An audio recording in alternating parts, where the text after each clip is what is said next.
Good morning and a warm welcome to all the delegates, speakers, and audience present today for our final edition of R.I.S.E conference, which is Redefining Institutional Strategy for Excellence, the Delhi NCR region. I am Suchismata, the research analyst at QS IGAUGE, and I will be the event moderator for today.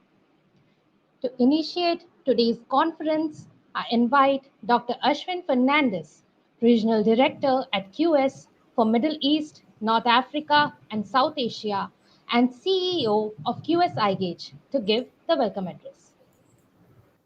Thank you so much, Suchismita, and a warm welcome to everyone joining us for this, final edition of our Northern India season for RISE. And RISE stands for Redefining Institutional Strategy for Excellence. I'm really glad and excited about hosting this final edition with the National Capital Region, Delhi NCR, and I think my thanks and gratitude to the two amazing co-hosts who have joined together to organize this event with us. So two premier institutions of the country, Manav Rachna University and the North Cap University. So I would like to first and foremost thank Dr. Prashant Balla, the Chancellor from Manav Rachna University, and Dr. Milind, the Pro-Chancellor at North Cap University, for collaborating with us on this amazing event. This event has come to us after we have done five successful events across several states, starting from Punjab. We went on to Uttar Pradesh, to Madhya Pradesh, Rajasthan, and the Himalayan region was the last one. And here on the final journey of exploring ideas and thoughts of educational leaders from the region, from Delhi and the NCR region. So I'm very happy. The time has come now to redefine and to form new concepts, create strategies to be able to meet the challenges of higher education. Redefining is not about just getting Harvard and Oxford and the top universities in the world to India, but to create our own Harvard and Oxford and Cambridge and whatever other institutions that we look upon to in the global rankings and from the reputation it has built. Quality and excellence are of great significance, both to providers of higher education and to students. Hence, it's really important to build a solid foundation for the higher education, and as well as build capabilities and capacities to the receivers, to the students, and so on. Hence, there's an important gap to be filled here between underdeveloped and developed nations. And for that, it is definitely not possible without the involvement of every stakeholder. I would like to congratulate both the institutions who are with us today for undergoing the QS stars rating system and forming part of a group of elite institutions in the Indian higher education domain for completing their assessment and benchmarking against international standards. The RISE conference is I would like to say, is not a conference, but a quality and excellence movement. We are planning to really drive the message of quality, excellence, benchmarking, rankings, ratings, and so on at a state level. So the colleges as well can follow suit, can learn from our co-host partners, from the top institutions, and be able to have the aspiration to get a world-class institution status, or at least start on a journey by benchmarking them. Why Delhi NCR? I think everyone knows that students or people getting into the higher education sector, the candidates getting into the higher education sector, definitely want to get a dream job. And I think Delhi or the NCR region is nothing short of having some of the top universities. We definitely have the top ranked institution in the world, IIT Delhi in Delhi, and several other institutions on the surroundings. And besides having already an ecosystem, the city definitely has an edge. Besides being the capital, I think it's also been seen to have the maximum number of startups in the region over the last many years. 3 out of, Delhi NCR is ranked 3 out of the top 10 in the country over the last 10 years for receiving the maximum amount of funding as well. So while we are seeing that Delhi already aspires, the NCR region aspires to be a knowledge hub, we've also seen literacy rates going to as much as 86.21%.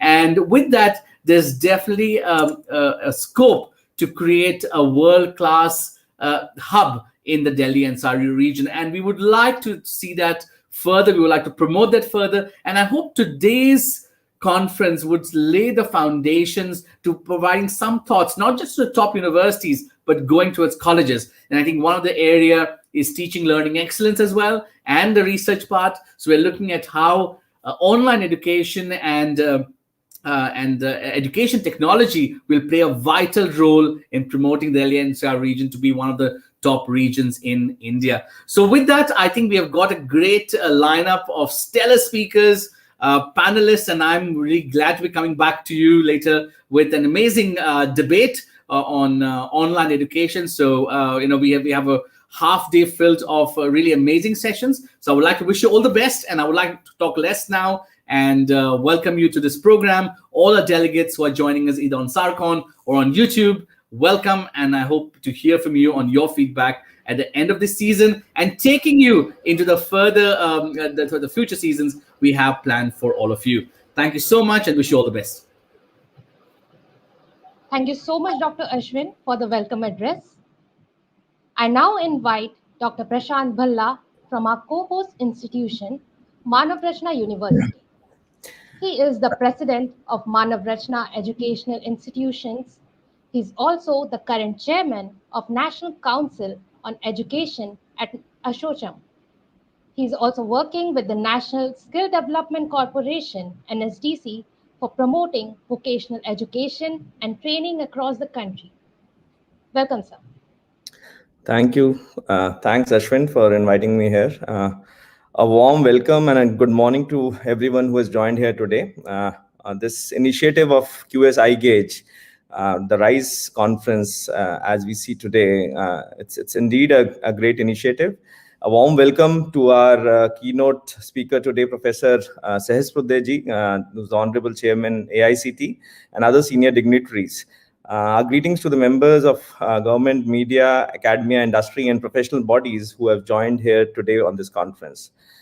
The education sector is definitely one of the most important sector when we talk about the focus that whether it is the government or the society or anyone would have on this particular sector, plus the impact that it makes in terms of changing the lives of millions of people around us.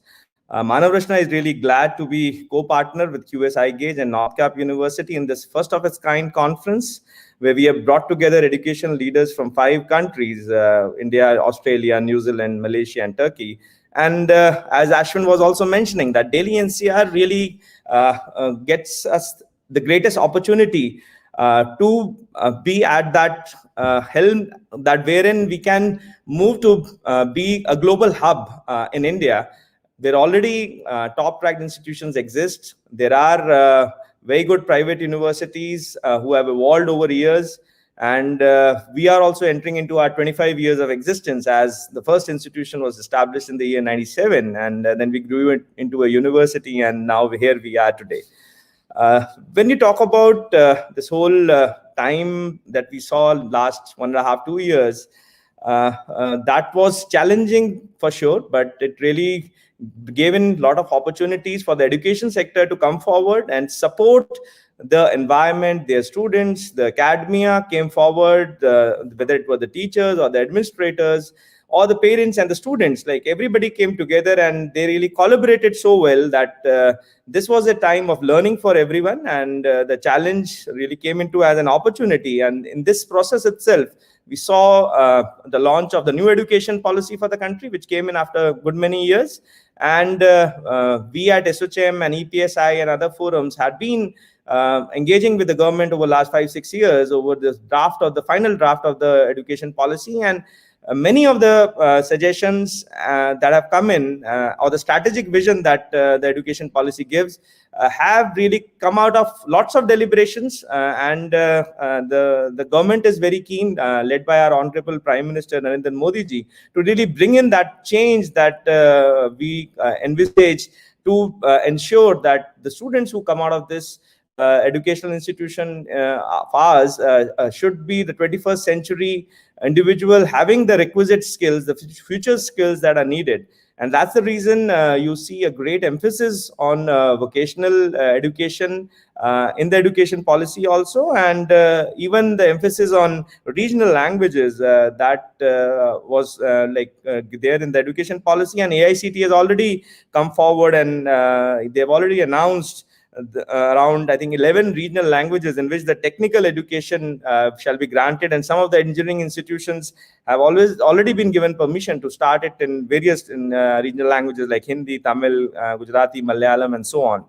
So I think the whole shift and the focus is changing from a very, very knowledge-driven education system to the experiential learning, the project-based outcomes that we expect. And for that, as Ashwin also mentioned, the teacher training and I think the greater emphasis on research is something that wherein we have to ensure that we as private institutions should also come forward and take that leap for ahead. And government definitely, if you look at the blueprint, is supportive of the whole initiative. The targets are huge. We are aiming at the GR higher education going to 50%, and there's a huge requirement of new universities, new courses, multidisciplinary courses to be added. There's again a need in even the K-12 segment.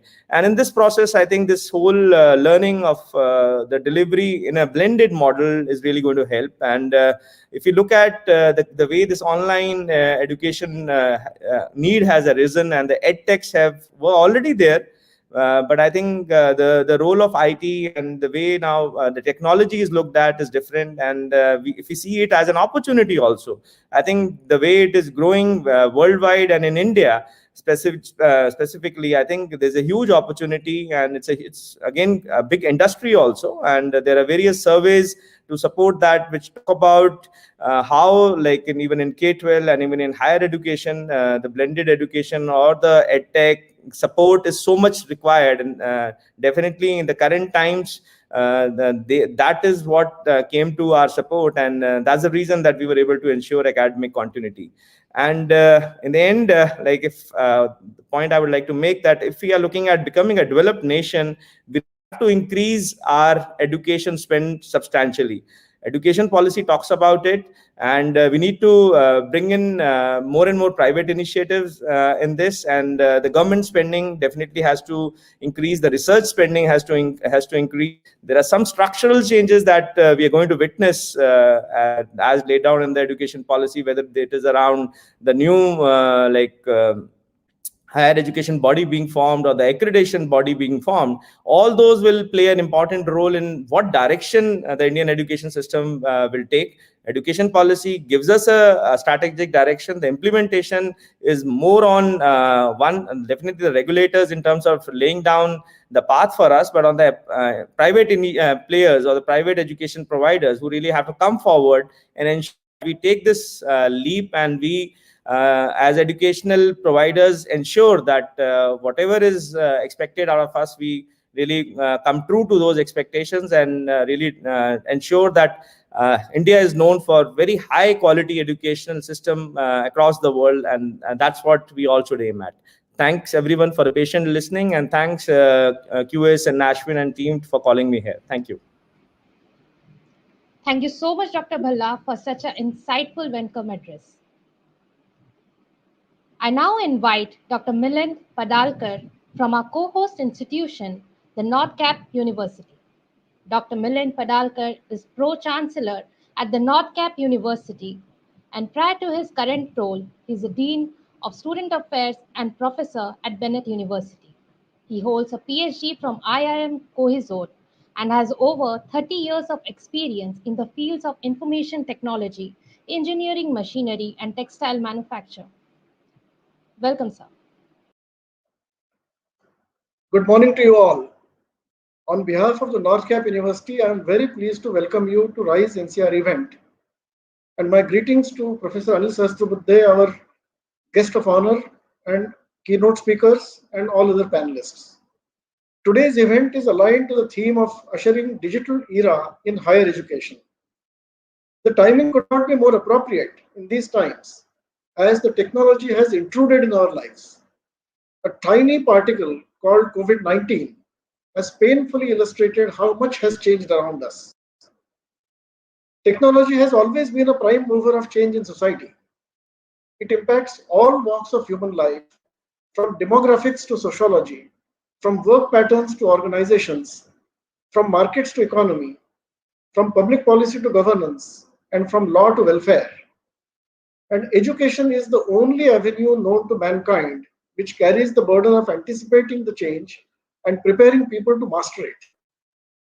The sheer pace of technology change means that you have to run around to stand still. Digital technology has literally barreled into our lives and is here to stay. It has changed the way we learn, the way we work, and the way we live. I am reminded of a song titled Running to Stand Still by the rock band U2. No matter what we do, we all have to run. As an institution, the North Cap University has always stood for quality, innovation, and a desire to bring future forward, to make education future-proof. So we are particularly pleased to be hosting this event along with our partners, Manav Rachna and QS India, around a theme that is so close to our hearts. Today, you will find many interesting sessions. You will hear from top experts through the inaugural address and keynote speeches. We will examine the issues and strategies to assess the learning outcomes in online education, debate the merits and demerits of online classrooms, and hear from experts on various themes such as how to leverage international collaborations and experiences from their accreditation journeys. Today, you are in the company of many outstanding scholars. You will agree with me that to be with fine people is one of the greatest perks of life. In this context, I am reminded of a Sanskrit Subhashit, and I quote, Mahajanasya Sansargaha Kasya Nonnati Karakaha Padma Patra Sthitam Toyam Satte Mukta Falashriyam. Meaning, how can we not benefit from the company of great people? Even a mere drop of water, when placed on a lotus leaf, shines like a pearl. I am sure you will agree with my sentiments. I hope you will enjoy the event. We'll have many good takeaways from the sessions. My best wishes to all. Thank you and welcome again. Thank you so much, Dr. Millen, for your valuable thoughts and introducing us to the entire flow of what we are going to cover in this session. I think the audience will might have got the insight to what is lined up today for them. Moving ahead, I invite our guest speaker, Professor Anil Sahasrabudhe, to give the inaugural address.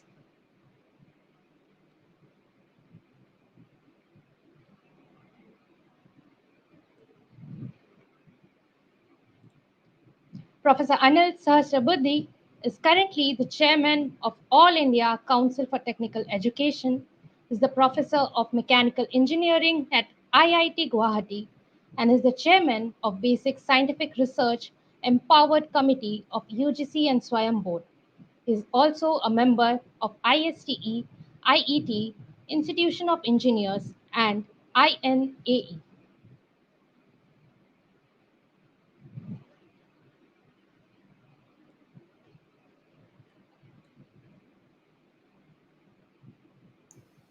Hi, Suchismita. While we're waiting for Dr. I think there's Anil some Sahasrabudhe technical to issue. please invite Professor Dr. Anil will be joining with us shortly. So we'll just move ahead to our next speaker for an interesting keynote address on the future of digitalization in the post-pandemic world. Dr. Mehmet Ali Tiktan Thank you. of Distance Education Center, Istanbul Bilgi University, Turkey. His areas of studies include the Turkish American relations, contemporary world politics, and security studies. In addition to several book chapters and articles on his subjects, Dr. Tugdan has edited a book on the Turkish involvement in the Korean War published in 2013. Welcome, sir. Thank you. Thank you, ladies and gentlemen. It is a privilege indeed to address this event. I would like to express my gratitude for our hosts for inviting me to deliver this keynote speech today. Now, as it was suggested during the introduction, my daytime job, so to speak, has been world politics and security studies. That's because when I was a child, I wanted to be a pilot. And that was largely because we lived next to the Air Force Academy in Istanbul. So that was sort of natural enough that I wanted to be a pilot. But as you have heard and can see, life had other things in store for me. So nevertheless, I never gave up on the history and technology of aviation.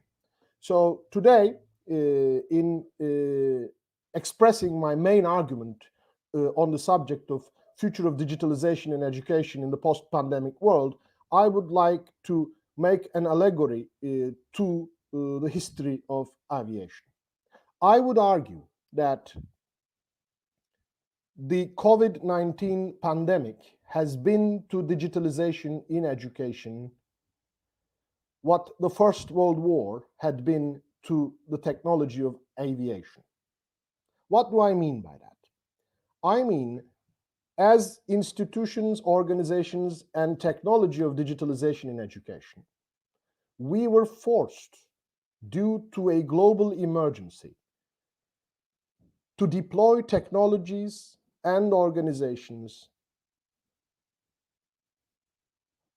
for the continuation of education under conditions of severely restricted physical contact.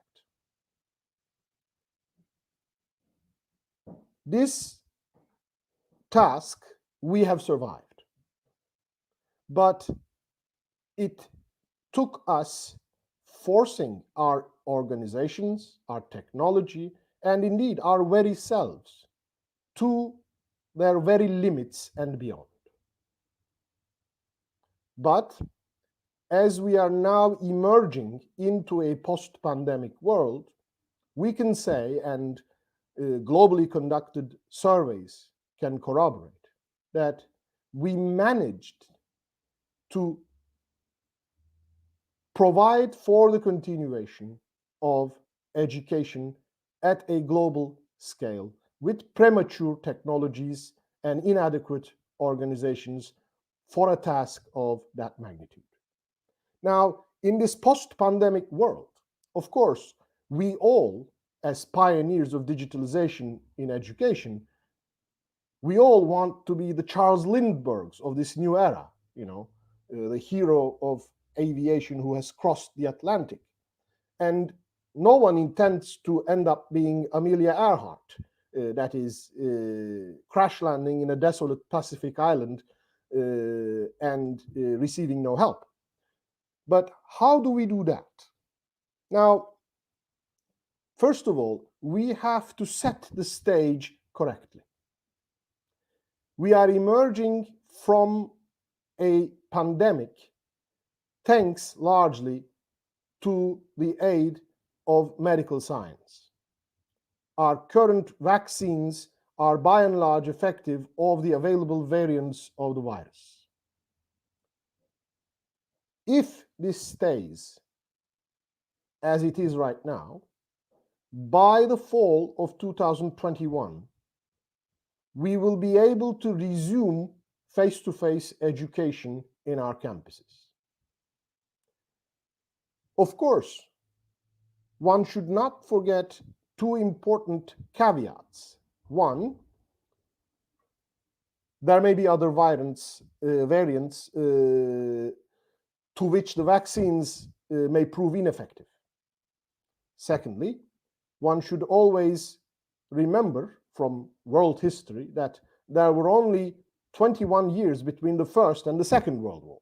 So we may always face a new pandemic from a different kind of virus that may require digitalization to be deployed to save the future of education once again.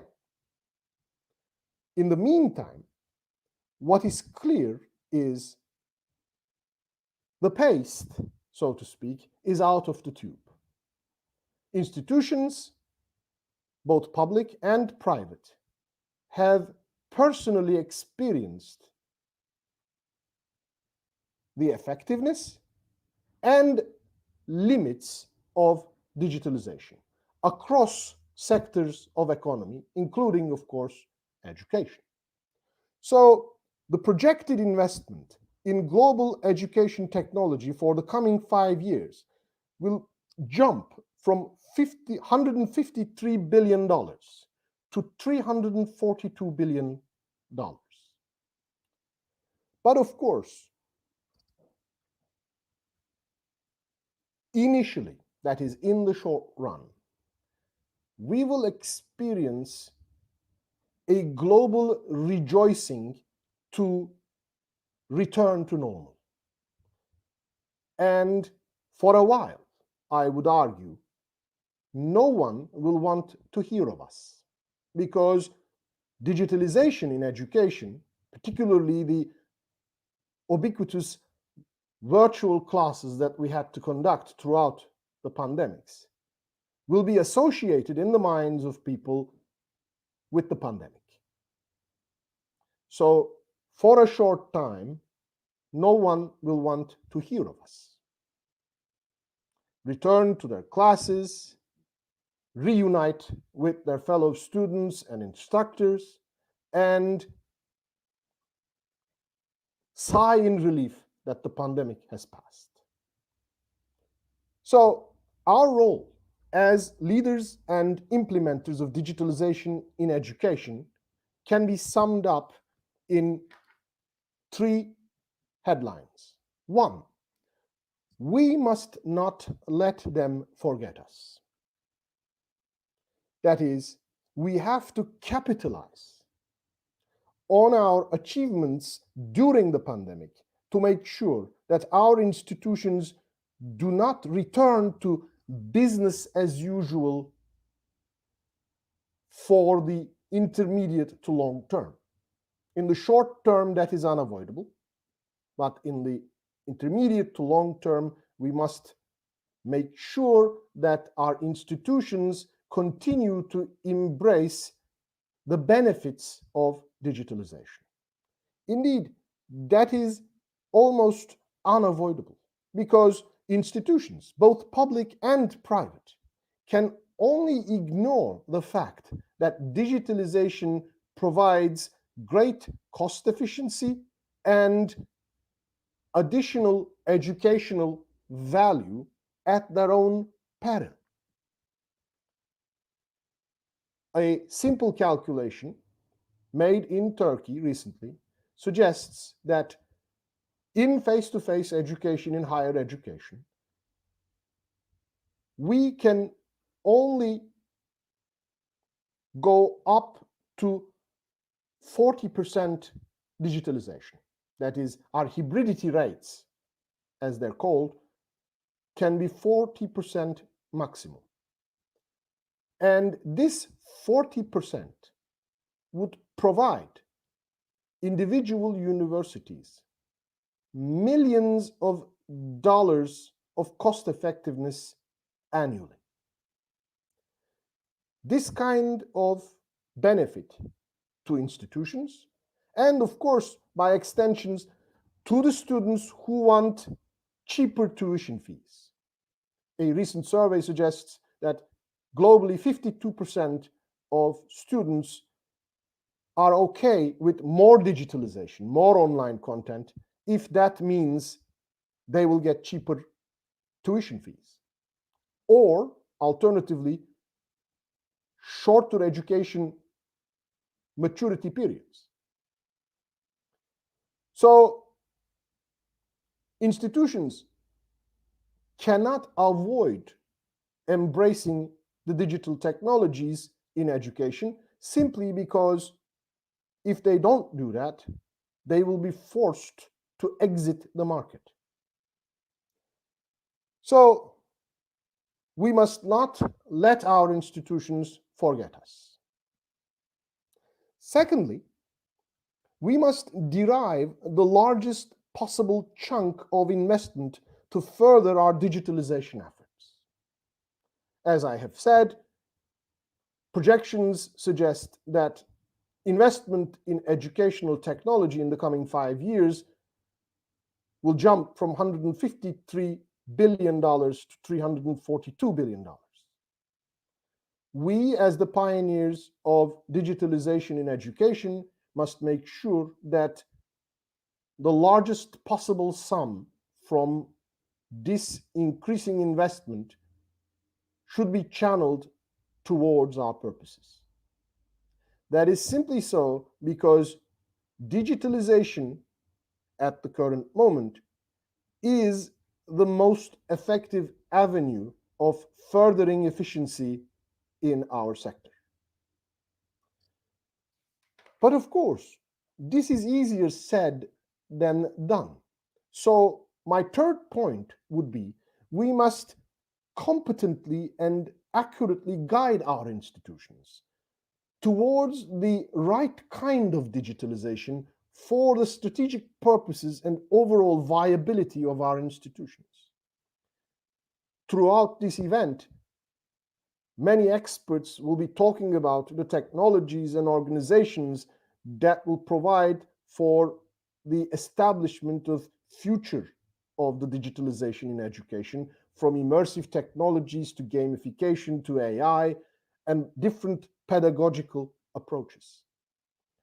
I will, of course, be unable to cover all those subjects in a short keynote speech, but still, I believe I can express a few rules of thumb. The first one of which is whatever technology, pedagogy, or organization we assume or propose to our institutions, they must be user-friendly. User-friendliness in digitalization in education or in digitalization period is key. Secondly, they must be cost-effective.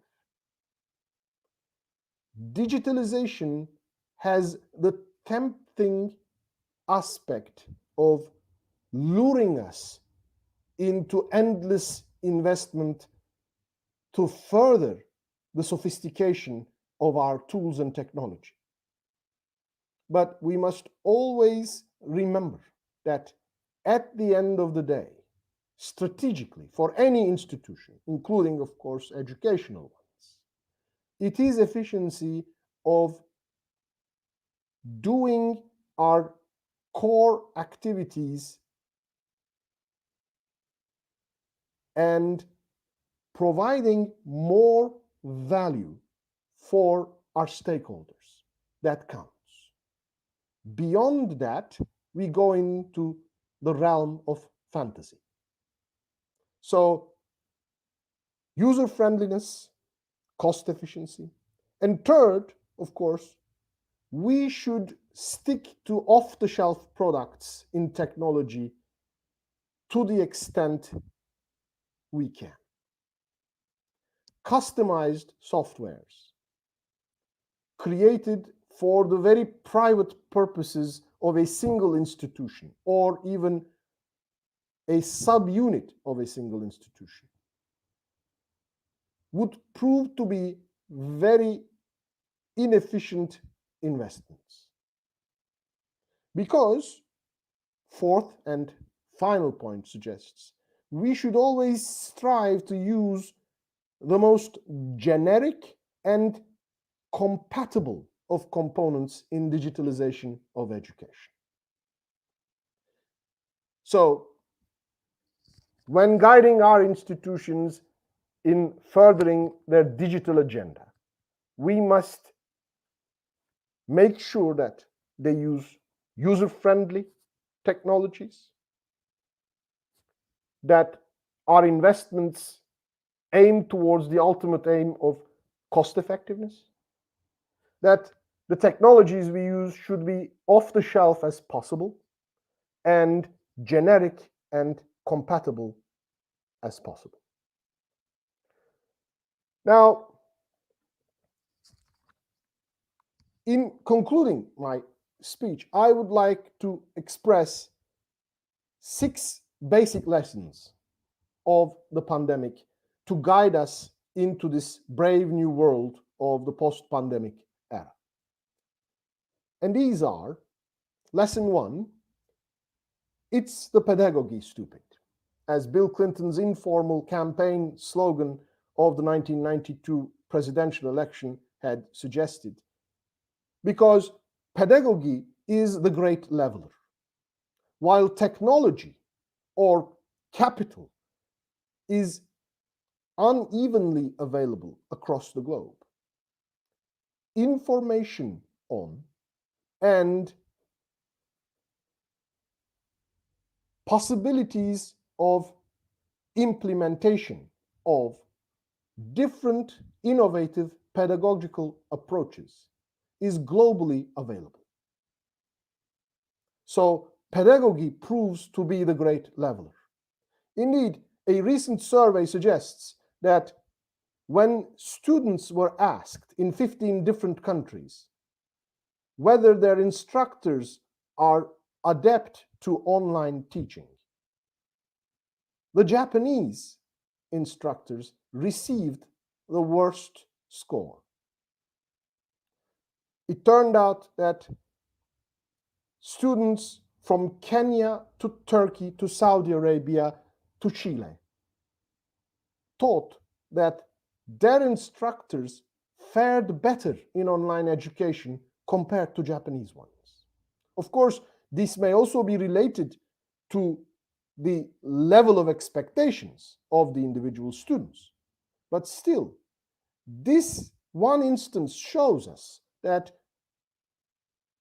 even if you have access to great technology and capital, your pedagogy is definitive in the satisfaction of the stakeholders.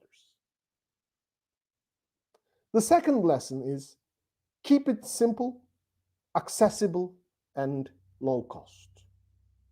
Surveys across the globe show that students expect digitalization in education to make their lives easier. Majority of students expect university education to lead them towards a sustainable job at an affordable cost. If we lose the relationship of cost performance for higher education in the minds of the individual learners, we will lose them entirely. So whatever we do, it should end up being simple to use, easy to access, and affordable for the average student. Lesson 3 is we have to understand that 100% secure online assessment is not attainable. This was one of the core experiences we had during the pandemic, when we were forced to use online assessment tools. This proved to be one of the very important shortcomings of the system. So, lesson 4, related to lesson 3, is university is not just for learning, but also it is a ground of gathering and contact, and not just for purposes of assessment, but also for purposes of socializing, particularly for the young adults who do not as yet maintain a steady job or have family responsibilities. The physical contact of the university campus is paramount in their effort to build up their personalities. Lesson 5 is the future is hybrid. Of course, this lesson, also related to lesson 3 and lesson 4, suggests that whatever we do to digitalize education, it should not end up terminating physical contact in physical campuses. And finally, lesson 6 is it will get worse before it gets better. A recent survey has suggested that 91% of higher education institutions polled indicated that they were worse off by the pandemic. So for a time, it will be a time of healing. Thank you for listening to my keynote speech, and I wish our organizers and participants a productive and successful event. Thank you so much, Dr. Mehmet, for the insightful keynote speech. And moving ahead, I now invite our guest speaker, Professor Anil D. Sahasrabudhe, to give the inaugural address. Professor Anil is currently the chairman of All India Council for Technical Education. Professor is also the professor of mechanical engineering at IIT Guwahati and the chairman of Basic Science Research Empowered Committee of UGC and Swayam Board. He is also a fellow member of ISTE, IET, Institution of Engineers, and INAE. Welcome, sir. Namaskar. Good morning to all of you. Thank you, Dr. Suchasmita. We have very eminent people who have joined this particular platform. Professor Premvrat, Chancellor of the University, Dr. Milind Padalkar, Pro-Chancellor, North Cap University. We just now heard Dr. Mehmet Ali from Istanbul Bilgi University, Dr. Prashant Bhalla, and many others associated with higher education.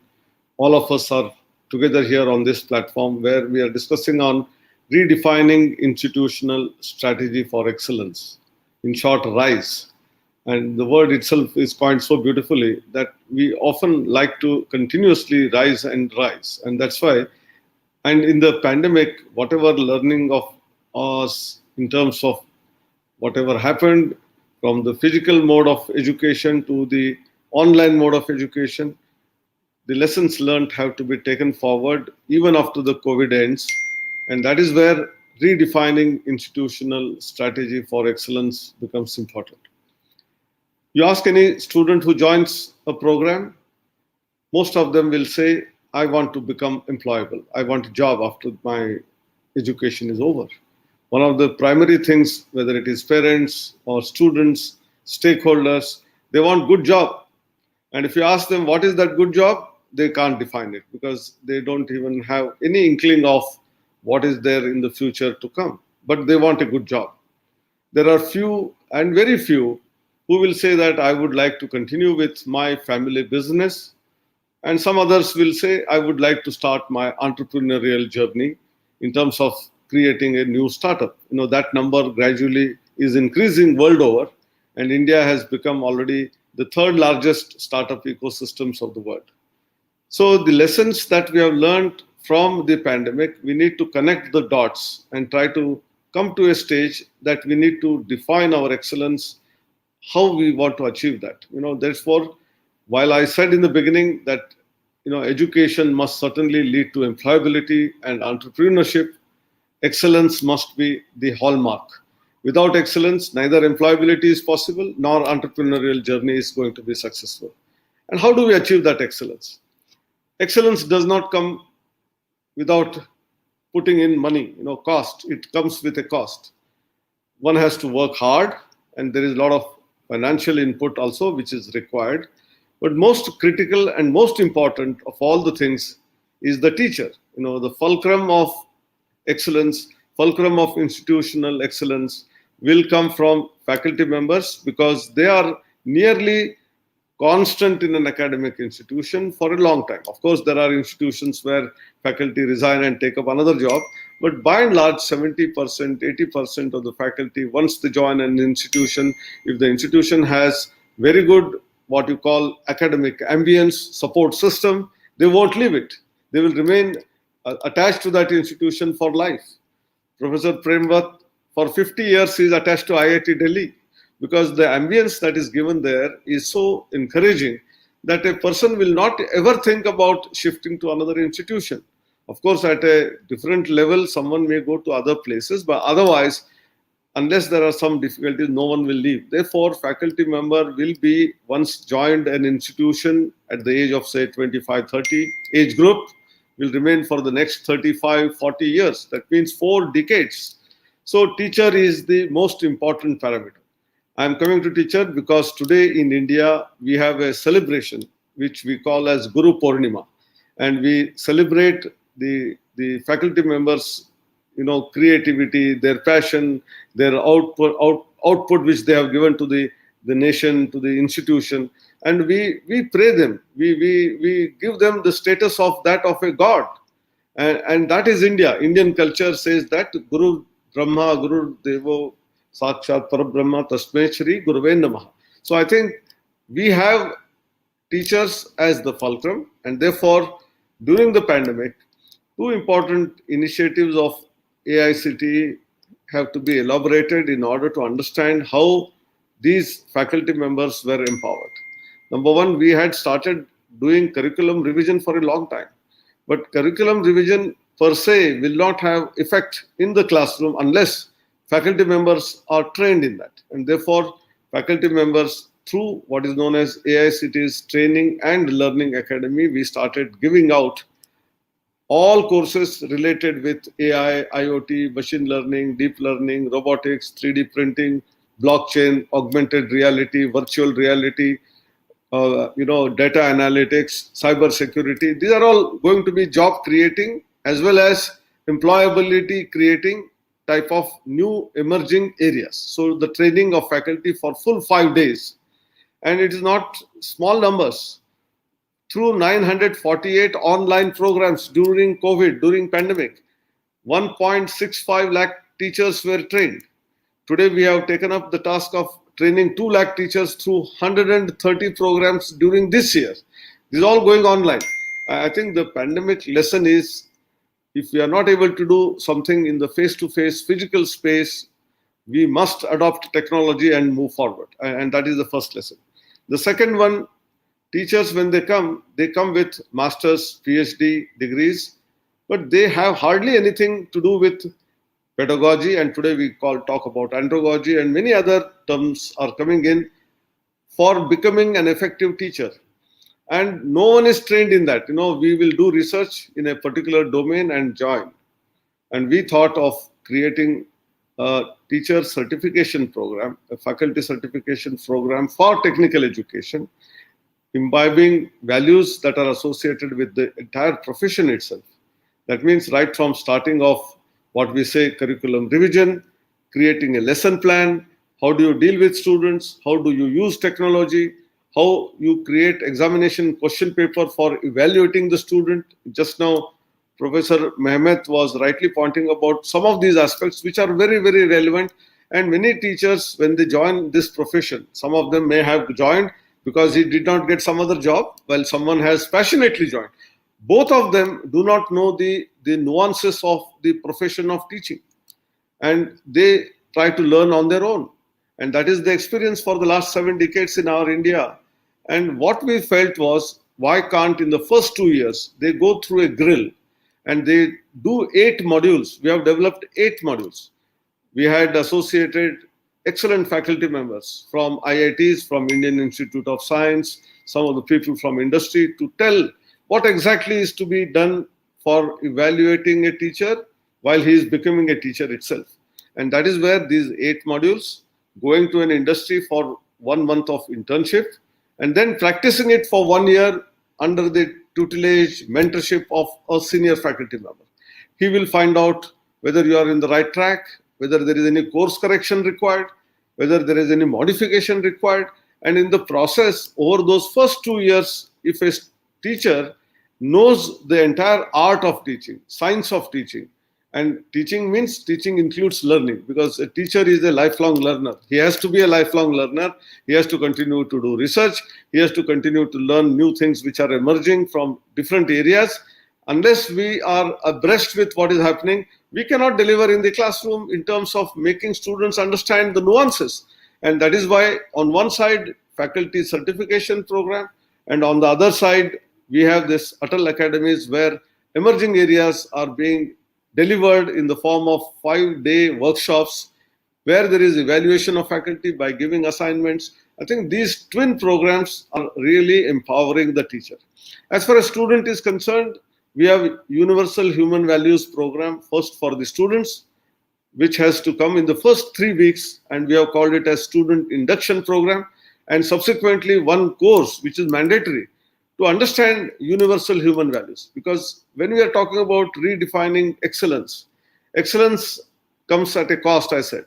And therefore, unless a student understand that the other person, our fellow citizen, my fellow student, he has to be also be concerned as much as ourselves. You have to take care of both of them. Only then the life will be easy, smooth, and will be happy for everyone. This is what happens in society. Someone with a digital divide will always have feeling that I am deprived.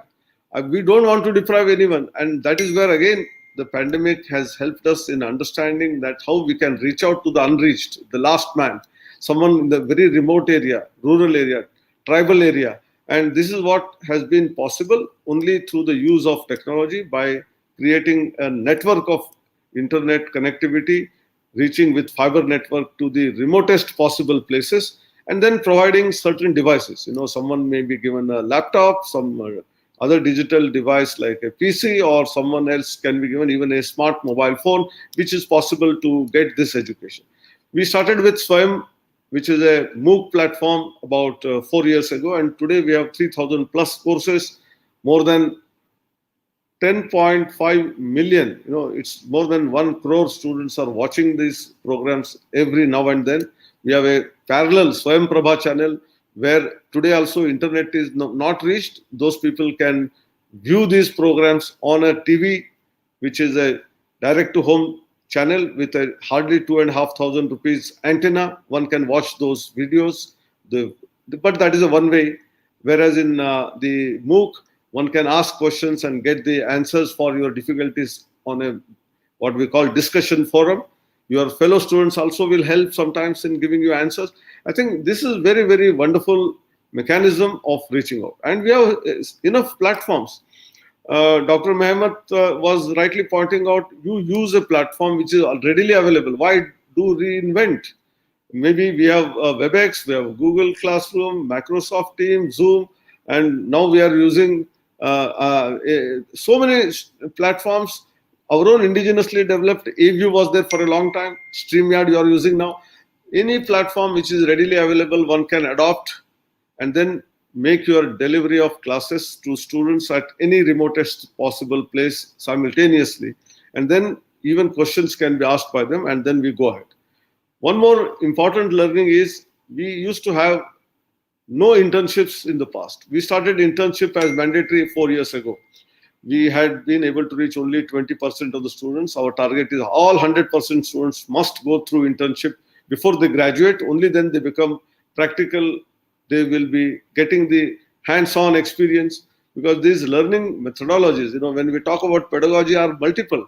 We all know about classroom teaching learning, tutorial, we know about laboratory classes, experiential learning, project-based learning, problem-based learning, some 7-8 different varieties which West knows today.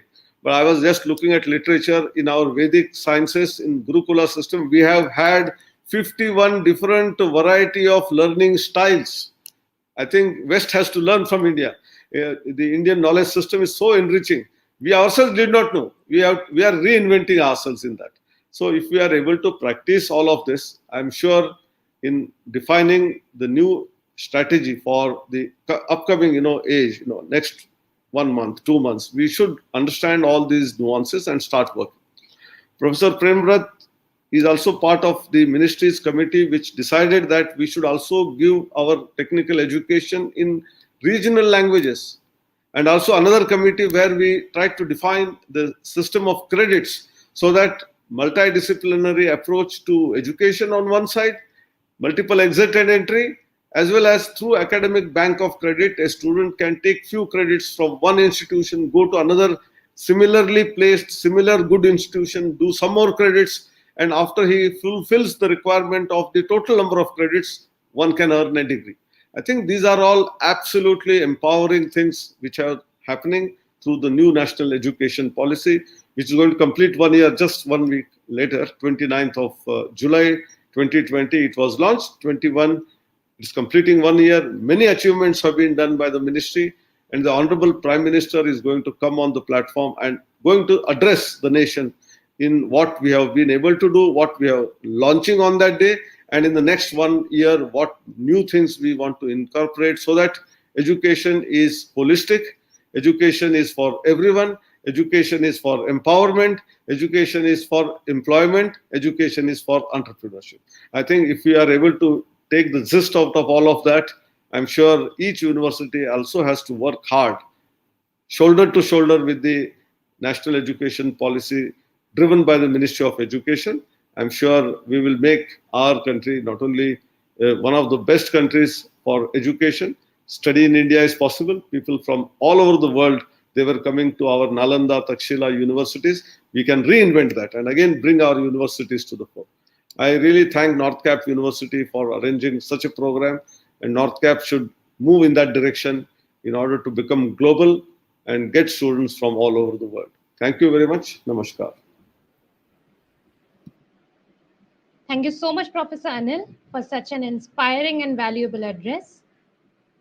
We'll now move on to an esteemed group of speakers coming together for the next session, which is the panel discussion on the topic Measuring Learning Outcomes in Online Education. I take this opportunity to invite Dr. Milind Padalkar, who's the Pro-Chancellor of North Cap University, who will be moderating this session. Over to you, Dr. Milind. Thank you, Sujismita, and good morning to all of you. It started small, an inconspicuous thing, a mere item of curiosity, and then it gathered momentum and burst upon us as a wave. Dear friends, I'm not talking about COVID. I'm talking about online education, also known as MOOC. We teachers believe that the chalk and board is the real thing, that raw personal experience is the essence of education, and that YouTube videos are for the less serious student. But the student had already changed. With smartphones and social media, she began connecting very differently. Even before the pandemic hit us, the student was already consuming online content, leading to rise of services like Byju's or Khan Academy. And COVID removed all doubt about online.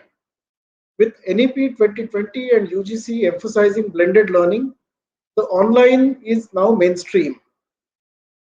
But it is not all milk and honey. There are nagging issues about online education, especially in the area of assessments. We will not be able to deliver the promise of online unless we attend to these issues. And so in the next 45 minutes, we will be discussing the dimensions of the problem, and joining our four outstanding academics and scholars for the discussion. Let me introduce them one by one. Our first panelist is Dr. Ageda Benito. She is one of the Sintana founding members and leads the academic initiatives of the Sintana Alliance. Prior to present role, she was Chief Academic Officer for Laureate Europe, Middle East, Asia and Africa. In her role, she has provided guidance and support to academic leaders of the regional institutions located in 6 countries, focusing on the quality of students' learning experiences and their employability, as well as faculty development, innovation, accreditation, and the enhancement of the institutional reputation. She comes from Spain, where she started working as a professor for Universidad Europa de Madrid, one of the Laureate's leading universities. She spent 17 years at UEM, serving as rector and chairing the Laureate European Academic Committee before moving to Chicago and serving as provost of Kendall College, another institution of Laureate. Her academic merits are extensive and include numerous publications, research projects, directions of PhD thesis, and evaluation of institutions and programs. Welcome, Dr. Ageda. Our next panelist is Dr. Malini Eliatambi. She is a senior executive with 23 plus years of holistic leadership experience in the education sphere, both encompassing academic, operations, and business continuity planning. Dr. Malini is a transformation leader who has the ability to create long-term vision for the future, drive the attainment of the vision, break down complex situations and projects, build high-performance teams, and inspire the teams to achieve organizational goals. She is the recipient of 2015 National Outstanding Educator Award. She is also the recipient of 2017 Blackboard Catalyst Award for Professional Development and 2018 Blackboard Catalyst Award for Leading Change. She serves on Malaysian Qualifications Agency panel, which develops hybridity and open distance learning standards and frameworks for all Malaysian public and private institutions. She has significant experience in the hybridity area, having been involved in transforming an organization from chalk and board to one that is connected digitally, offering education in an online and blended manner and assessing the outcomes. Welcome, Dr. Malini. Joining us on the panel is Professor Gu Fang, Professor Mechatronics Engineering and Associate Dean International at the School of Engineering Design and Built Environment at Western Sydney University. Professor Gu Fang received his Bachelor of Engineering in Mechanical Automation from Shanghai University of Technology in China and his PhD from University of Sydney in Australia. His research areas are in robotics, computer vision, control systems, and artificial intelligence. He is a visiting scholar in Australia and China and has co-edited 2 research books and published many refereed papers. He is a regular referee for various international journals and conferences and a member of Engineers Australia and IEEE. He has taught many subjects in robotics, control, and computing at the university level and won a number of prestigious national awards in Australia. Welcome, Dr. Gu Fang. And our fourth and the last panelist is Professor John Tukey, Head of Department at Auckland University in Technology in New Zealand. In his role, he has extensive responsibilities for establishments of new programs, enabling successful research initiatives, and development of new research streams. He has a deep interest in various aspects of construction processes and quite typically has 6 to 7 students doing PhD under supervision at any time. He conducts a significant amount of industry-based and funded research sponsored by leading companies in the country. Welcome, Professor Tukey. And to start the discussion, let us talk about the nature of challenges in assessing the learning outcomes in online delivery of education. What strategies can we employ to measure learning outcomes in online education? And let me invite our expert panelists to share our thoughts, perhaps in the alphabetical order of their last names: Dr. Ageda, Dr. Malini, Professor Gu Fang, and Professor Tukey, that order. Over to you, Professor Ageda.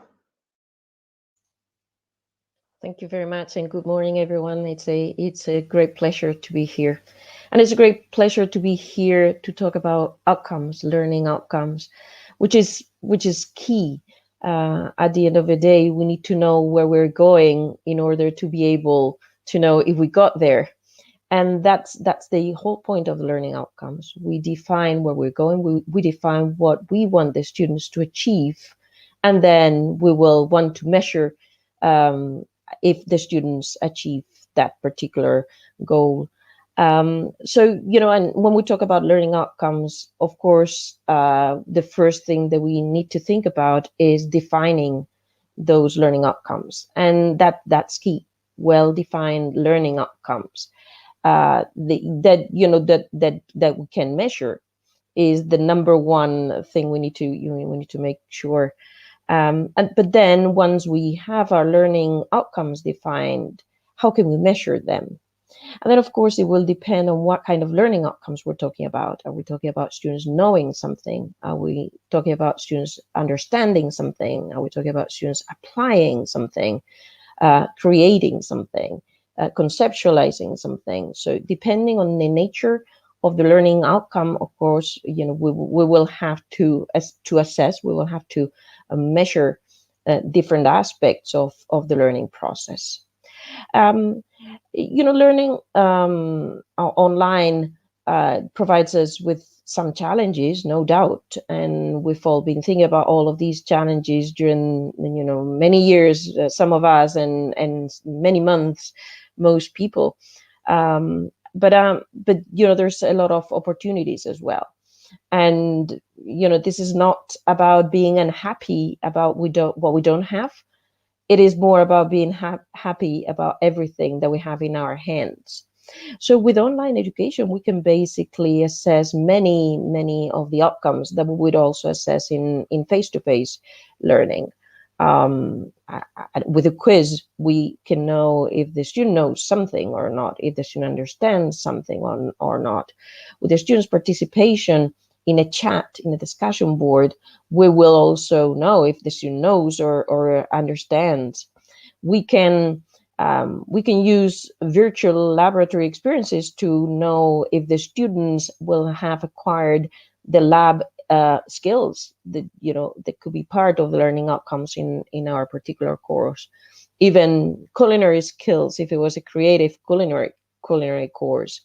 We can of course, we can do many of the things, not replicate. I don't think we're talking about replicating, but certainly we can ask the students to do assignments, do projects, solve problems, and all of that can be done online just as rigorously as it can be done face to face.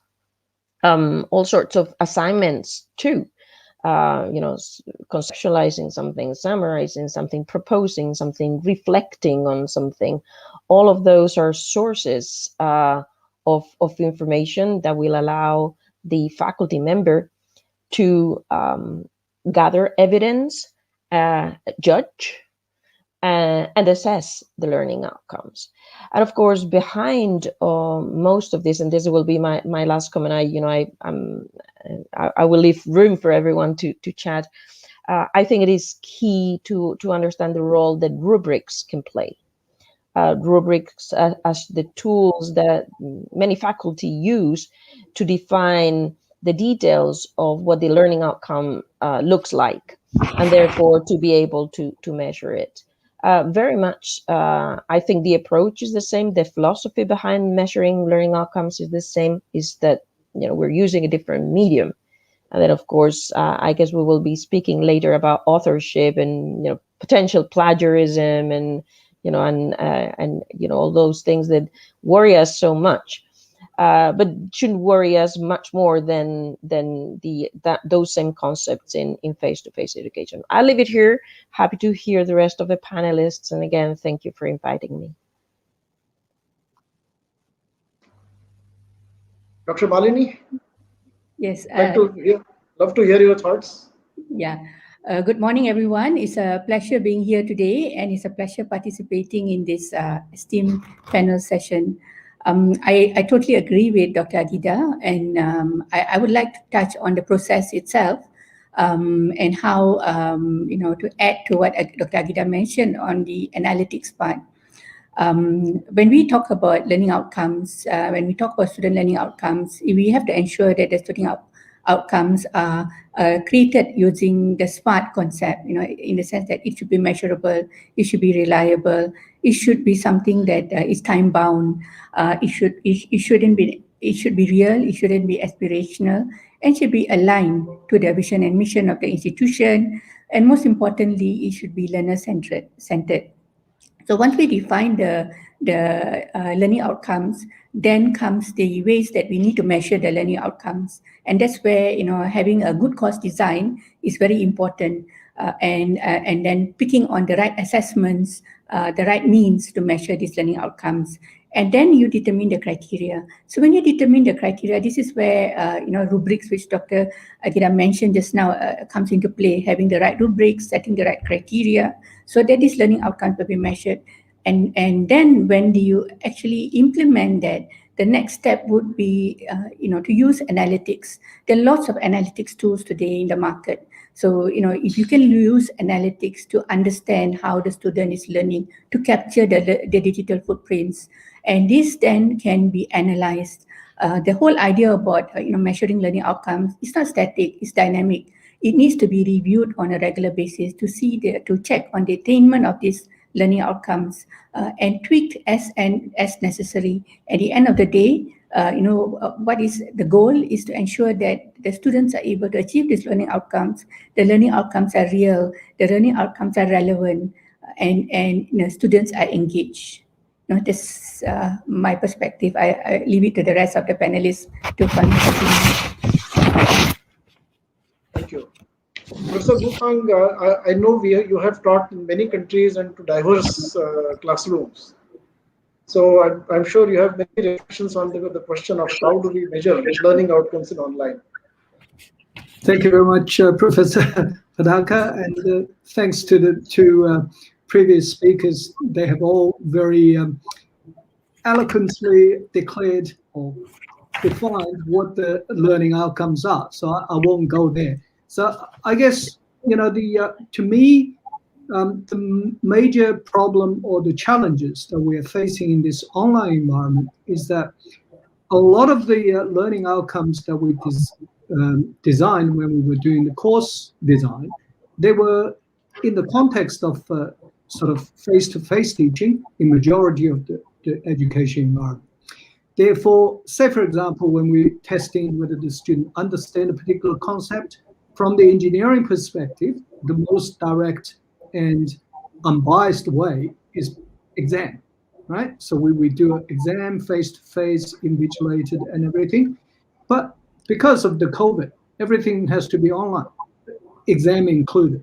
Now, how do we invigilate exams? We did a lot of, PROC-TU type of invigilated online exams. But even that, we found the plagiarism is really, really sort of enormous. We can't stop them. So that's number one. That is the students' work, whether it's assignment or whether it's exam, there is no way of verifying their authenticity. So that's the number one challenge, I think, from the assessment point of view.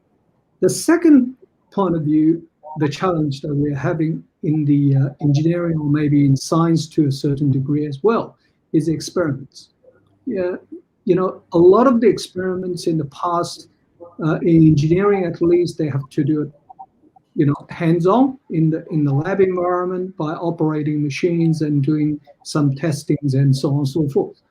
Now this is, as the keynote speakers said previously, that's partly lead them to a employable future in the sense that they have the practical knowledge and they understand everything. But because of the online limitation, this particular hands-on aspect is pretty much limited. Now, this will be a particular problem to engineering. Say, for example, we want some students to be able to operate a machine. There is no way they can operate a machine, even though we do online teaching, do a remote lab, all these things. There is no replacement for an actual hands-on experience. So that's my take on the kind of challenges. One is difficult to do practical classes. The other one is very difficult to assess the authenticity of student product. Now, what are the possible pedagogical measure that we can try to introduce, or the strategy we can introduce? Number one is to motivate students to have more of a project-based approach so that we are not really assessing a generic kind of skill. We have a more focused project for the student to do. And we can even include the Viva type of assessment online.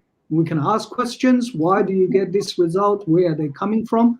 That way, the authenticity can be, to a certain degree, assessed, because they need to demonstrate their understanding, their appreciation of the knowledge they are representing. The second one is on the lab side. Nowadays there are a lot of low-cost equipments around. So maybe the university would be able to acquire some of those low-cost equipments and loan to the students for them to use in their take-home environment, because we have to be careful of not creating the cost just for the rich ones, but also for everyone. So that we need to be able to do that. So in our university, we do have some sort of like a lab in the box or some small equipment for students to take home to do experiment on, and then at the end of the semester they can return.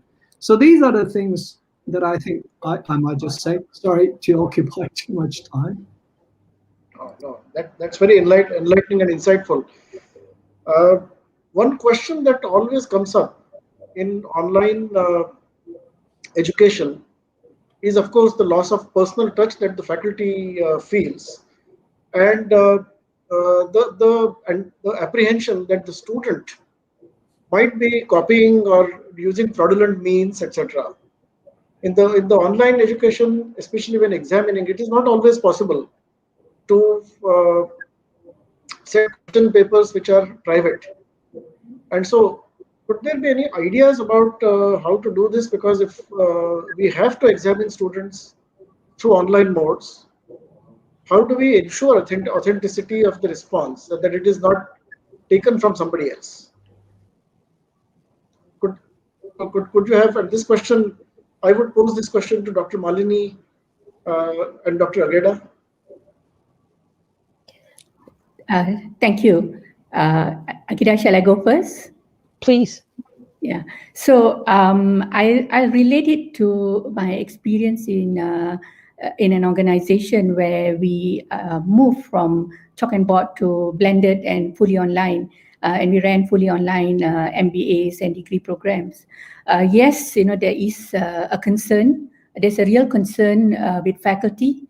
There's also apprehension where students are concerned and parents. At the undergraduate level, we have to deal with parents' apprehension. At the postgraduate level, it's a different kind of issues. It's more of students not being fully confident of the authenticity of it. And this is where relating the expectations upfront during orientation, during counseling, during the class sessions is important. On what is expected of the student, what is expected of the faculty, and the expectations of the program is key here. The other issue is when you talk about formative assessments throughout the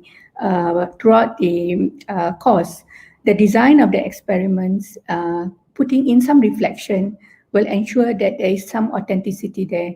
I do agree that in a quiz there is a possibility of plagiarism, but then again it's a matter of randomizing the questions. But when you have 1 minute papers, when you have reflective type of questions, or those that provoke some kind of discussions, that's where the student, you can have more authentic responses from the student.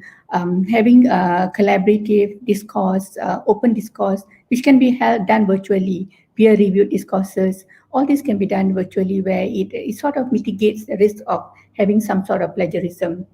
When it comes to the summative and posting or semester exams, what we did was we engaged with a proctoring tool, and that's it.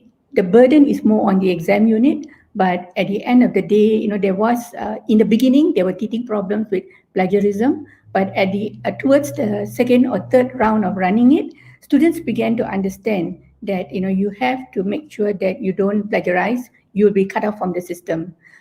Using things like plagiarism checkers like Turnitin, save a sign that is attached to Blackboard helps. And when they see the level of plagiarism in their submitted assignments or submitted exam papers, that also slowly becomes a deterrent for them. But all this takes time. It doesn't happen overnight. It takes a few rounds of implementation before students began to understand. The challenge will come with the new students. And also I circle it back to faculty development, having appropriate faculty development, faculty coaching, supporting the faculty is key in ensuring that this doesn't happen. Thank you. Just very few more things to add. I've two levels here. One is assessing the learning outcomes of our students is not necessarily done through exams, and I think this is because we're all so scared about that students will be copying exams and will not be themselves on the exams. This is making us think more about the exams and the role of exams. And I think in many cases we've come to the conclusion that maybe the exam is not the best way to assess the students' learning outcomes. So I mentioned a few things before. You could do an assignment, and if your assignment is write 2,000 words about the history of India, you get out there and you look for essays, and you can simply use those essays that are available on the internet, or for free sometimes, or paying little prices. Well, how can we avoid that?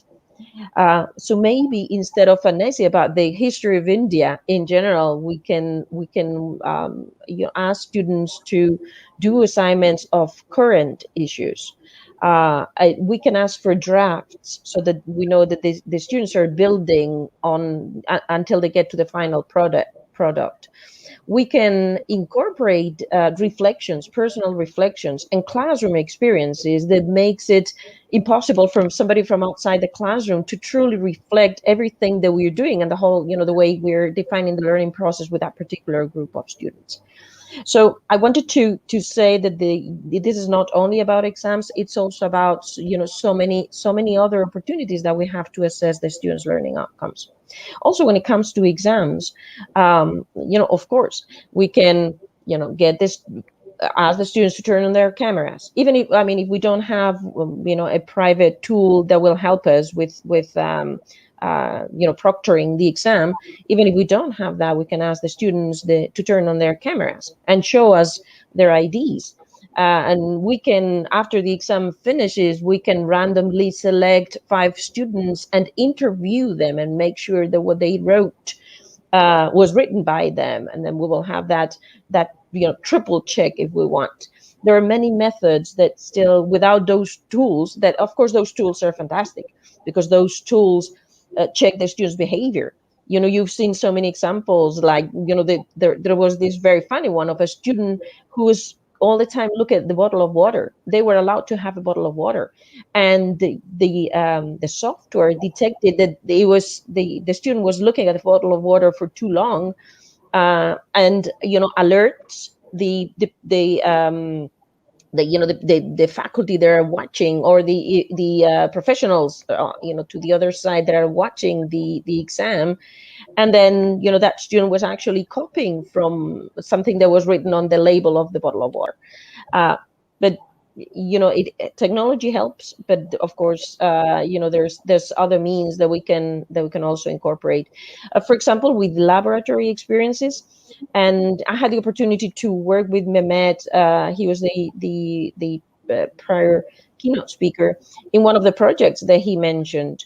And it's true that the students appreciated a lot of the digital ingredients of they had experienced in the last few months with the emergency remote approach. But they said that what they didn't like was the laboratory experiences. They prefer laboratory experiences to be real laboratory experience. And you can use virtual reality and augmented reality, and you can even do remote labs where you activate a machine that is sitting in the laboratory and you're there in your computer. So it can be very sophisticated. Many things can be done. Still, the students said that part of the learning experience they prefer to do in the lab. If we have to do it at home, we can do like Professor Gufang was saying, we can provide them with equipment from the labs, or we can send them kits with electronic boards or with, fish to dissect. And then we will be asking the students to record themselves doing some of that particular experience, and of course, writing the laboratory report. So I think there are many ways in which we can maybe not be 100% that the students will be the real authors of, and that the learning they're showing is their own learning, but it can be. It's not perfect in the face-to-face world either. We could be chatting for a long time now, and identifying all those not well-intentioned situations that we've all seen in the past when we were all teaching face to face. So just a few thoughts there. Thank you. Professor Tuki has joined us. Welcome, Professor Tuki. I'm glad your connectivity problem is sorted out. Moving on, it's good to be here. Good to be here. I'm still, on the question of online assessments and the plagiarism. Does the technology have a possibility today to set question papers which are truly individualized, similar to the Facebook ads that I see based on what my prior browsing experience is? And technology is able to send content to me based on my experiences. Could technology help us there in creating question papers or assessment techniques which are truly individualized so that there is no comparability? Is that possibility at all? Okay, well, the answer is yes and no. Sorry to be glib. I'm sorry if I look a little bit sort of warm. It's because it's cold here. We're in the middle of winter, so just saying. Right. The reality is that trying to get individualized any assessments individualized is extremely difficult. We have a philosophy here at AUT, which is that of attempting to get authentic assessments, which means that we try to create the types of assessments, particularly at the higher levels, which are more attuned to professional practice than anything else. And this is a challenge sometimes, but it can be done in relatively modest ways. For example, giving individuals individual companies to represent, or for a particular assessment, giving individuals a particular start date to assess, creating the conditions where there is a unique identifier associated with the type of assessment, so that they can't basically plagiarize off of each other. And thereafter, we have an ongoing relationship with Turnitin as a software system, which scans any submissions to ensure that levels of instances where students have copied and pasted their submissions from others is minimized, and we set particular performance criteria around the degree of similarity to previous text, because obviously we're all guilty to a greater or lesser extent, even in professional practice, of utilizing previous text from other locations, simply because it makes life a little bit easier than going through the process of creating verbiage, which every assessment has for every instance all the time, always. So yes, is it possible? It's possible, but it takes a little bit of preparation. It takes a particular philosophical approach to allow you to be able to project these types of assessments into the student base. And you also have to sell the students with the type of assessment that you're putting forward.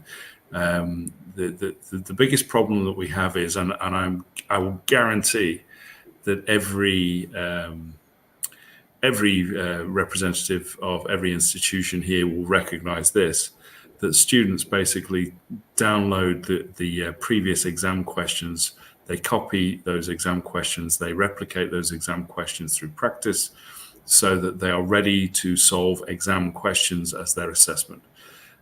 When you transition to a situation of creating an assessment which requires individual thought, something original, something new, students have to be sold on why it is that they are being provided with something difficult, which is different actually than what they've had before.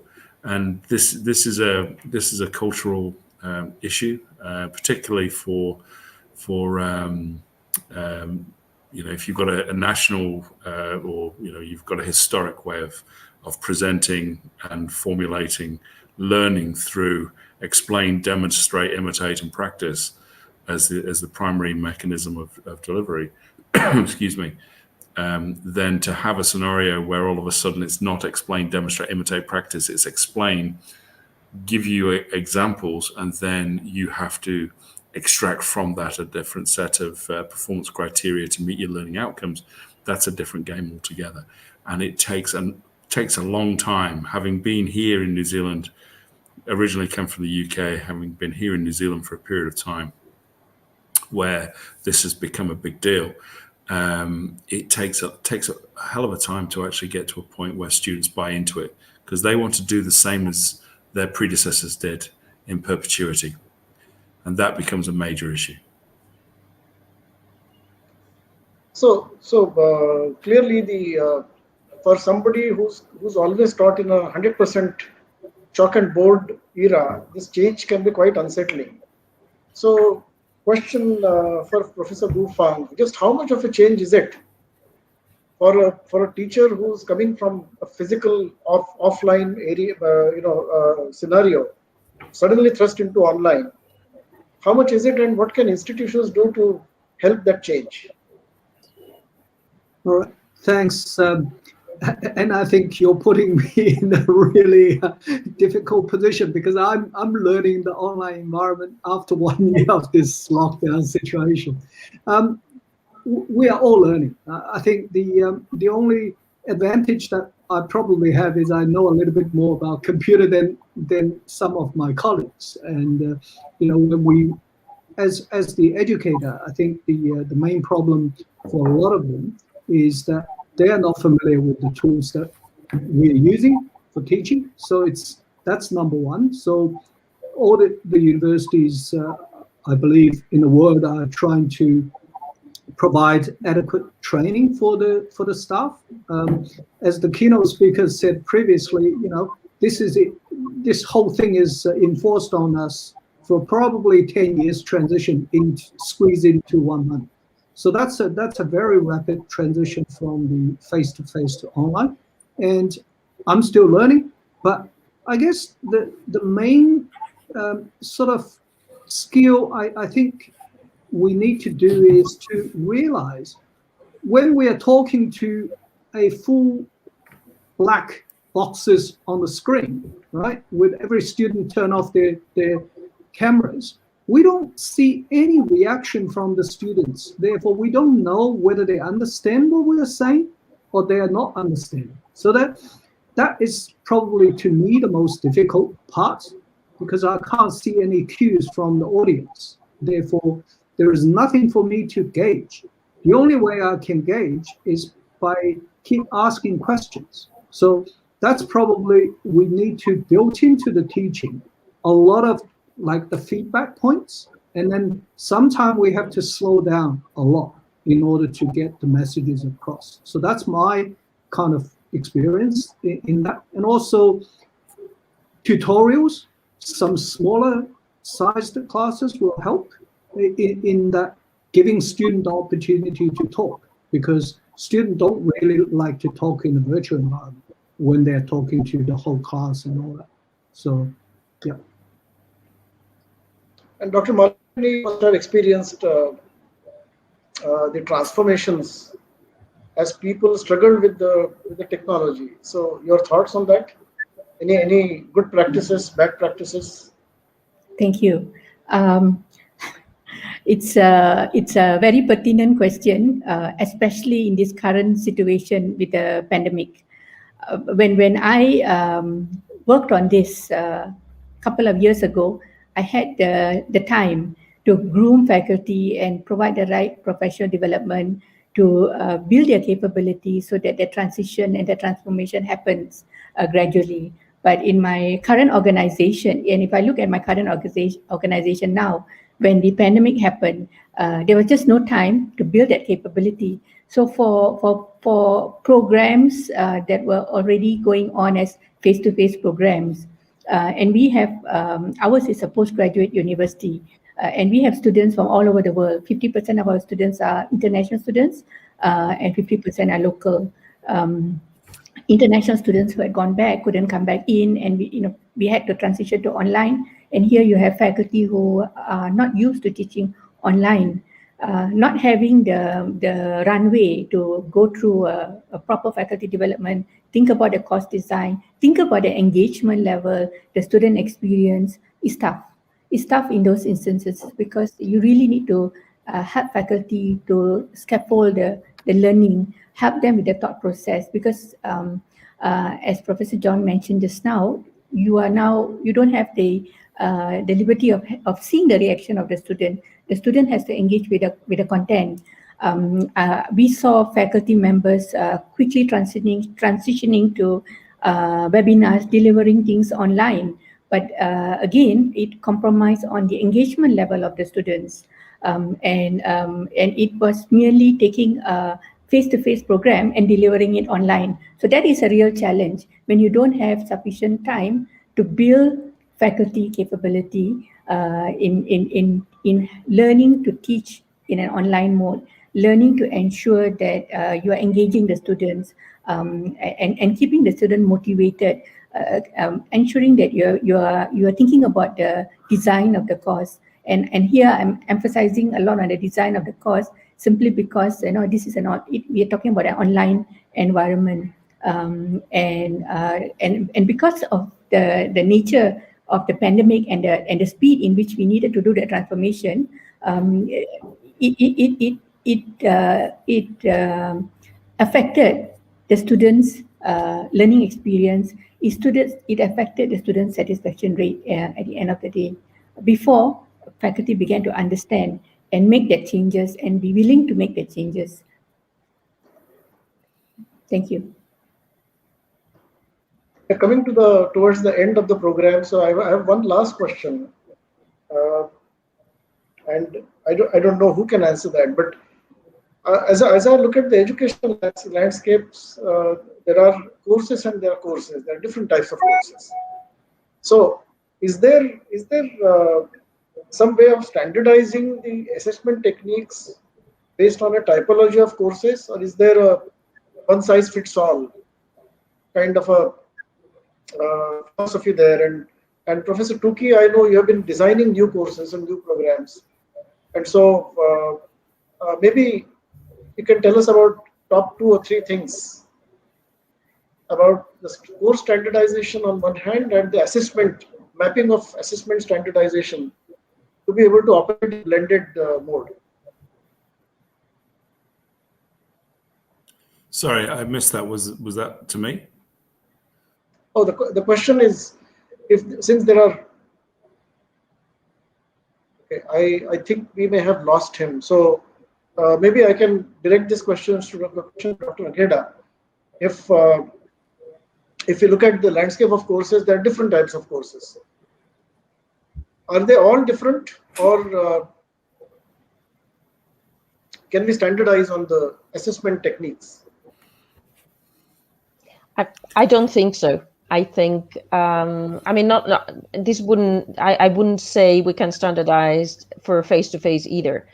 I don't think so. We need to make sure that the assessment is consistent, it's coherent with the nature of our course, and there's very little in common, between a laboratory course or a theoretical course or an experiential course that consists in job shadowing somebody in a company. So the learning outcomes will be different, the assessment tools will be different, and I don't think there is any way to standardize. However, I think that this business of teaching for our faculty is becoming more and more and more complex every day, and I think faculty need help.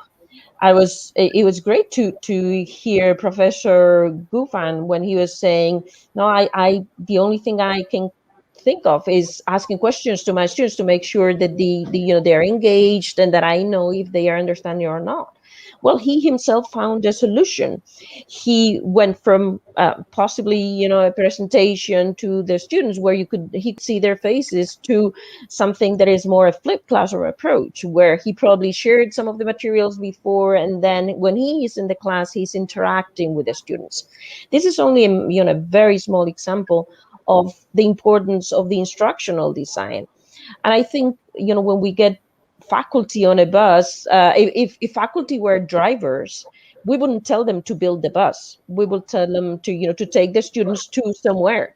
But here I think sometimes we're asking for too much. I think it's very important that institutions understands the need to support faculty, the role of the instructional designers, those experts that know what the students' learning journey needs to look like, and therefore what we need to assess and how we can assess is something very necessary. And I think we need to equip our faculty with that support. And that, of course, the training and development is key, but also the people by your side that will help provide the students with the best possible learning experience. I think that's a very important aspect of what we've experienced and of what is coming. I'm glad Professor Tuki is back with us. We just have about 2 or 3 minutes left in the program. So the same question for you, Professor Tuki. This is it possible to prescribe a particular rubric or framework of assessment? I got the question. It's fine. Okay, all right. Yeah, the thing, is it possible to standardize? The answer is, well, not really, no, because my PhD supervisor back in the day, many years ago now, said to me something which was quite profound. He said the nature of the problem dictates the means of solution. And he was quite correct in that. The fact of the matter is that there are certain types of qualifications, certain types of program of study which absolutely lend themselves to distance learning in preference to other things. So, for example, laboratory-based stuff is always going to be extraordinarily difficult to give a credible proposition in terms of giving students a good learning outcome. So we have to be realistic about what's possible. What absolutely does have to happen, though, is there needs to be some investment in the infrastructure. What tended to happen with a lot of universities is that from 0 to 100, all of a sudden they had to flip on a dime, going from traditional delivery to, with enhancement through the web, to being 100% web delivery, and that's a big deal. And there's a requirement to take some time to think that one through. So at AUT, we're in the process of actually investing significantly in the software and significantly in the program design components.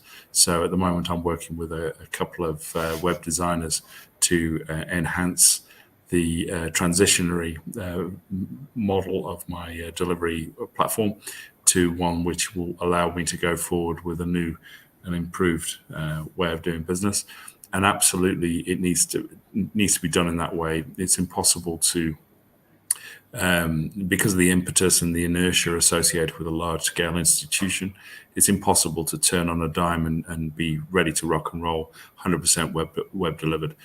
When it comes to the actual process and protocol associated with delivery, me personally, I emphasize voiceover slides rather than face-to-face delivery through the web.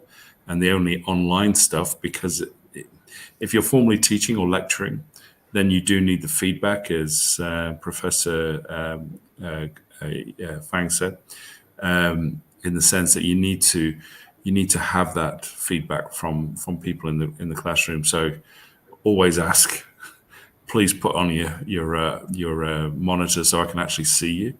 It really helps, and don't be afraid to do so.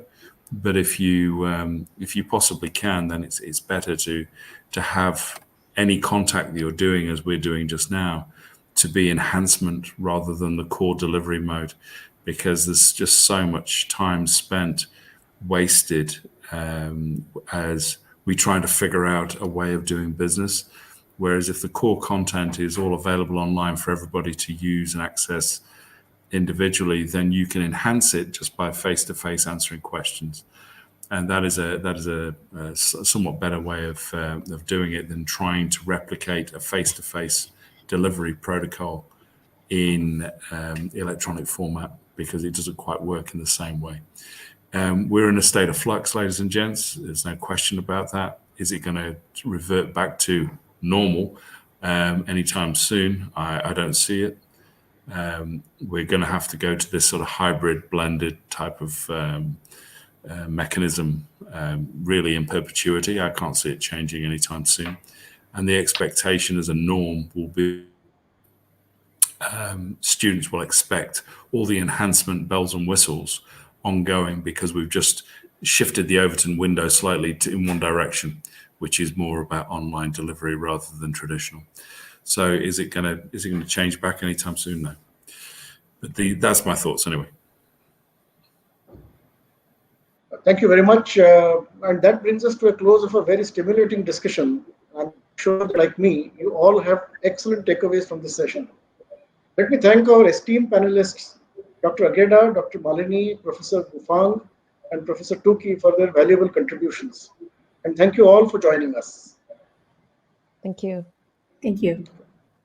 Thank you. Thank you so much, Dr. Milind, for conducting such a wonderful panel discussion, addressing the challenges and best practices from offline to online transitions. And thanks to all the panelists for engaging the audience and sharing their valuable insights with us. I now invite our next keynote speaker, Shri Anand Mohan Sharan, IAS. He is currently serving the Principal Secretary of the Higher and Technical Education Department at Government of Haryana.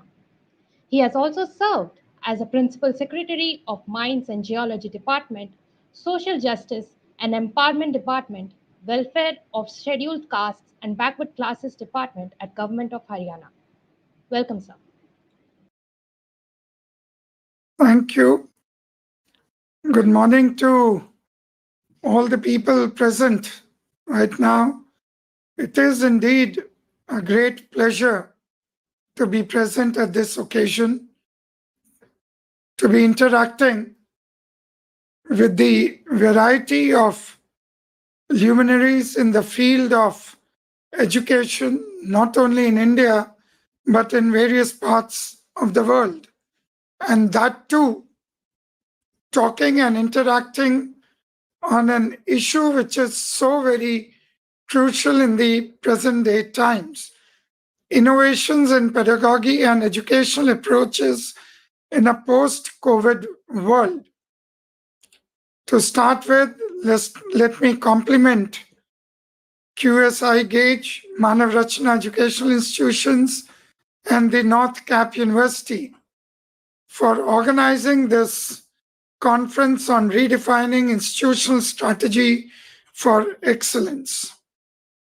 It is indeed very happy to note that the fraternity concerning the higher education has got together in these challenging times and is standing tall and have nearly redefined the domain of education with their various innovative approaches.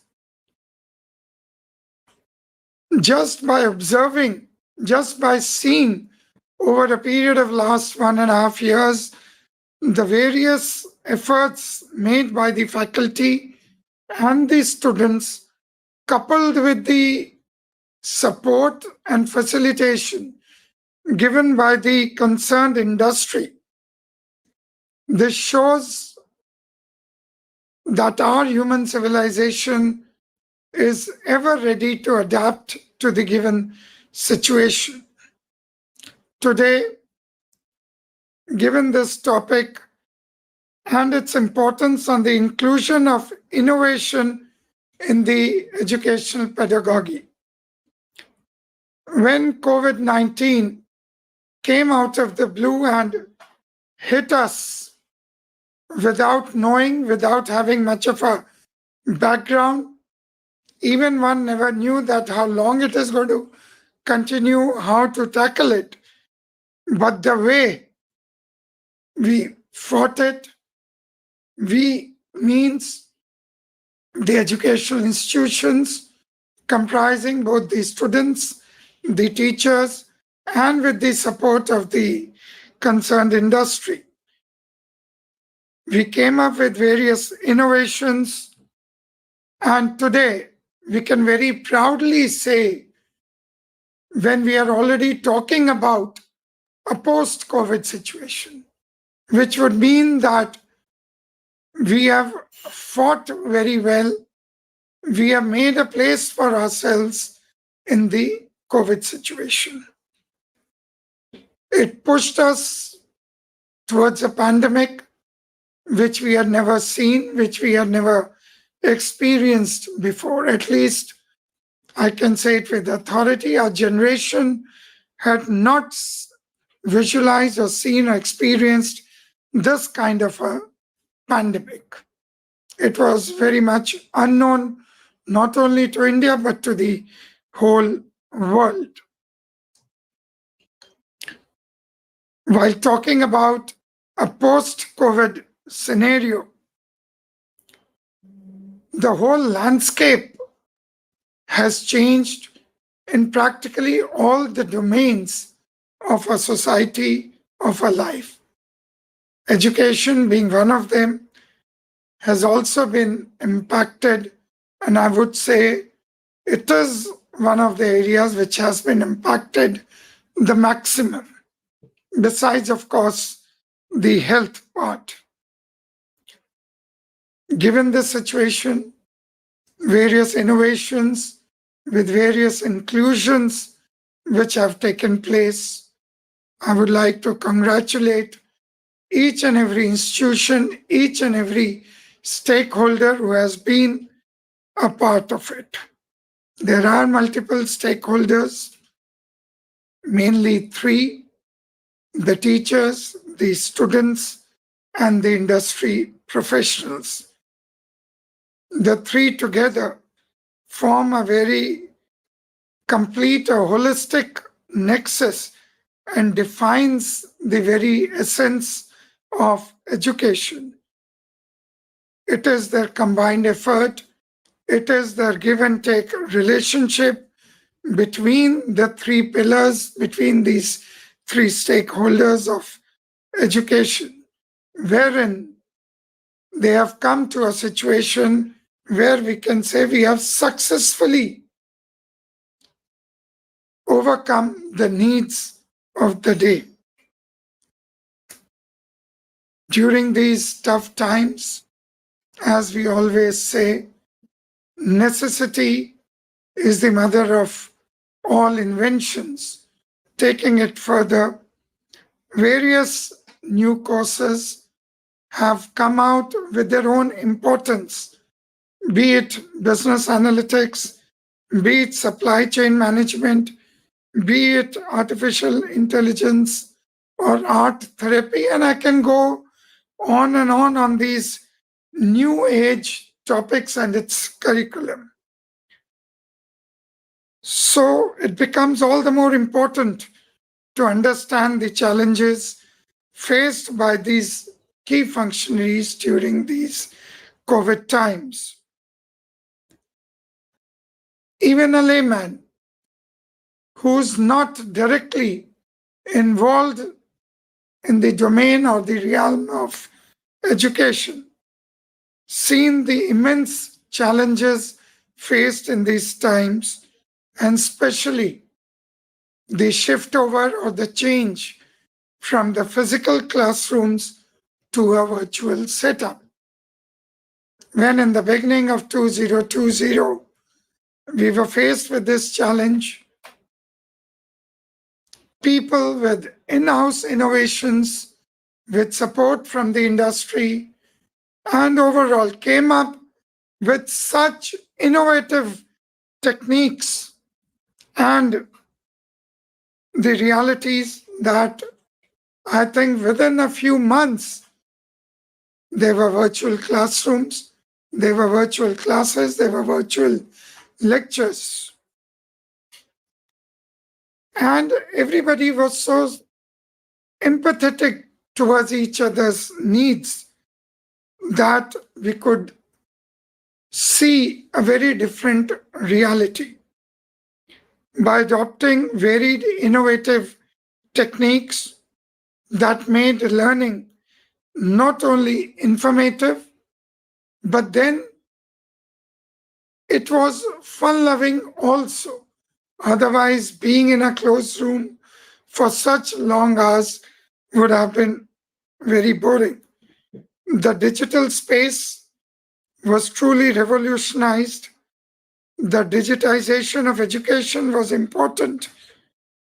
And that is where all the stakeholders had immediately stepped in, and with their own contribution, I won't name what all each one did, but the end product was very good. Now coming that the virtual education is not only pure academics. Along with the academics is the overall personality development of a student, of a teacher, of any stakeholder involved. This involves various extracurricular activities in addition to the virtual academic classes. If we are looking for a very developed, a nuanced personality of a student, then we have to move beyond the academic exigencies of the day. I've seen it in various institutions, various, I would say, universities, higher educational institutions, varied activities. A simple activity like poster making, elocution, paper presentation, to a complex activity. I know of a few institutions where incubation centers were set up.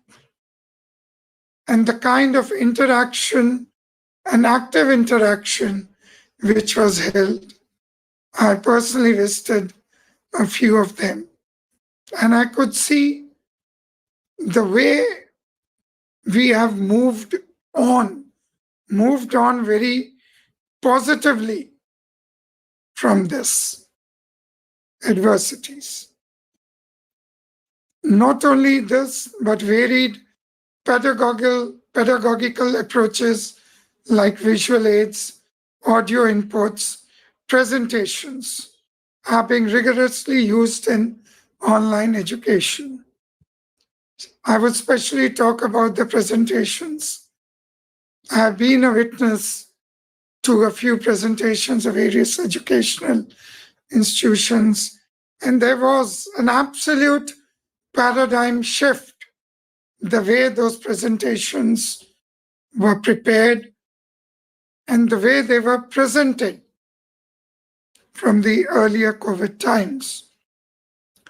One major aspect which I thought the positive which has come out of all this learning, earlier in the physical classes, our teachers, with the best of knowledge, would be imparting the training and the lectures to the students. But with these online lectures and classes, we had the best of lectures, maybe some from the Ivy Leagues or the Big Four professionals, delivering their expert knowledge in their own domains. If I wanted to hear or wanted to attend a particular person imparting his expert knowledge on his own domain, I would have access to that, which was earlier not so easily accessible. The students got the opportunity to have one-on-one interaction with these experts and gain engaging insights from them. Even, I remember initially, evaluation was a big challenge. Evaluation, very new novel techniques came up which tested the actual learning of the students, and it has completely displaced the notion of rote learning in classrooms. The kind of evaluation which is done, I think it is much, much more meaningful now than the evaluation which was done earlier based on very restrictive testing.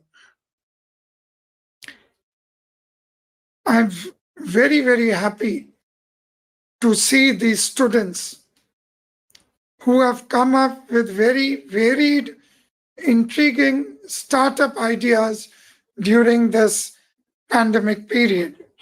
And this shows the spirit of innovation, the spirit of entrepreneurial skills, which has been generated in these various stakeholders. When I look, it's been 1.5 years, when I look back at these trying and testing times, I think a lot of positivity has been generated. The way the humankind, not only in India, but in the whole world, the way they have adapted to these challenging times, stood up to the occasion, came up with brilliant, innovative ideas that shows the survival of the fittest and the skills. The vibrant innovations which I see all around, more so in the field of education, gives us a feeling of pride. And now I'm very sure when we move on from this pandemic to the normal times, these innovations which have come here, they have come here to stay. And I'm very sure and have the confidence in each one of you. By you, I mean each one of the stakeholders involved, that even the regular classroom teaching would undergo a sea change in times to come. At the end, I would thank each one of you for having given me this opportunity to hear you, to talk to you, to share with you my experience of this last 2 years of pandemic. But ending on a very happy note, I can say we have fought it very well. We have come out with it nearly with lot many approaches.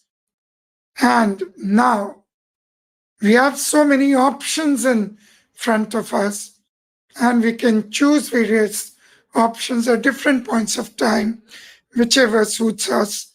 And I'm very sure in times to come, each one of us, each institution related to education would march forward and shine in itself.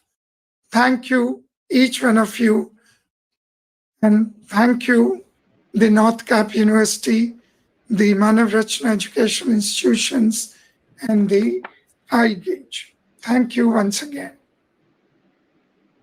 Thank you so much, sir, for such an interesting and engaging thoughts. Now it's time to move on to a very interesting higher education debate on the topic online classroom, whether it is a bane or boon for higher education. I invite Dr. Ashwin Fernandez to introduce the speakers both for and against the motion and moderate the debate. Thank you, Suchasmita. This is my favorite part of the program, where we're going to be pitching two parties against each other, and we're going to be talking on semi-controversial topics. And today's topic for the big HE debate is online classrooms, boon or bane for higher education, or bane or boon, whichever way you like to put it. But we are going to be having a discussion whether online classrooms have been beneficial or not, and what are the views of our panelists. This is a debate, so we are going to be having a debate format here. We all know that in the last year and a half, we have all of the world has taken the classrooms online. There are benefits. The access to higher education, the access to education has increased. The cost as well, and the quality perhaps can be improved upon. But also there are challenges with online classrooms. While I've heard somebody telling me that with online classroom, every student is a front bencher. But in the traditional classroom, there's a challenge to have them in the front bench. So while there is a benefit, there's also a challenge for online classrooms, and some of them include the attention span, emotional issues. There are challenges with upskilling, with technology, and in India, where we have such a diverse land, and challenge is there for accessibility and connectivity. There's a big challenge in second and third tier cities. So I would like to invite my panelists for today. So speaking for the motion that is for boon, for the benefits of online classrooms, we have Ms. Gauri Basin, Director Admissions and Outreach at Manav Rachna Educational Institutions. Welcome, Gauri, and thank you for coming for this panel discussion, for this debate. Along with Gauri, we have Professor Dr. Rekha Vig, Deputy Dean Academic Affairs at North Cap University. So both of you all will be pairing up to talk to and debate on the boon of online classrooms, and for bane, on what are the challenges and how it has not been helpful. Perhaps we have Professor Dr. Kavita Khanna, Head of Department at the Computer Science Engineering at the North Cap University. Welcome. And along with her, we have Dr. Asha Chand, the Associate Dean International and at the Dean's Unit at the Western Sydney University, Australia. So welcome all of you, and I think we have a great team here, two opposing sides, and we would like to make this not a panel discussion. Please, I would like all of you all, when you're speaking, of course, the one speaking first, which is Gauri, will open the debate with her opening statements for being a boon, and then we'll go over to the opposite side to Dr. Kavita for hearing her views on the bane. Back again to Dr. Rekha on the other side for boon, and then to Dr. Asha Chand. I'm going to give you a maximum of 5 minutes to make those statements. You can tackle some of the challenges or opposing comments from the other side at this moment. And once we're done with this, I'm going to pick up points from what you've said and probably pose some questions to you and see whether our audience has any questions. All right. So welcoming Gauri first. Over to you, Gauri. Your 5 minutes for your opening statement for the debate. Are you muted, Gauri?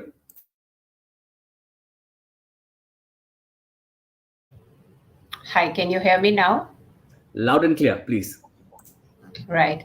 So before I begin, I would like to thank and compliment QS for creating such an insightful platform. We've had some amazing thoughts since morning, and hopefully we look forward to listening to other panelists as well.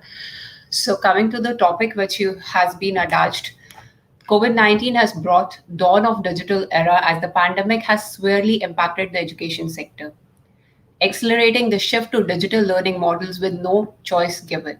Hence, we are debating the topic today. Amidst all the calamities it has brought, COVID-19 has been significant in scripting an entirely new chapter in the field of education, if I may put it that way. And it will not be anything near to exaggeration when it is said that there has been a 360-degree change in the lives of administrators, teachers, parents, students, recruiters, and more. We have heard some interesting points from our keynote speakers and panelists earlier, and I'm sure we'll deliberate much more in this panel. What I would like to focus on to begin with is the futuristic aspect of online education. Needless to say, pandemic has confronted the system with an unusual set of circumstances. But at the same time, we cannot deny the fact that there has been an explosion of knowledge in the world. Along with that, there have been unprecedented changes in the communication technologies.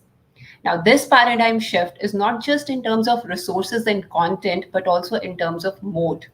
Ebooks replaced the hardcovers, Google Classrooms replaced the project files, tablet screens replaced whiteboards, and classroom interaction was replaced with virtual meetings in no time.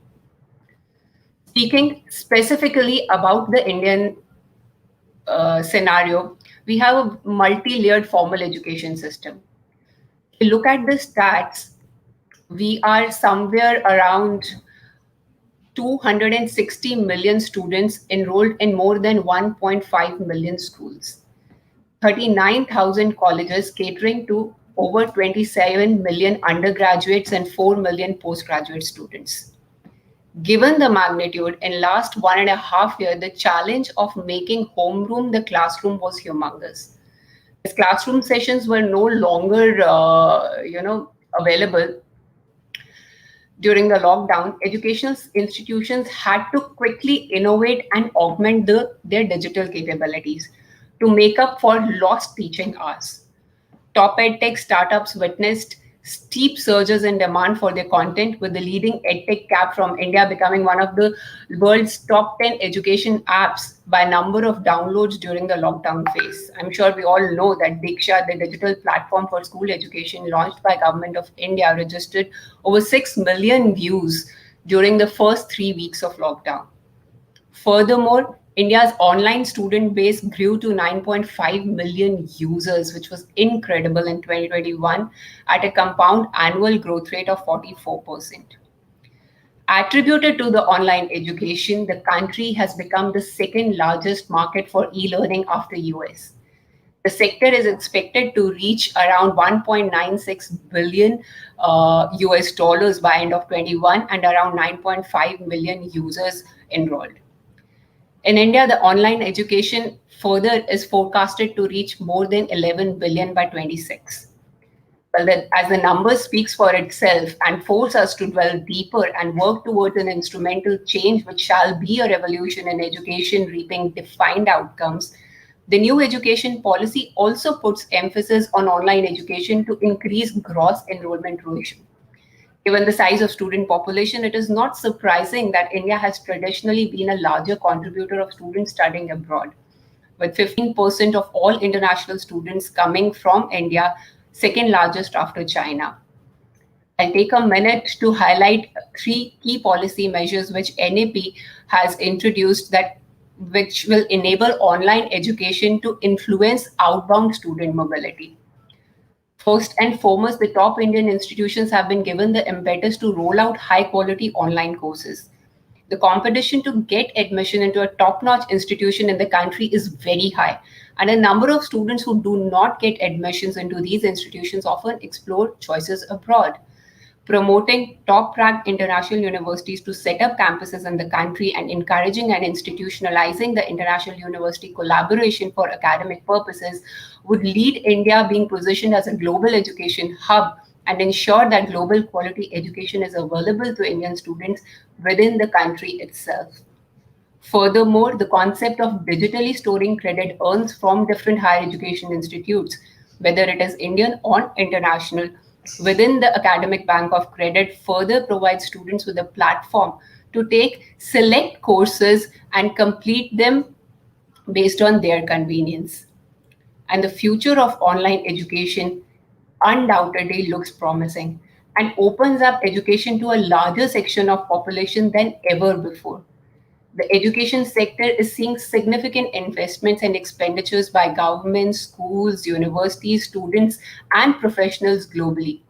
By 2030, it is expected that global edtech expenditure will grow to nothing less than $10 trillion. In Gauri, the same direction, I have to stop you there for your 5 minutes.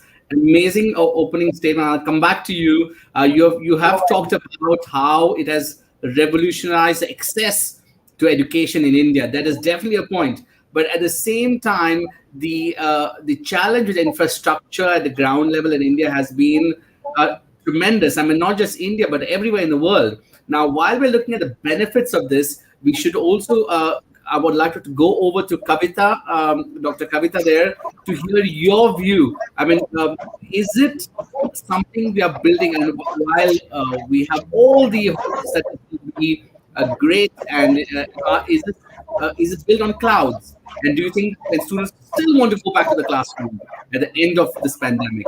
What is your take on this? Okay, thanks Ashwin, and thanks to the North Cap University and IGAUGE for QS staff for making me a part of this wonderful debate today. Well, to me, it all starts with people. We should never forget that people are both the creators and consumers of knowledge. We need to focus on people. It's the beginning and the core of things. Now, once we put focus on people, one must recognize that in online teaching, the same student and same teacher are quite different. When you move them into an online mode, behaviors change, attitudes change, quality and level of interactions also change. Under the given circumstances of COVID-19, switching to online mode of teaching seemed to be the only logical choice when the entire humanity came together on its path to survival. But when teacher goes to a classroom, it's not just about transmitting the knowledge. It's about the experience as a whole. It's the feel, the personal touch, the energy, the vibes that matter. Imagine having the video of the beach of Goa. Well, this is for those who have visited Goa at some point in their life and have experienced what cannot be described in words. Can you have the same feel of Goa by just watching the video? Or can you feel the fresh air of mountains by just looking them in the videos? No. So once you visit a place, you cherish those memories. And same is with in-person classroom. It gives you experience. It gives you memories for lifetime.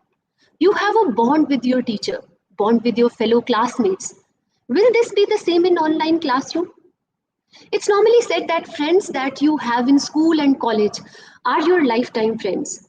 You must have experienced this in your life as well. So can you have the same bond with online friends, the friends that you make from an online classroom?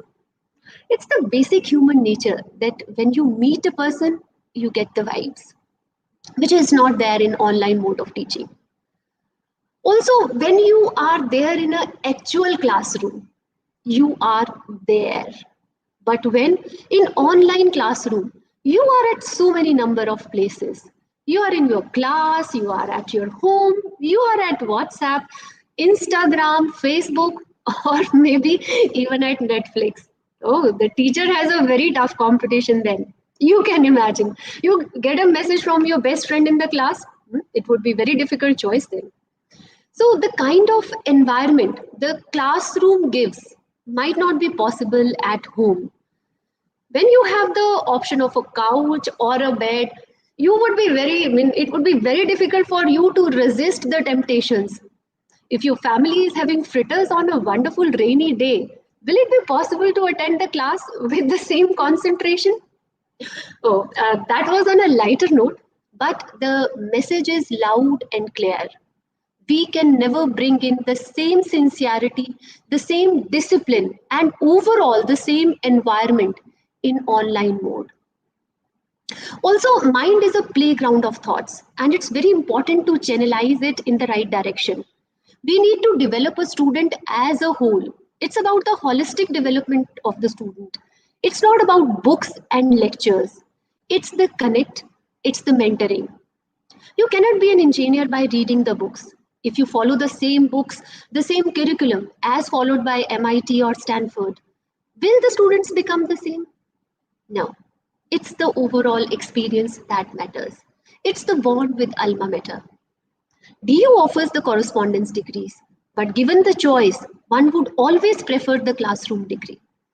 So, we also should have to realize that every student is different.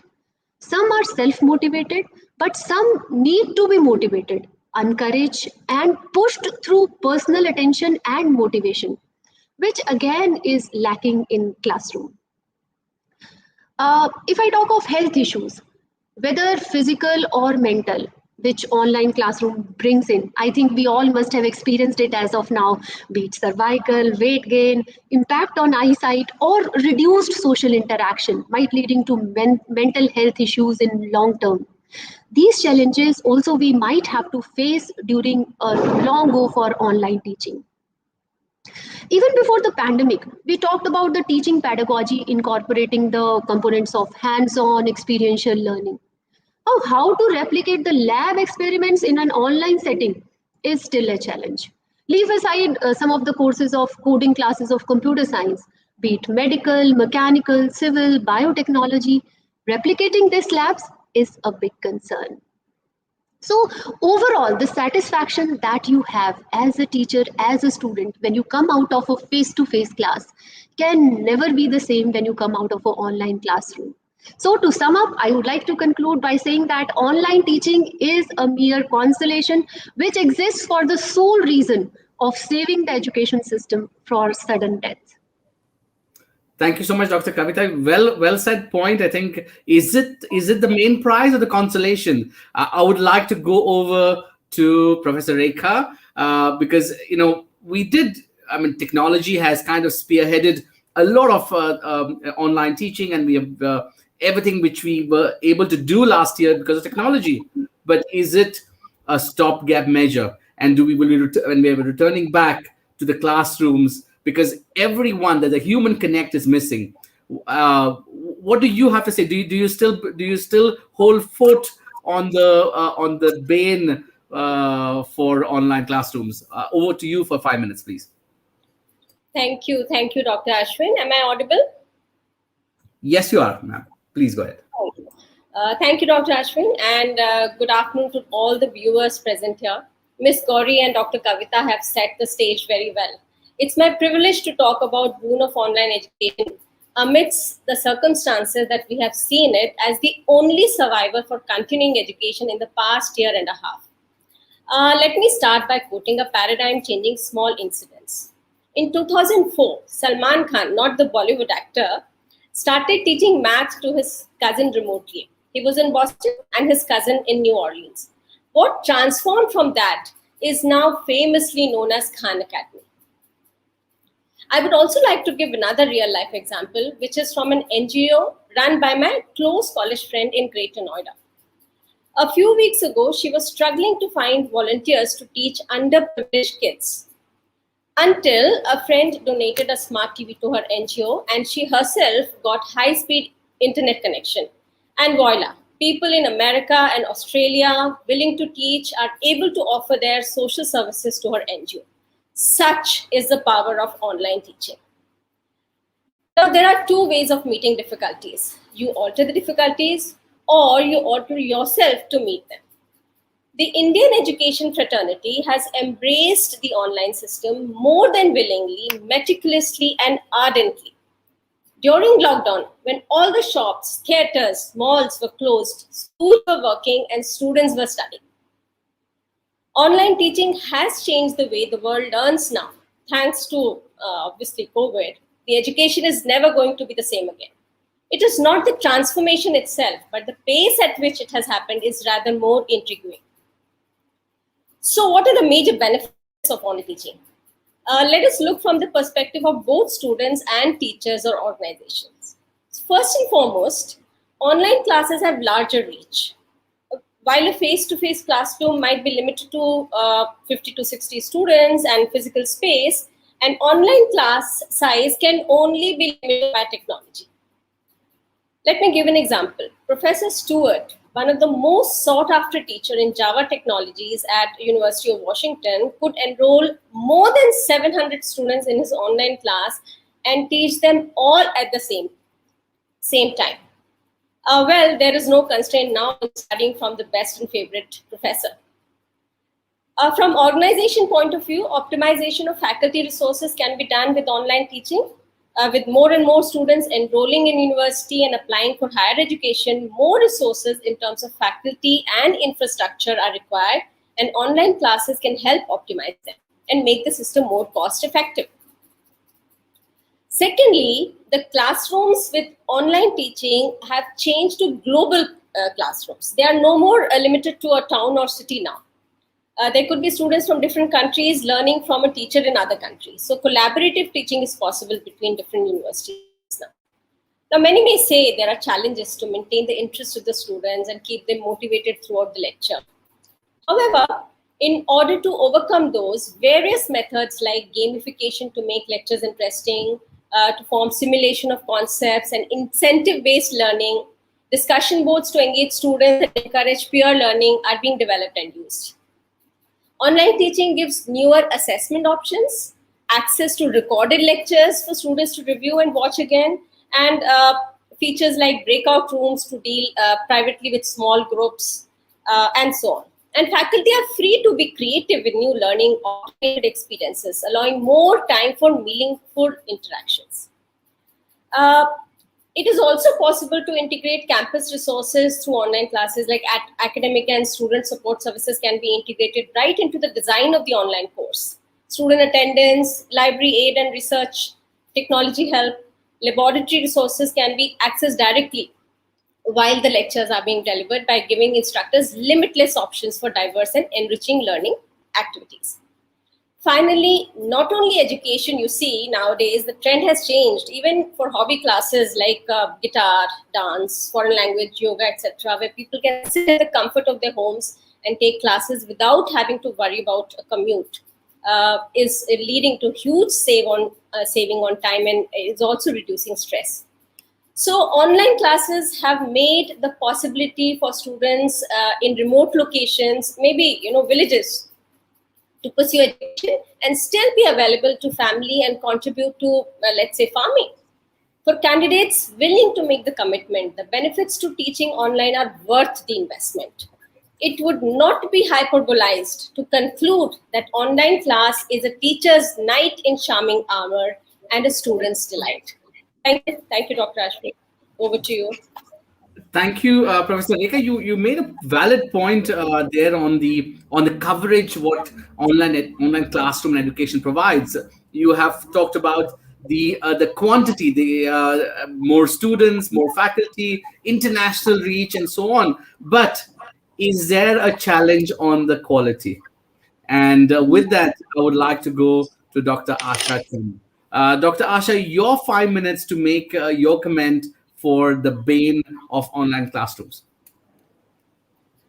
Thank you so much, and greetings from Sydney. And I salute the three earlier speakers for their presentation and their insights on the very important issue of whether online learning is the way of the future. We've lived through the pandemic for 18 months now, and this is the time to really think about our strategies. So thank you for the opportunity. I'd like to start by asking some basic questions about, is online suitable for everyone?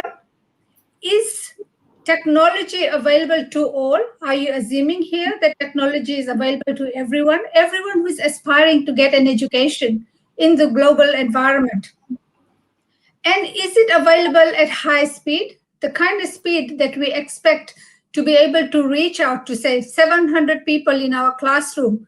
Is it about quality or is it about quantity? What kind of reach are we wanting to have? As educated, what is our responsibility to educate the people or the youngsters who will be the leaders of tomorrow?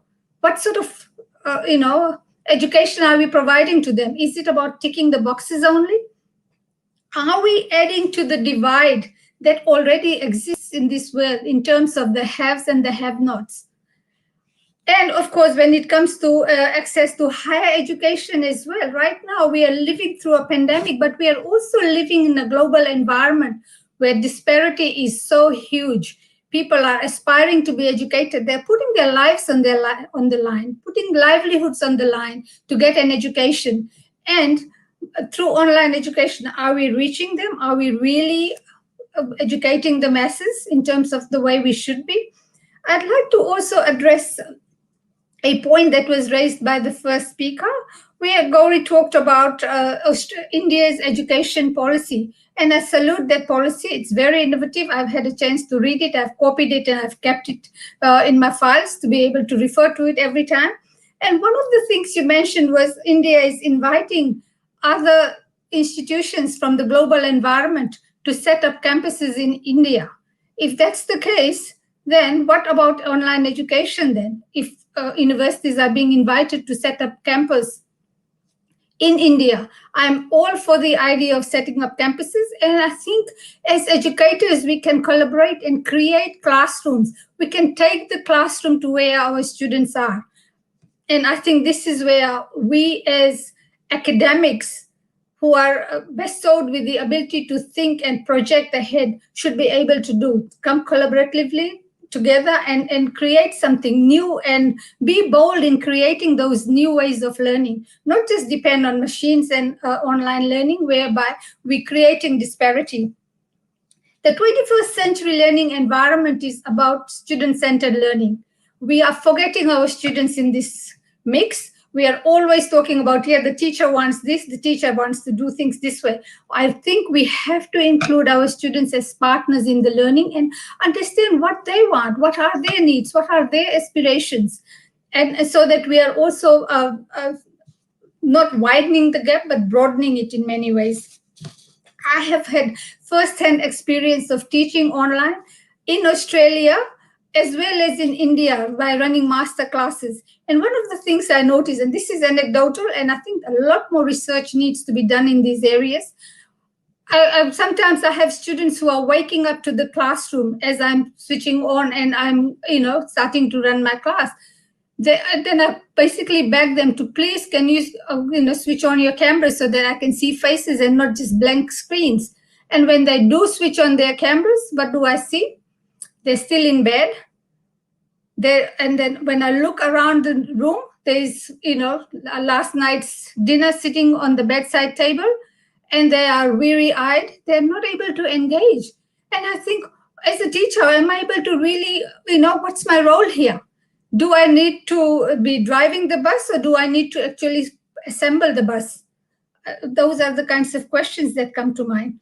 And the other challenge is when you are teaching in this sort of online space, students are not able to sometimes even ask the kinds of questions they would do if you were in a face-to-face learning environment, because the teacher has the capacity to mute the students or mute everyone.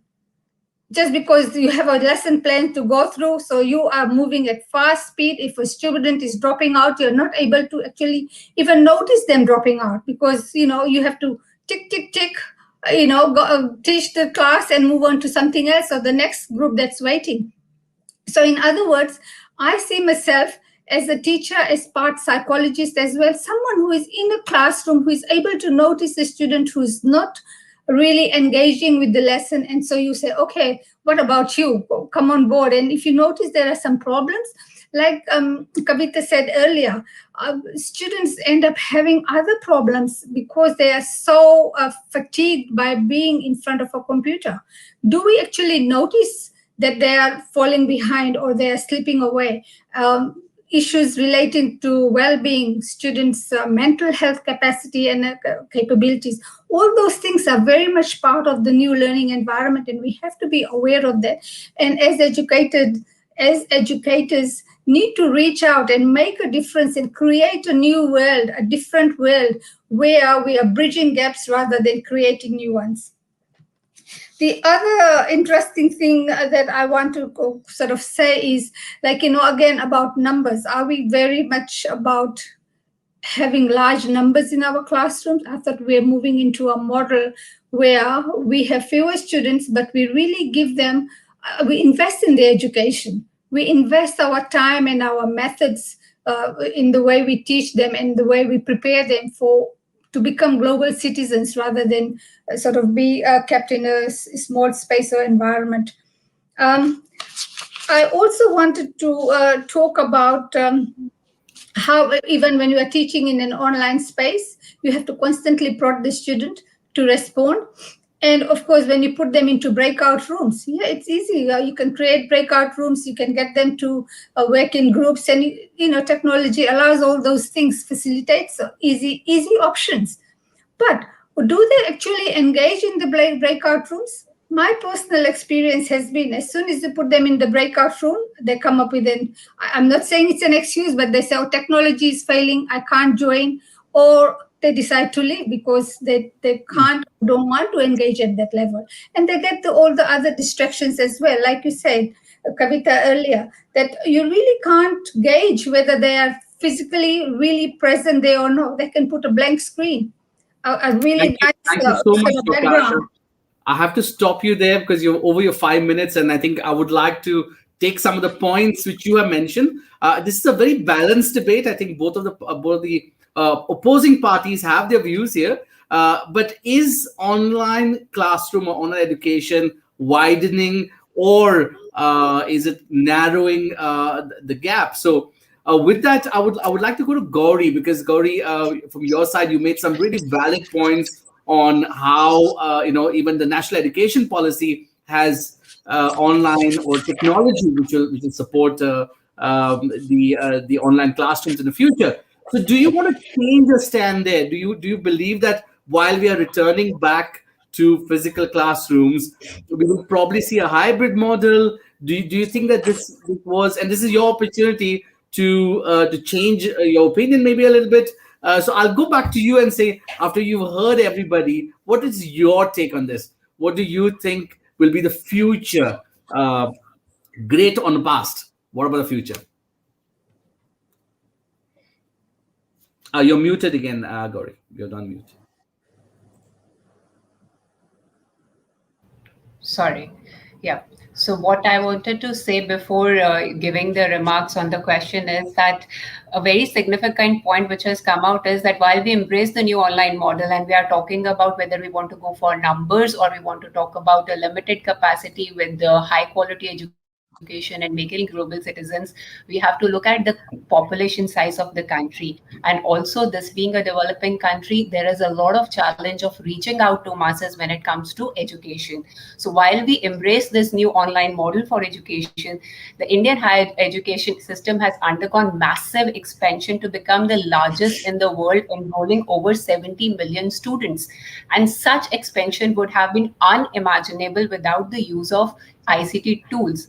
To illustrate, if India were to create this additional capacity to increase in brick and mortar institutions alone, it would have had to build 6 universities, 270 colleges every month for 20 years, a feat that would have been impossible to achieve with India's limited resources. Instead, India chose to go the MOOC way.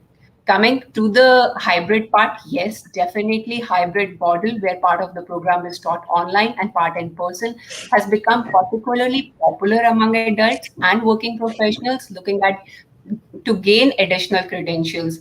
The model shall certainly provide with the flexibility to access course material as their schedule permits, and that's very, very important. And in crux, I would say the technology has been nothing short of disruptive for our system, solving 3 of India's pressing problems: access, equity, and quality at once. All right. Thank you so much for that point. I would like to go over to Professor Rekha now on the widening, really, because I think what happened in the traditional system at least is the students didn't need to have technology themselves, a broadband internet, a good computer which can run at a time. So what is your take on this, Dr. Rekha? Is it going, and again, on the future of education? I would request the rest of you to please mute your mics because we're having some oversight. Yeah, perfect. Thank you very much. Yeah. Over to you, Rekha. Yeah. Am I audible? Yes. All right. So, well, as concluding remarks, I would like to mention, as even Gauri had given a number of figures here, and saying that India's online education has grown approximately 9 times in terms of market and 6 times in terms of users in just last 5 years. We have a clear picture, to what students want. It has not only opened newer job markets, but also a whole new avenue for entrepreneurs. During the last 1.5 years of lockdown, maximum number of edtech companies have sprung up.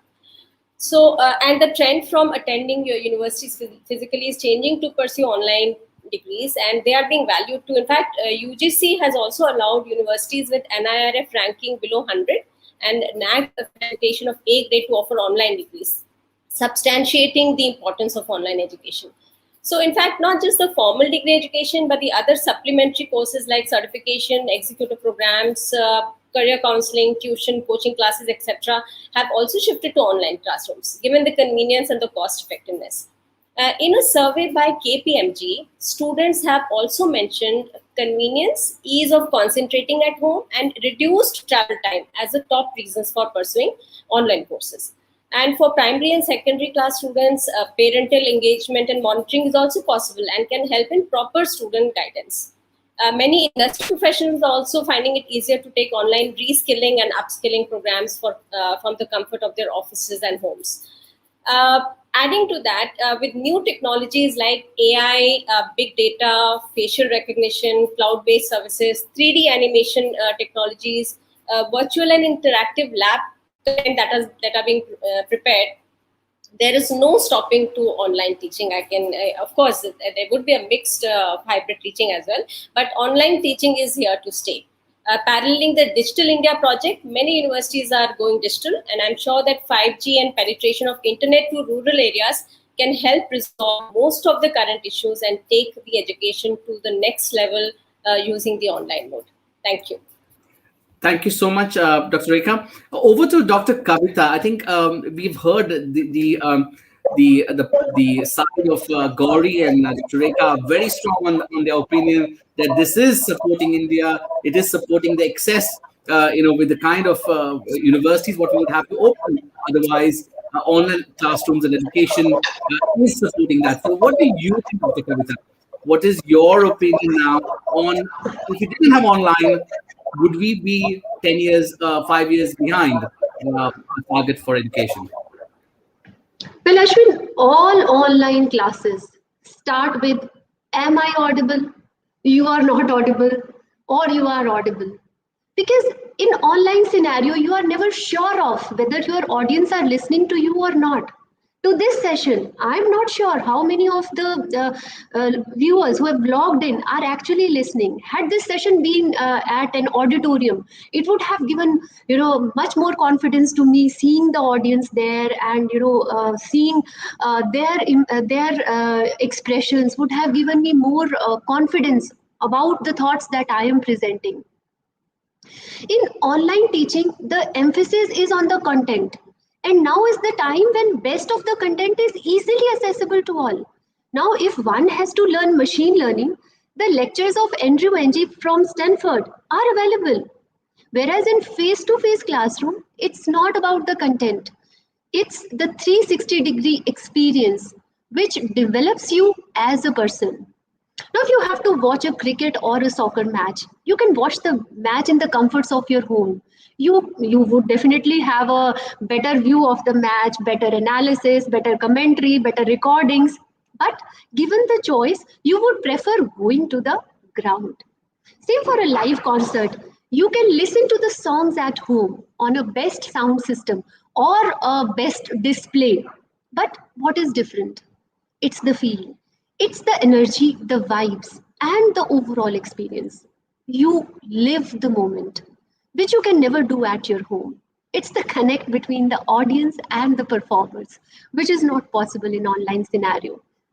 So the same is with the online classroom. The connect between the teachers and the students is lacking. So online teaching can be a substitute, but not a replacement to the face-to-face classroom. I have experienced both as over my varied experience of teaching more than 20 years and working as a radio jockey for around 20 years, where in radio, you do not have your audience in front of you. I've experienced both. Believe you me, it makes a lot of difference when someone is in front of you. It's the connect, which is the key. WhatsApp is a very powerful tool for communication when it comes to distant communication. But what if you start communicating through WhatsApp with your family member sitting next to you? Technology should be an enabler, but should not be a substitute for connect. You can have many online friends, but your best friend would always be the face-to-face offline friend. And that sums it up. Thank you so much, Dr. Kavita. Over to Dr. Asha. I think for you, the challenge in Australia probably is much more different than in India. We do have the challenge of accessibility for when we go down to the smaller cities. But what do you have to say as your concluding remarks? Do you think perhaps we should continue with online classrooms in India for a little bit longer so that we can reach out to more people in India, increase the literacy rate? I would like to have your quick comments because I want to get one more question at the end of this, which came in a recent debate. So if you can take a minute to answer this, and I'll pose another question to everybody. You're muted, Dr. Asha. Yeah. So, I don't think the situation is any different in Australia. Australia may be much smaller in size compared to India. So, of course, our problems may look a bit smaller compared to India, but not really. I think we still also have students who don't have a connection at home, who don't have the fast speed connection that we expect them to have when they are coming into the online learning space. So I think our challenges are similar. And for that reason, I'd say a lot of collaboration between the two countries and academics in the two countries to come up with innovative solutions is the way forward. Perhaps high flex learning, whereby we can have a bit of online as well as on class or in class learning, and we can share those experiences. And we really need to see these challenges in a very responsive way as a collective group wanting the best outcome for mankind. I just also wanted to quickly mention the higher education sector across the globe actually relies on the Quaquarelle Siemens, the QS, formerly Times Higher Education rankings and data. And I'd like to present the latest data on how students would like to learn. The aspirations of students to travel to other countries, live experiences, become independent, and challenge themselves to understand other communities and their space in the world is very much what students want as a package. And that's why the international education market is a multi-billion-dollar business, and the educators as well as business people, as well as academics, universities, governments, everyone's interested in that space. A report released by QS, formerly the Times Higher Education, reveals that a staggering 61% choose personal teaching spaces. 17% have chosen, and this is the latest report that came out in June, end of June. 17% only chose online, whereas 23% really didn't have any preference. And they had surveyed 15,000 students from 185 regions around the globe. 52% of the respondents also stated that they intend to defer their education until such a time that borders open and they can travel. And this is about the international student market. I'm just saying this just to say that, add to my earlier comment, that in this mix, we really need to throw in the aspirations of our students, how they want a global learning experience, and why we as educators, as leaders in our countries, need to come together and come up with solutions so that we can resolve this crisis. We've been into this COVID situation for 18 months, and there is light at the tunnel, but we really need to collaborate and come up with some ideas to resolve this. And high flex learning perhaps is one of the many ways that we can, move forward. And thank you. Thank you so much, Dr. Asha. Now, I have a question which was not part of the original questions I circulated. And we have an all-women panel here. So the reason I'm bringing this question is because of this. In India, traditionally, we've seen, and a recent report said that just 3% out of 3% of vice chancellors in India are women. Less than 25% are professors, and less than 31% are associate, and so on. So women already represent a smaller number in the higher education administration and the teaching and so on. And with online classrooms, and traditionally India, in most of the households, the lady has to take more responsibility with housework and so on. So do you think, and I think anybody from here can answer this because this came up in a panel discussion early this morning, and I would like to hear from you all, do you think this would further impair empowering women, online work from home or online education? So anyone from the panel can take that question, or all of you would like to answer. I'd like to hear from you all on that. All right, Dr. Ashwin, may I go first? Sure, please, Dr. Rekha. Okay, so as you rightly mentioned that given the scenario wherein the faculty has to teach from home, handle the housework, the kids, the family, but I have seen it myself and around that the male members are also becoming more aware, because they are seeing in front of them that how much is the responsibility of each member of the family. They're becoming more aware and they're coming forward and taking responsibility. In fact, I have personally seen that it has been a boon to be at home and be visible around, like how much we're devoting to ourselves to the work. And this is becoming clear that the responsibility is there and has to be shared. So I have seen this change, and I'm sure the society will become less patriarchal and give the required due to the female members of the family as well. Thank you. Okay, so that's another benefit of online classroom we've got there. Anybody from the opposing side would like to take that? Either Dr. Kavita or Dr. Asha? May I? Ashwin? Yes, please, Dr. Kavita. Yes. So what I feel is that there is little acceptability towards when females are working. That was the previous problem, and the same problem persists now also. Because when you are working from home, everybody takes you for granted.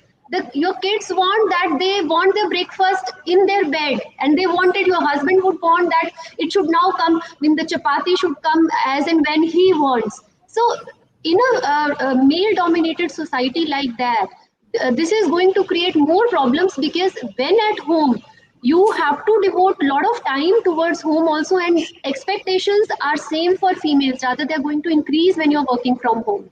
That's what I feel. Okay, I mean, this was out of the book question, and I just wanted to hear some thoughts. Anybody else would like to add? And Dr. Asha and Ms. Gauri, you like to add anything there? Yeah, sure. If I may, in addition to what Dr. Rekha highlighted, that the other gender has been able to see our contribution, which was earlier may or may not be visible based on the strata we come from. But additional point in online education is about equality.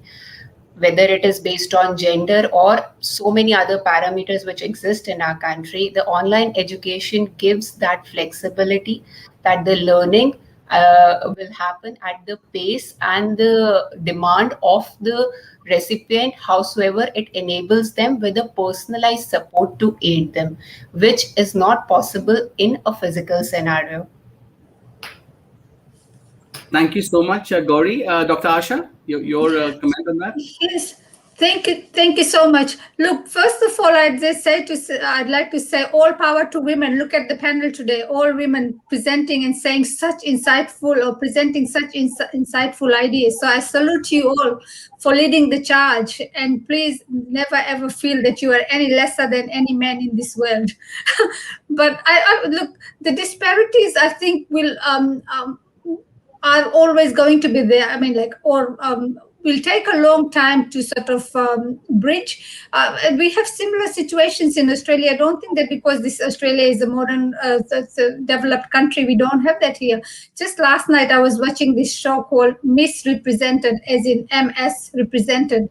A very interesting sort of insight into the political landscape in this country, where women are aspiring to sort of take the charge in terms of leading politically. Like our first Indian woman prime minister was put out of her role by a man, and of course by a very male-dominated party. And India, of course, had Indira Gandhi as the first woman prime minister for such a long time, and you've had created the global legacy of that. And I think it's all about empowering each other or one another. And I think again, online learning perhaps would create those invisible disparities that we may not be able to even talk about. And I thank you, Kavita, for being so honest and open and talking about the expectations of the males in the family, that, yeah, please give me my breakfast in bed, or please have the chapati hot and ready for me when I want to eat. I mean, those sort of situations really need to be changed. And I think we as educators can lead the charge, and the kinds of how do we educate our young women today is very important too. How do we inspire them? How do we encourage them? And I think to end on this high note, I think if we are present in a physical space, they can see the expression, they can get motivated, they can be challenged, and that's the way forward, I think. Thank you. Wonderful. I mean, this is a great debate to end our last edition of our R.I.S.E conference in North India. So I pretty much enjoyed this, and I think there is no hamper, there is no gift, there's no right and wrong. We just wanted to provoke some discussion and debate, and that's why we organized this. So thank you so very much, Gauri, Dr. Rekha, Dr. Kavita, Dr. Asha for participating in this. And if you were in person, I could have given you a gift hamper or something, but unfortunately, we can't do something in the virtual space. So I wish you all the best, and thank you so much for joining us today. Thank you. Thank you, Thank you so Ashwin. much. Thank you, everyone. It was a wonderful experience. Thanks. Bye-bye. Thank you. Loved it too. Bye-bye. Thank you so much. Over to Sujasmita. To wrap it up, I can say that there could be several more advantages and disadvantages of online learning, as the idea of online education is not to replace the teacher, but to work in collaboration with the teacher and learner in order to create a flexible and creative learning space. With this, I thank all the debate participants and our moderator, Dr. Ashwin, for this interesting and encouraging exchange of ideas. We'll now take a short lunch break and we'll be back at 1:15 p.m. to continue the conference. With this, I also urge all the delegates and speakers to use this break for networking on the virtual platform. So see you all at 1:15.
education in a country sets the tone for its socio-economic growth, a powerful means to take a country into the mainstream of globalization. Indian higher education system is one of the largest education systems in the world.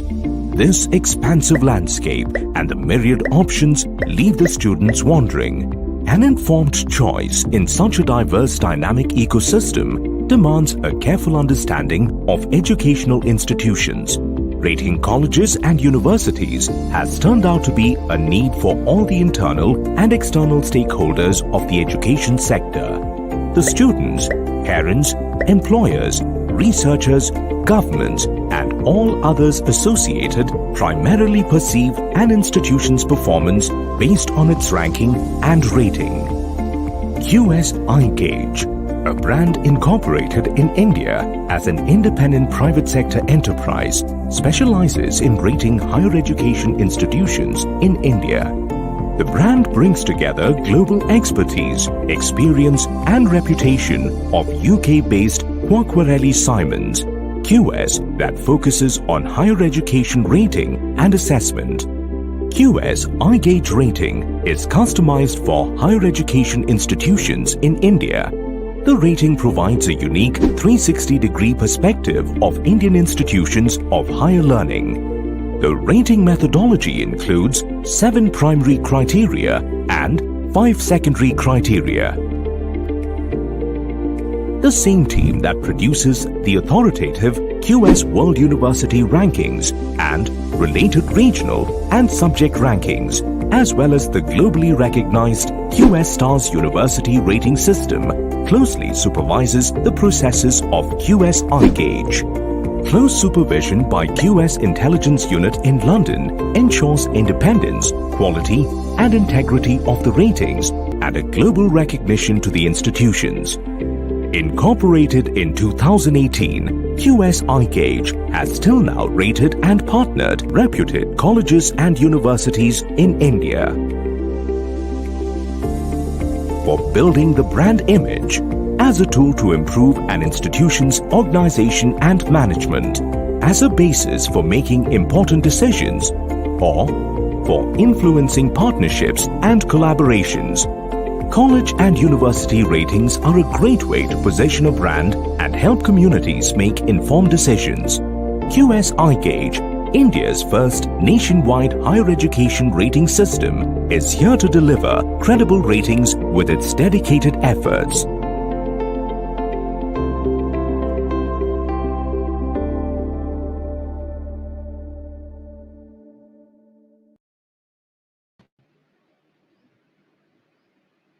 Welcome back to the Delhi-NCR edition of the R.I.S.E conference.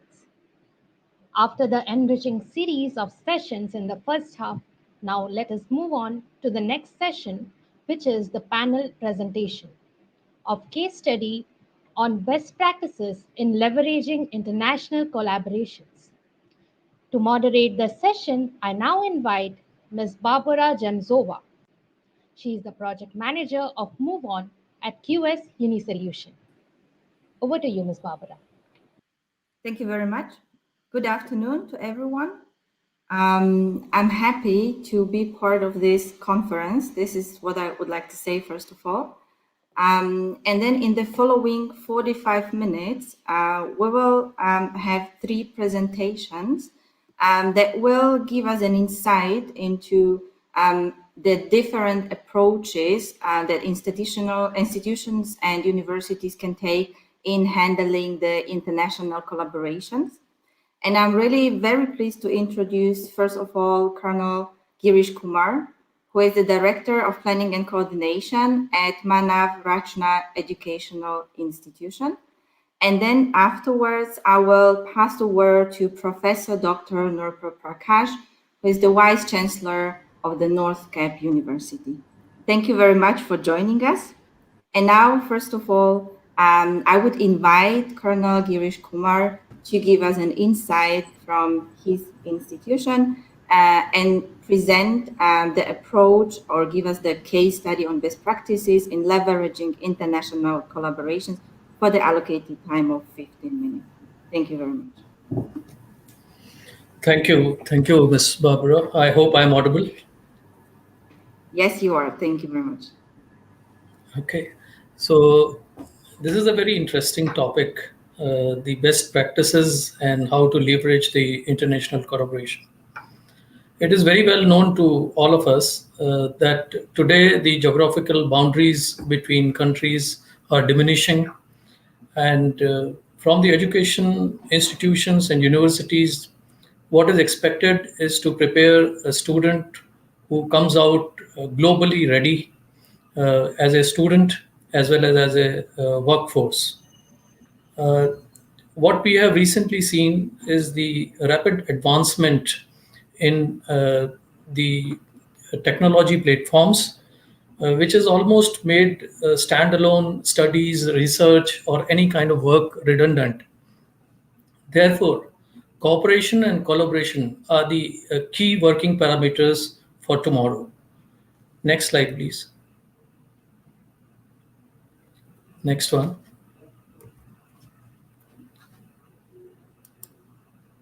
So let's start by understanding very simply as to what collaboration actually implies. There are numerous definitions of this. Simply putting it across, international collaboration encompasses many activities. For universities, this implies joining and synthesizing vision, energy, skills, knowledge, and effort of individuals, groups, or institutions for mutual benefit of both the partners. Collaborations today have become a very complex process. They can be bilateral, they can be trilateral, or multilateral even between universities. The biggest beneficiaries, as we know all, of collaborative activities are the students primarily, faculty members, and the universities themselves. Next slide, please. Next one. Next slide.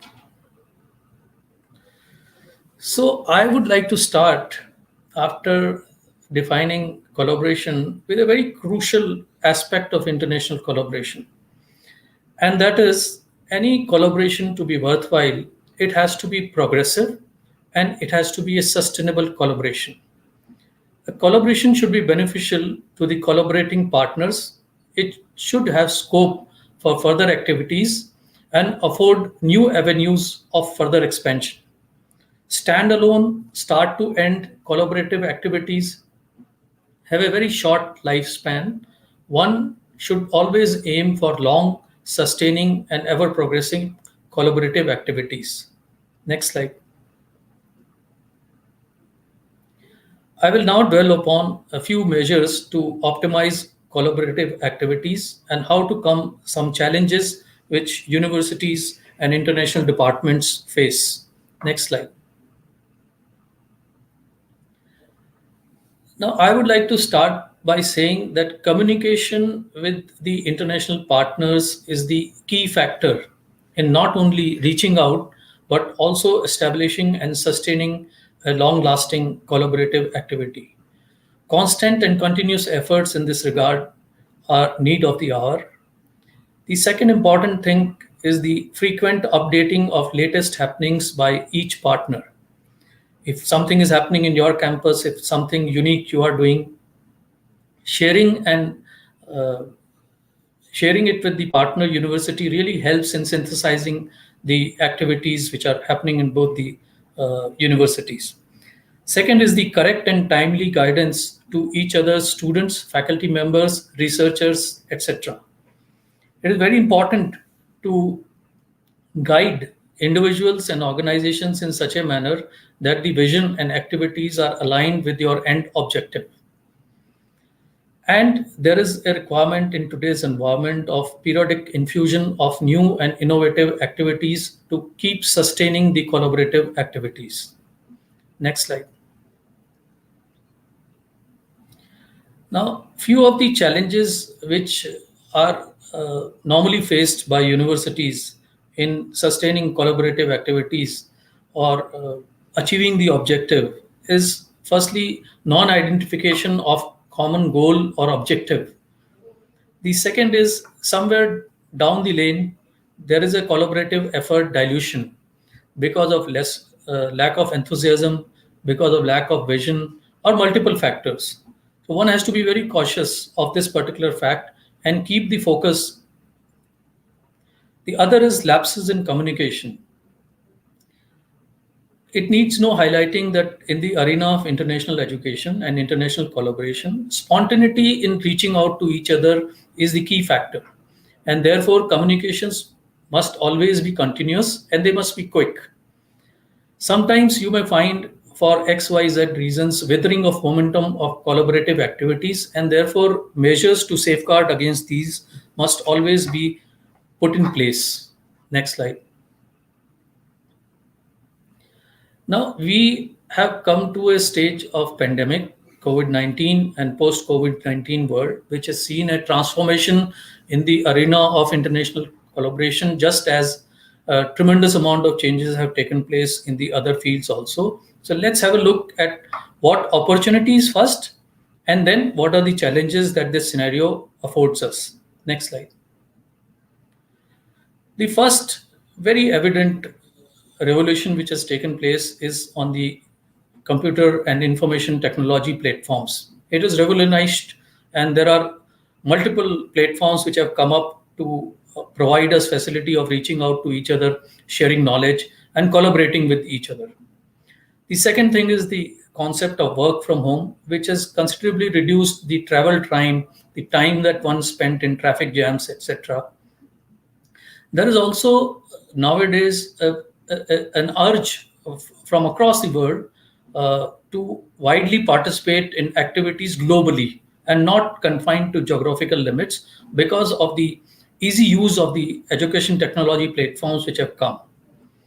This has resulted in an ever-increasing quest by the universities to reach out to each other.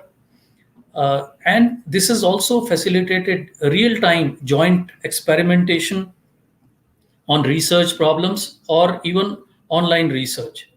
Next. Notwithstanding the opportunities that the technology and the pandemic restrictions have provided us, there are a few challenges also which have come. Physical meetings and visits, which are quite often in the pre-pandemic era, are now not possible. Personal interaction, physically meeting each other, is lacking now. The physical movement of faculty and student exchange for academic, cultural, socio activities is now missing.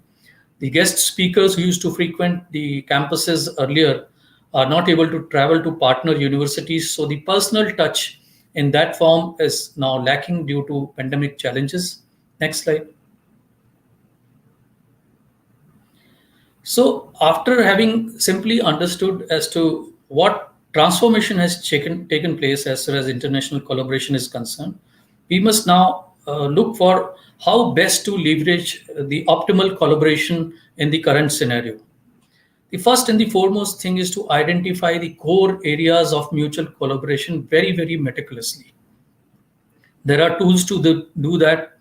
There are ways of understanding what mutually will be beneficial to both the partners, and one must be meticulous in this planning. The second is the alignment of the activities in such a manner that the efforts of the collaborative partners are progressive and they yield some tangible results. And then we come to the most important aspect of continuous communication with each other. Communication is the key factor, especially in today's scenario, of achieving what you desire from your international partner. Then is the mutual supplement of innovative ideas and techniques. I said a word about spontaneity in response. So this is very, very important. Easily said, then done, but we must be very spontaneous. And it is very well known that in the field of international education or department, there are no time zones. So we always conform to the other person's time zone. We must also keep abreast with the latest in the field of international education. There is a lot which is happening. One should be aware about that so that you can apply those techniques, tools, and whatever is happening in your collaborative activities with the partner.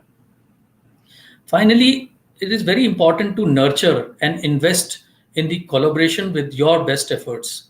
One is to use the tools, techniques, and what alignment you have done with the international partner. The other is to work on the partnership with your heart and soul in it. This is also very important. Next slide. I would like to end my talk by stating something that we've been able to leverage in Manav Rachna University, starting from literally a scratch about 5 to 6 years back.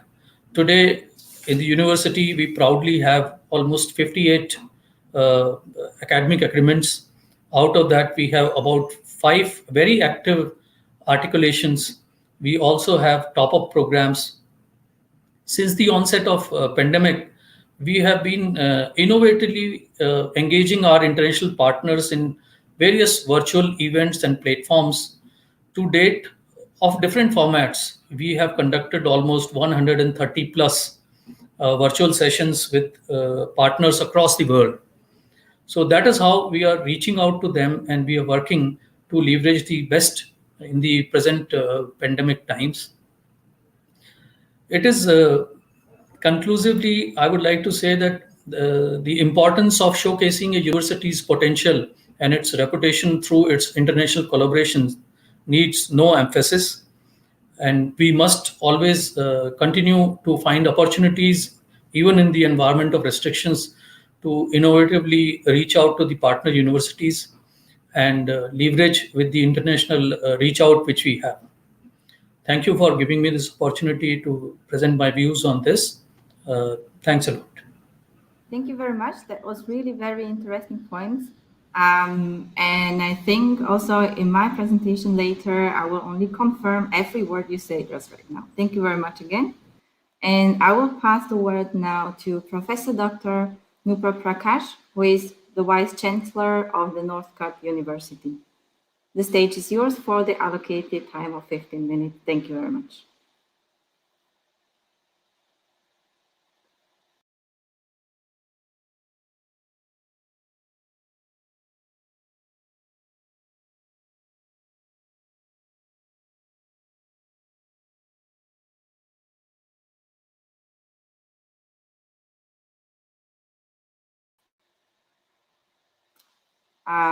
Professor Dr. Nupur, we cannot hear you. You're muted right now. If you could unmute yourself. That would be great. Thank you very much. So I would be presenting a case study of best practices in leveraging international collaborations at North Cap University, because recently we have had a collaboration with Arizona State University. And through this presentation, I will present before you the way in which we are planning to, and we are going ahead in the direction of achieving excellence, which has been a long tradition of this university. Over to the next slide. As you see that internationalization of education has happened long time back, but the way it has been adopted in different universities, it is very different for at different places. And we all know that knowledge is boundaryless, and the internationalization allows free flow of ideas, information, skills, culture across the world. Digital revolution has further enabled this process of internationalization and has led new age businesses to flourish. Now, countries cannot be left behind if they do not adopt the internationalization, because it serves two purposes. One, it prepares students for global market, and also it provides employers across the world to get access to wider pool of talent. It has become a means to improve quality and outcome in higher education.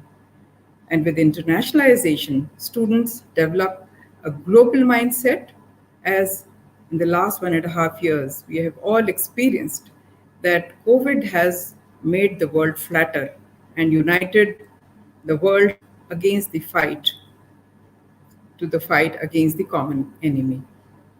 Next slide.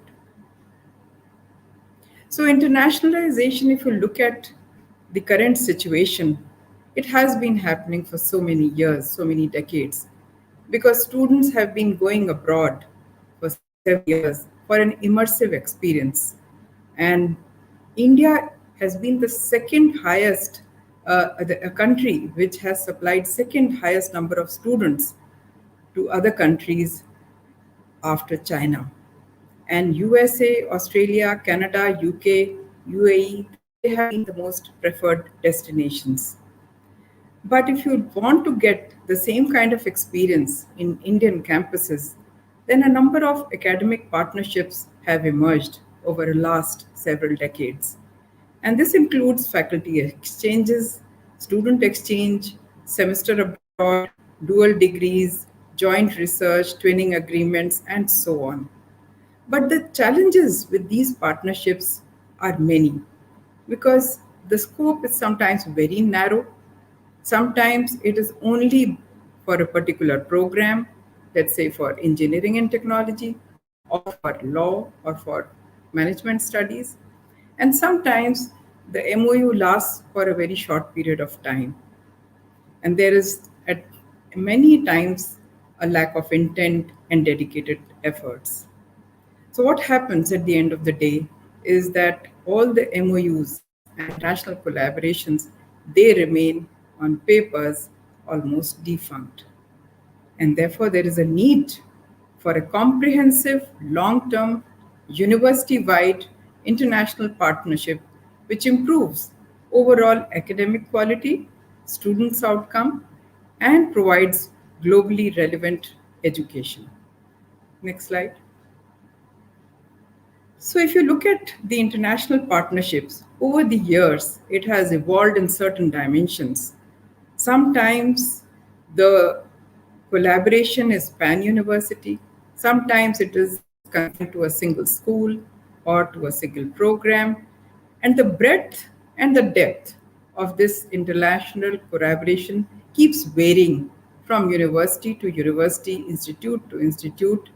And sometimes you feel that there is a broad scope at school level where there are multiple collaborations, where there are different kinds of joint degrees, credit transfer arrangements, joint research programs. But sometimes it just remains to a very superficial level of one or two student exchange visits and faculty exchanges. Next slide. So I want to present before you the case study of North Cap University, which has leveraged international collaboration in multiple dimensions. Arizona State University, as you all know, is among top 500 times higher education world ranking, world-ranked university. And North Cap University has had multiple ways of associating with ASU. We have entered into a collaboration on joint research, accelerated masters, faculty level collaboration, immersive student experience, certification, digital content, and so on. And for this, to make this collaboration fruitful and effective, a lot of digital enhancement initiatives have been taken at NCU. We have a state-of-the-art campus, which is equipped with high-quality video conferencing and lecture capturing and lecture delivering tools, classrooms, high-end labs, including IMAX and high-performance machines. We also have got permission to use the digital content of ASU, which can be embedded in the NCU course curriculum. A digital library access has been allowed, which is available to the students of ASU, and certain component will be available to the students of NCU in India. And apart from that, a major collaborative effort has been made in integrating the content, online content provided by ASU through our learning management system for NCU curriculum in the form of blended learning. Next slide. So leveraging international collaboration at NCU has impacted us in multiple dimensions.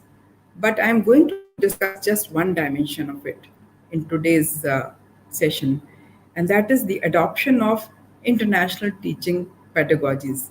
There are multiple ways in which we have collaborated with them, but this is just one of them.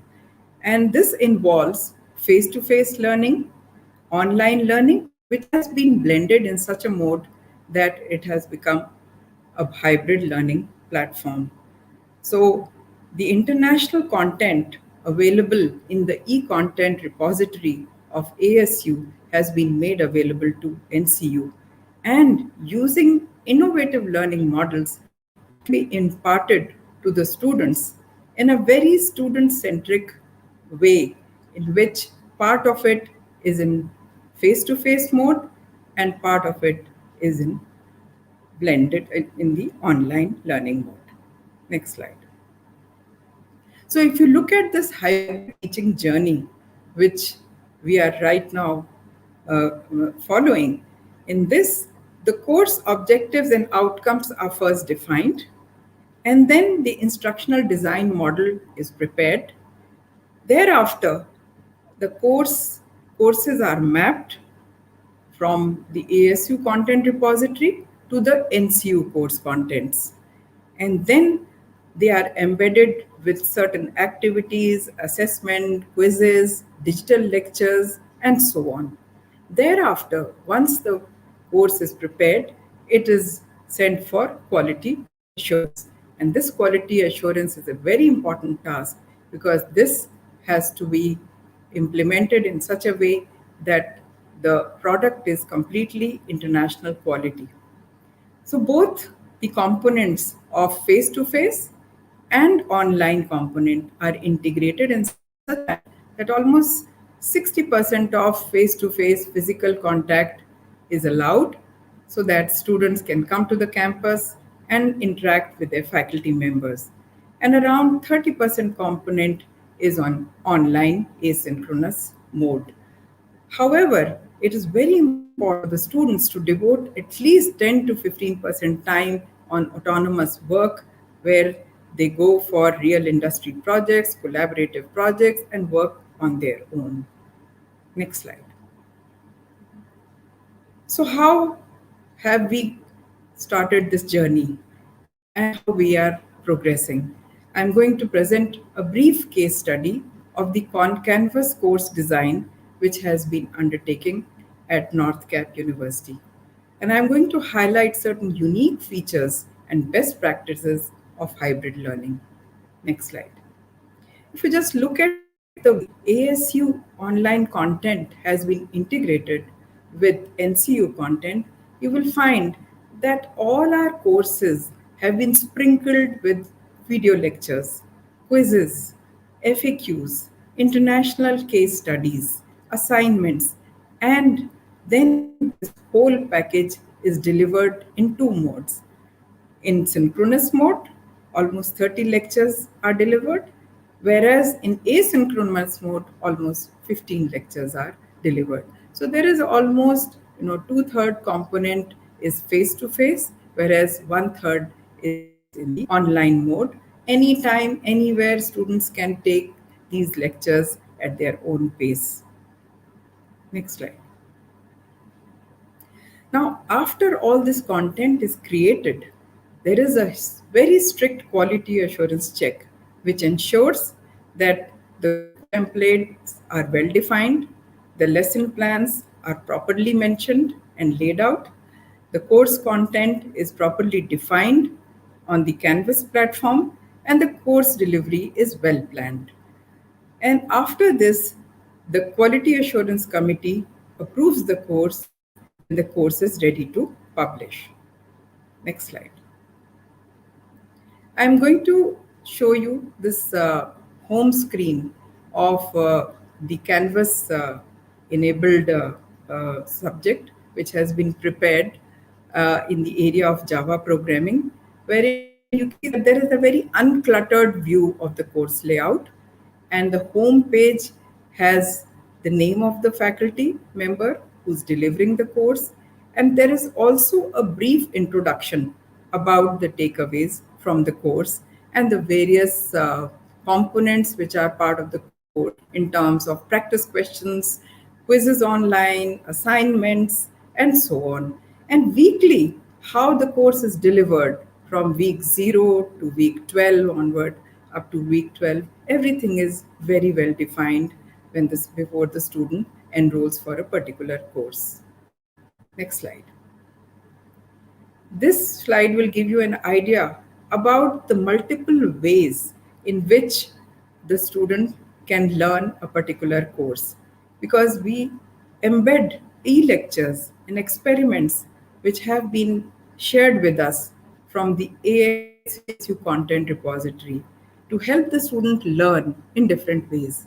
In the morning, the AICT chairman shared with us that there are 51 different varieties of learning style mentioned in our Vedas, and we are just using very few of them.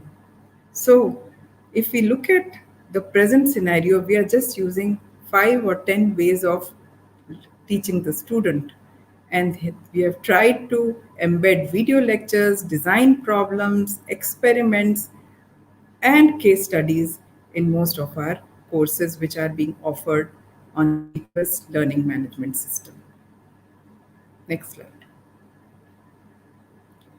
You can see for yourself that on this slide I have shown you how the introductory video is shown to the student who enrolls for a particular program with a welcome message, and it also mentions the details of the instructor and the contact details and the course highlights. Next slide. So to sum up, every course content, every course which is offered on the learning management system has course evaluation rubrics. And the student is informed about these rubrics right in the beginning as to how much component will be devoted towards the tests, quizzes, what will be the weightage, the class assignments which will be given to them, how much marks will be allotted to the class assignment, to the minor exam. Most of the time it is a 30%, 70% kind of a breakup. Then certain unguided and guided projects can be taken by the student. And then it culminates with a major exam, which could be in physical mode or online mode, depending upon the scenario. So with this, I would like to end my presentation and with a line that learning is a lifelong journey, and a teacher remains a learner all throughout his or her life. Thank you very much. Thank you very much for the very interesting presentation to Professor Dr. Nupur Prakash. Again, thanks for both presentations. The first one giving a kind of summary of the different aspects of international collaboration and what to pay attention to if we want to maintain them. And the second one, which was more of a real example, how at your institution you approach this new way of learning, a new way of how to communicate to your student, but also within the institution. Thank you very much again. Let me now take over, and I would like to thank you for sharing the presentation. I would like to give you a little bit of insight about how we at QS, because this is what I represent, help the various institutions around the world with the internationalization and the strategy to increase the internationalization level at their institutions. Next slide, please. Internationalization efforts and the long-term improvements and institutions in that respect have been an ongoing effort for several decades now all around the world. I mean, we can see that approach and the internationalization. We are witnessing that at many institutions, if not all around the world. QS has a unique position in helping institutions to improve the reputation and ranking through a range of key factors. As it was already mentioned also in the presentation, presentation in the first session, the reputation and also the ranking of each institution is also defined by the level of internationalization. At QS, we study different factors and compile and analyze them for more than 30 years in the meantime. And in the following few minutes, I would like to first have a look at some selected factors and how they contribute to the level of internationalization and also level of or improving the reputation of different institutions, how these key factors have changed in the last few years, how they have been affected, the different international strategies have been affected, obviously, by the COVID pandemic. And in the last part of my presentation, I would like to give you specific examples of how we, QS, move on specifically, try to assist and help institutions to maintain the different arrangements all around the world. So as I said before, there are several fundamental factors that contribute to the sustainability of institutions, universities especially, and especially when it comes to internationalization and faculty to student ratios. Please go to the next slide. In this table, we have selected as a few examples, selected institutions who have, that have improved the ranking for more than 100 positions. And we can see that the key factors that are contributing and basically defining the reputation of the institution is connected to the state or to the level of internationalization.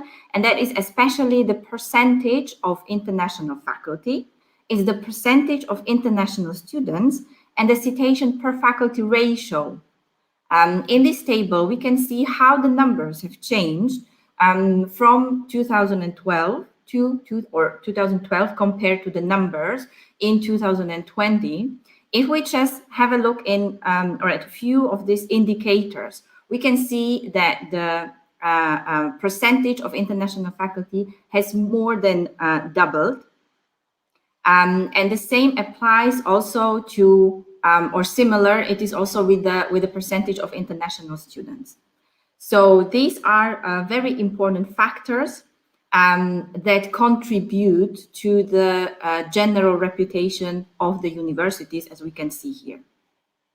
Next slide, please. In the next slide, we can see a general overview with numbers broken down to different geographical territories. And here the numbers follow the trend as I mentioned before. Universities, or the number of universities that have improved the ranking or improved the reputation all around the world are significant, or we can see significant improvements, especially in the three factors that I mentioned before. As an example, we can see that those improvements in the key factors are regardless the geographical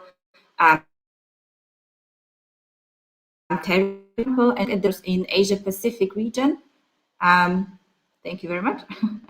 we can see that also just take one indicator, and that is the percentage of international students, where we can see that the total number of students is more or less stable. As you can see, it's in the total number row, but the percentage of international students have increased from 3.4 to 5.7. So we can see that that's really, really important. And as I said before, and we also had perfect examples of this in presentations before, cooperation, international collaboration, and then also a real specific approach to international students is very crucial in this improving internet.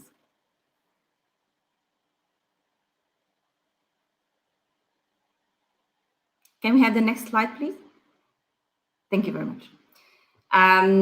However, we could also witness, unfortunately, that the international collaborations and international arrangement, generally speaking, among universities had been affected by the COVID pandemic. Almost all, if not all, areas of the international cooperations and collaborations have been affected. However, we could see that most hit by the pandemic were two areas, and that is especially student mobility, because the physical mobility was more or less completely put on hold, which is inbound as well as outbound mobilities, and also the programs that are related to joint research between universities. So those two areas were affected the most by or since the COVID pandemic.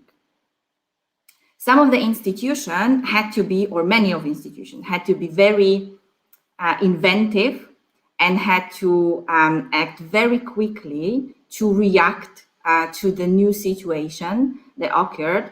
And in order to keep the existing collaboration, they often had to find new ways or new funding to continue or to ensure the continuation of the collaboration. That's also, as I said before, the first presentation, every word that was said in the first presentation, I can only confirm with what I have on this slide, because it's very important, as it was said, to handle or to react very quickly, to be proactive, and especially to make sure that the dialogue between institutions, between universities, will keep going. That's the most important. As we could see, the shift from the physical or face-to-face meetings to more the digital way of communicating between institutions and persons. We could also see that other positive effects, I would say, and that would be the shift from or replacing paperwork with digital processes, which make it or reduce also the burden for many students and also employees through the digitization. The shift towards the virtual communication also contributed to the fact that the new virtual or digital infrastructure have been created to support the scope of various programs. And last but not least, obviously also there have been, if not new, but some technical solutions for student mobilities, but also for making sure that the dialogue or the communication between institutions is still ensured. So different platforms have been reinvented, I would say, and now they are an integral part of any processes at institutions and international offices in institutions. This is also, or the fact that we have, or the outcome we have, and we can see right now, is that those virtual or digital part of the internationalization strategy will be an integral part of all the processes, even after the pandemic is over. As it was said before already, there are two main areas, which is actually a perfect example. And also thank you for the two presentations, because the first presentation was what I also want to mention here, and that is how to build and keep and nurture virtual partnerships or partnerships with institutions. And then on the following slide, I will mention a few words about how the mobilities have been affected. But let's have a look at the partnership first. So it was already said, there was a switch or shift from the physical face-to-face meetings that have been replaced or had to be replaced with the virtual meetings. Universities had to find new ways how to communicate with partners, obviously. They, however, also realized that it's not always, or that this virtual communication is also a kind of good way of replacing some travels that are not only time-consuming, but also expensive in different ways. However, we also, or there also have been institutions who have to face this, or had to face the situation that they had to find new ways how to engage with partners, how to find ways not only to keep an existing partner or existing partnerships and collaborations, but also to find new partners all around the world. And some of the other partners had to struggle, or there was a little bit of struggle with finding the right virtual ways how to communicate with the partners. Next slide, please. Not only partnerships have been affected or collaboration between institutions, but also obviously the mobilities of students. As I said, it would be inbound and also outbound mobilities. Most of them we could see or we could witness the switch or the shift from the physical mobility to the virtual one, but also a kind of hybrid mobility, which include not only the physical component, but also the virtual component. This will stay again a part of the mobility or of the landscape even after the pandemic is over. This virtual mobility is also facing or leave us with several, an institution with several challenges.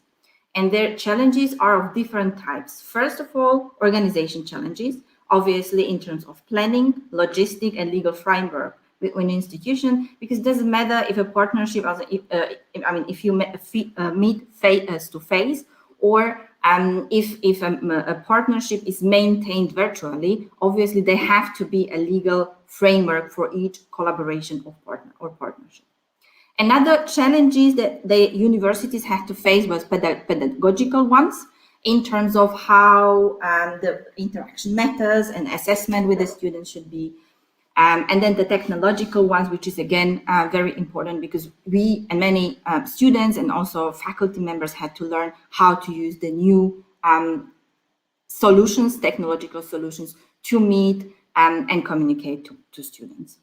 Next slide, please. At QS Move On, which I represent here, we also assist universities and try to help them maintain the international and even increase the degree of internationalization at the institutions. And I would like to present you very quickly 3 tools that are available. Next slide, please. The first one is called Move On Hub, and you can see the link to Move On Hub on my slide down below. Any of you, and I would like to ask you to take a few minutes maybe to just look into this link. You will find here a directory with more than 7,000 institutions listed with institution profiles in this directory. Each institution profile will contain, apart from basic data about the institution, also performance data like rankings, reputation, international students, faculty, and so on. This tool or this directory, you can register there for the profile and or update the profile of your university free of charge. And this tool can also help you increase or find new partners all around the world.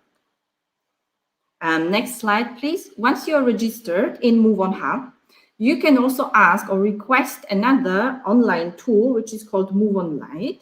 And that will give you or would allow you to create a very basic database with partner institutions, maintain and keep track of different partnerships, very basic. It's again free of charge. But not only there is the aspect of international relations and engagements that you can maintain, but also would it allow you to keep track of mobility data, very basic, and exchange digital nominations with other institutions if they are working with this Move On Lite. Again, it's free of charge, and you can request for Move On Lite after you have logged into Move On Hub. The last tool that we have, next slide please, is called Move On. And that is a comprehensive tool, an online application that would allow you to basically maintain all the processes and also workflows usually at international office, starting with international cooperations and collaborations, maintaining data about partner institutions, contacts, and also details about your collaborations, through management of mobilities based on partnerships, or even free mover mobilities would also be possible, through a reporting tool that is also included. And this system, this database, would allow institutions to create different views, filters, and export them if needed. Then we can move also further and maintain scholarship for the students in Move On. This system can also help you by creating simple rules to or support you to create grants, scholarships, and payments in the database you can keep track of, and you can export them and share maybe with other users or other departments if needed. And obviously, it's not a standalone software, but it also allows integration with other institutes or with other softwares or other databases. Two last slides very quickly. There is an area where you can move on. I'm still talking about move on. There are two main areas that are supporting processes in international offices, and that would be one, managing of international relations or engagement. Generally speaking, is not only about collaborations or partnerships. And on the other hand, we have another area which is then supporting users or can support users and in universities in keeping track of different mobility types, inbound, outbound, it might be student mobility, staff mobilities. I mean, it's very flexible. That would be the next slide. And as I say, I'm already over time, and I'm really sorry for that. I would like to thank you for your attention. It has been pleasure and privilege for me to be here. Thank you again to both presenters, to Colonel Girish Kumar from Manav Rachna Education Institutions, and also to Professor Dr. Nupur Prakash from the North Cape Universities for giving us that insight. Have a great rest of the conference, and thank you very much again. Thank you so much. I would like to thank both the panel members and our moderator, Ms. Barbara, for the interesting and such engaging presentations. Moving ahead to the next presentation, titled Measuring Institutional Quality and Excellence through QS IGAUGE and QS Staffs. To moderate this session, I invite Mr. Shubhayu Nayak, who is the Director of Client Relations at QS IGAUGE. Thanks, Suchismita. Good afternoon, everyone, and a warm welcome to whoever is attending right now. Ratings is something which is very close to my heart, and I believe at QS IGAUGE we are key in understanding what is the quality and the capability enhancement of institutions across the country.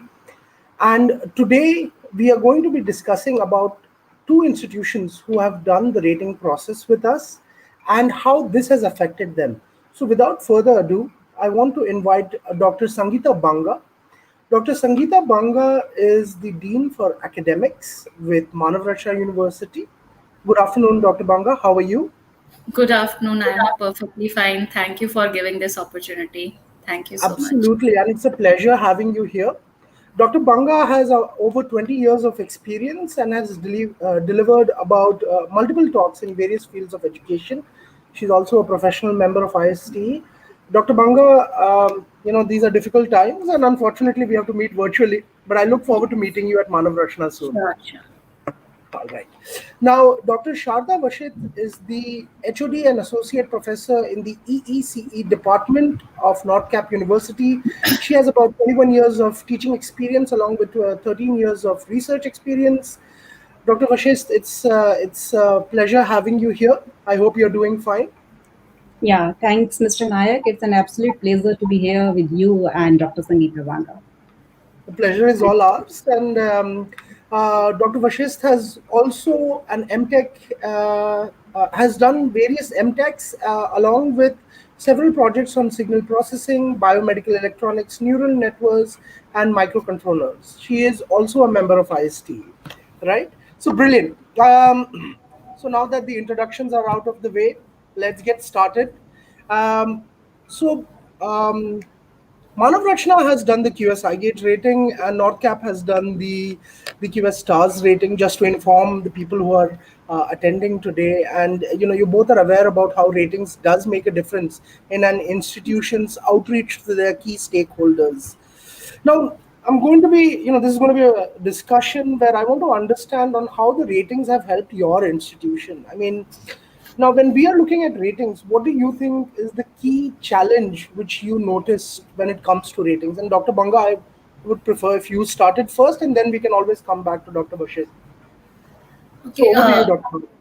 The challenges, if I see in the ratings in the current scenario, which is going on right now, and the way new education policy has come up. So I can see these challenges in the terms of new education policy, which is being introduced, and it is slowly being implemented now. And if I look at our country like India, which is so vast, and we have approximately 1,000 universities with 40,000 higher education institutions. From the perspective of new education policy, obviously it is going to be very challenging because this policy is looking at the multidisciplinary aspect, skill-based education, multiple entry, multiple exit options. And when we are talking about the academic bank of credit, and we are saying that student can go and get the credits earn the credits from anywhere, and 40% course credit he can earn online. So it's blended learning that we have been hearing about, hybrid mode. These are all are going to come.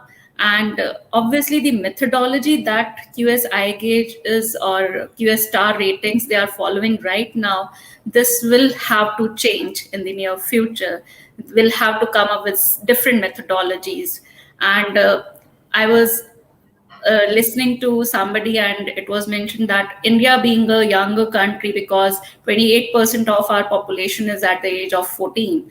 And obviously, if we are going to increase our gross enrollment ratio, which is supposed to be doubled, and that has been asked in the new education policy as well.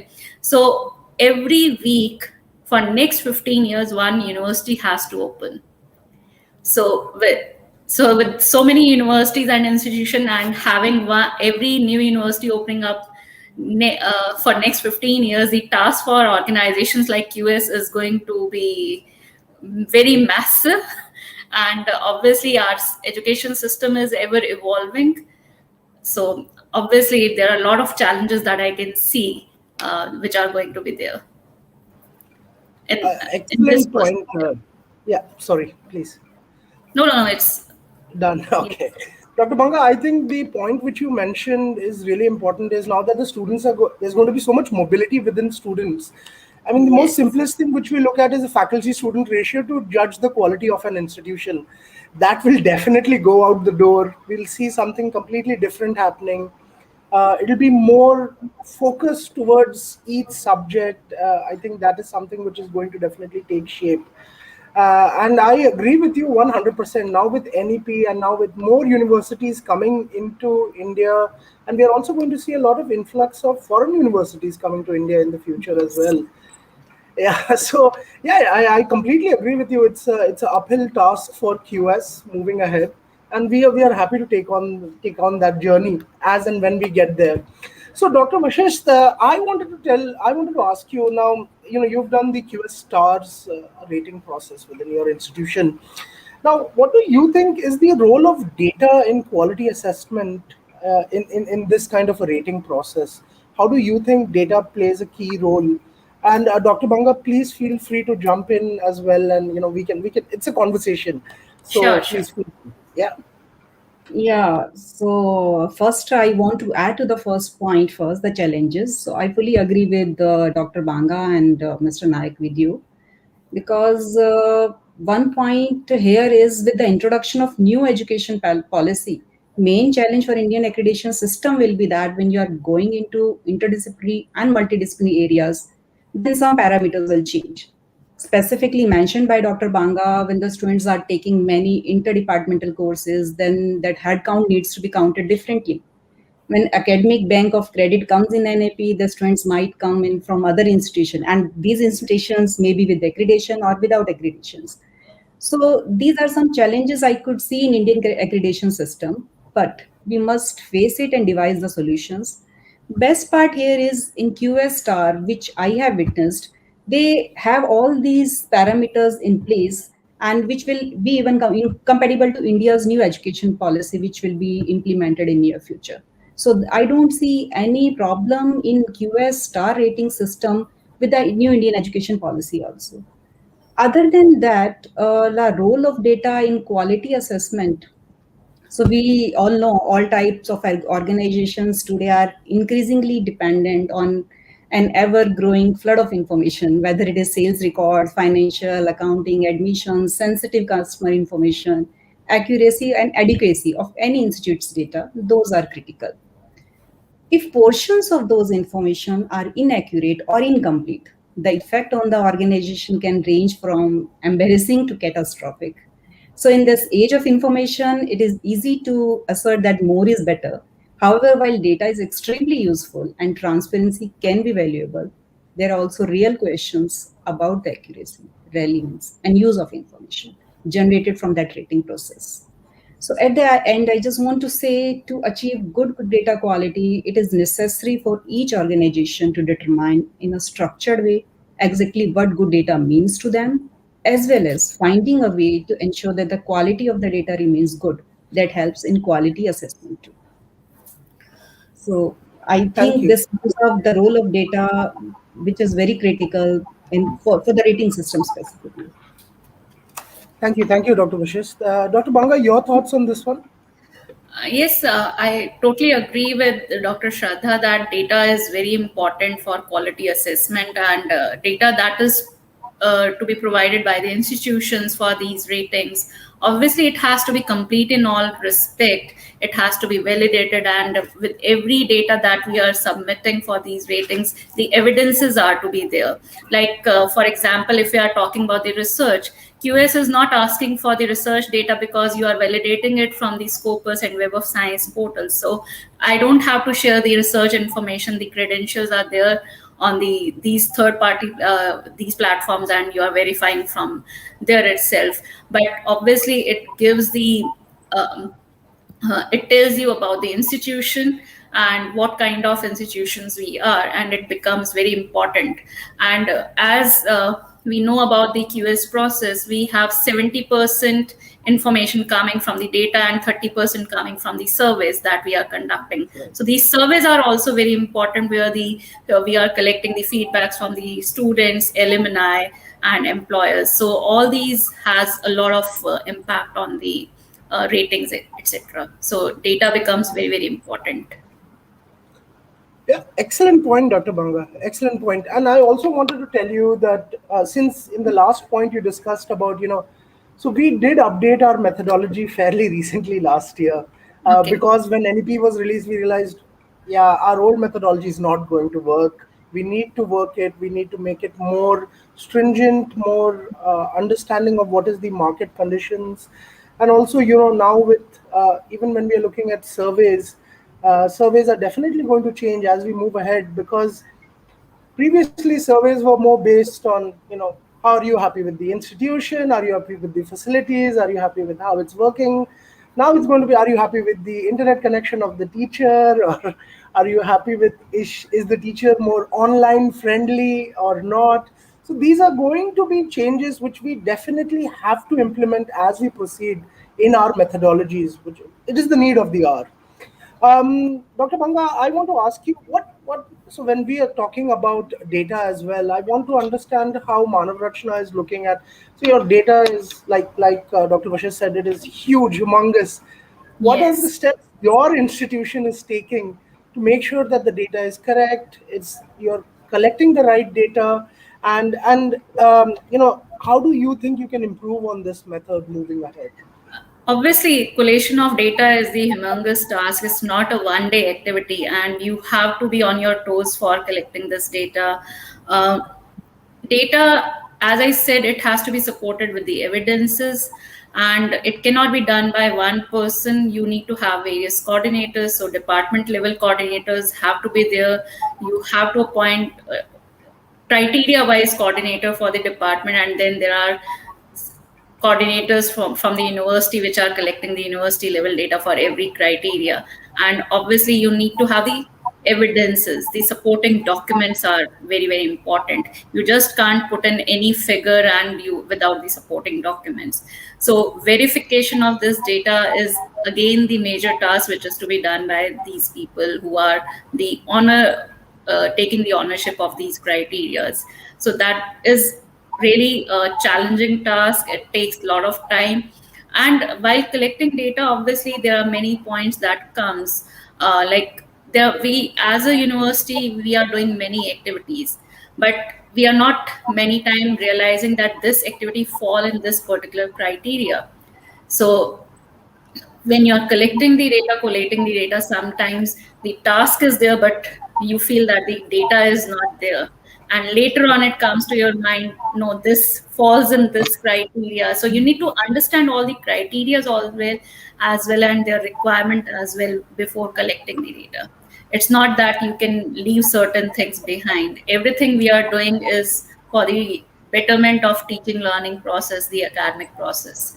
So whatever activity, whether it is a lecture or webinar being delivered, it is related to some of the mission or vision statement of the university, and it is helping you moving there.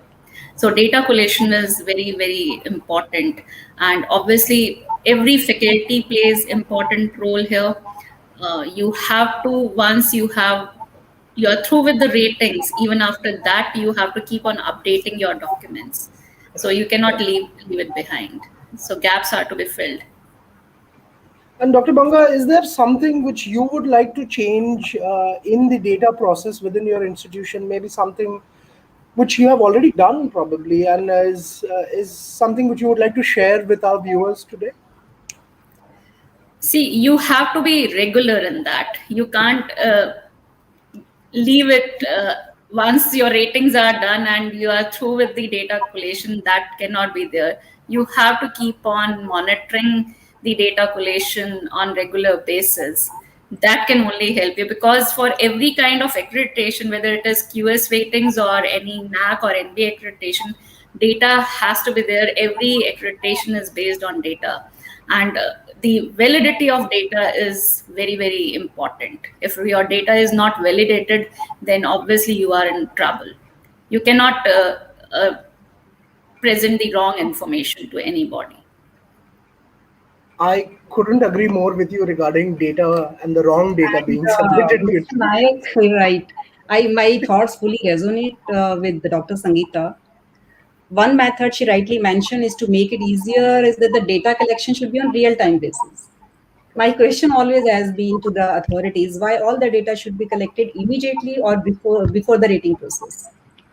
So if a teacher joins or leaves the college, it should be known, I think, the very next day. And similarly, publication, grants, etc., can be reported on real-time basis. And to improve on this method, being an engineer, I just want to say that we can use data science and we can also apply blockchain in this to check for the continuous improvement. So technology must be extensively and intensely used, and more use of AI will help the institute as well as the rating agencies. I hope you agree with me, Mr. Nayak. I couldn't agree more with you. A foolproof EMS system can really help, where you have all the modules with you and you can collate the data. Right. I mean, I'm at loss of words because you guys have already planned this out completely. I couldn't agree more with you. I've seen institutions who have kept their data in these big box files in one room, and they're just keeping it over there. And I keep telling them that by the time you update it, your rating process is 1.5 years ahead, and that data is not going to be valid anymore. It doesn't make sense for you to do that. So I couldn't agree more with both of you. Now, Dr. Vashish, I want to ask you, what is your advice for institutions, who are looking at QS IGAUGE or the star ratings within India? Because obviously you've done the process and you understand it more than other institutions who haven't. So maybe your thoughts on that, please. Yeah, definitely. So my advice for the rating process for all institutions is just believe in good teaching, learning practices, research environment, industry interaction, projects, interdisciplinary approach to education, right mindset for social responsibility and inclusiveness. Practice these things in real, not in documentation, and do not worry about the rating. That's my advice. Let's set our priority right, and I believe accreditation should come naturally. So keep all the things in place, it will be automatic. I think that's very important that you said this point, because we get a lot of institutions who come to us and tell us, we want this rating, only then we will start the process. And I keep telling them that please don't go on that path. If you go on that path, you are not really helping your institution. However, I have had a flip side as well. I have institutions who have a booklet full of accreditations and ratings, and they come and say, you know what, we need a cleanup operation within our institution. We want to understand where we are, where we want to be, what is the gap which lies, and this, I think, helps ratings, not only QS, but I'm talking about any of the ratings across the country, maybe NBA, NAC, or any of them, will give you an idea of what are your your institutional goals, where you want to be in the next 5 years. So that definitely is the way forward for institutions to understand and participate in ratings. Dr. Banga, what about you? What do you think about this point? Rightly mentioned by Dr. Shraddha that ratings are very, very important, but you have to present your true picture. Whatever you are doing, you should do it with keeping quality in mind, and you should have your quality benchmarks there, whatever quality you want to meet. So those who are going for these ratings for the first time, I think you need to self-assess yourself first. Where do you stand? That is very important on all the parameters on which you are going to be judged, and the scores that you are going to gain. So self-assessment is very important. And if you are going for the second or the third time, obviously from the first timers, being a first timers, you have been given certain roadmaps. Your SWOT analysis has been done. You know your strength and weakness and how you can convert these weaknesses to your strength. So you should fill those gaps also before going for the second time ratings. And obviously these ratings are very, very important from the students' perspective also, because these students are getting the true and complete picture of the institutions through these ratings. So that also becomes very important. So through ratings, you are telling the students what you are good at and where you are weak, and whether you are working on your weakness or not. That becomes very important.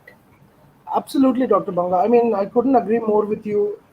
It is most important that the ratings also reaches the stakeholders. And the stakeholders should also notice on what are your strengths. So it might be facilities, research, it might be teaching and learning, it might be any of the parameters which you have assessed yourself in.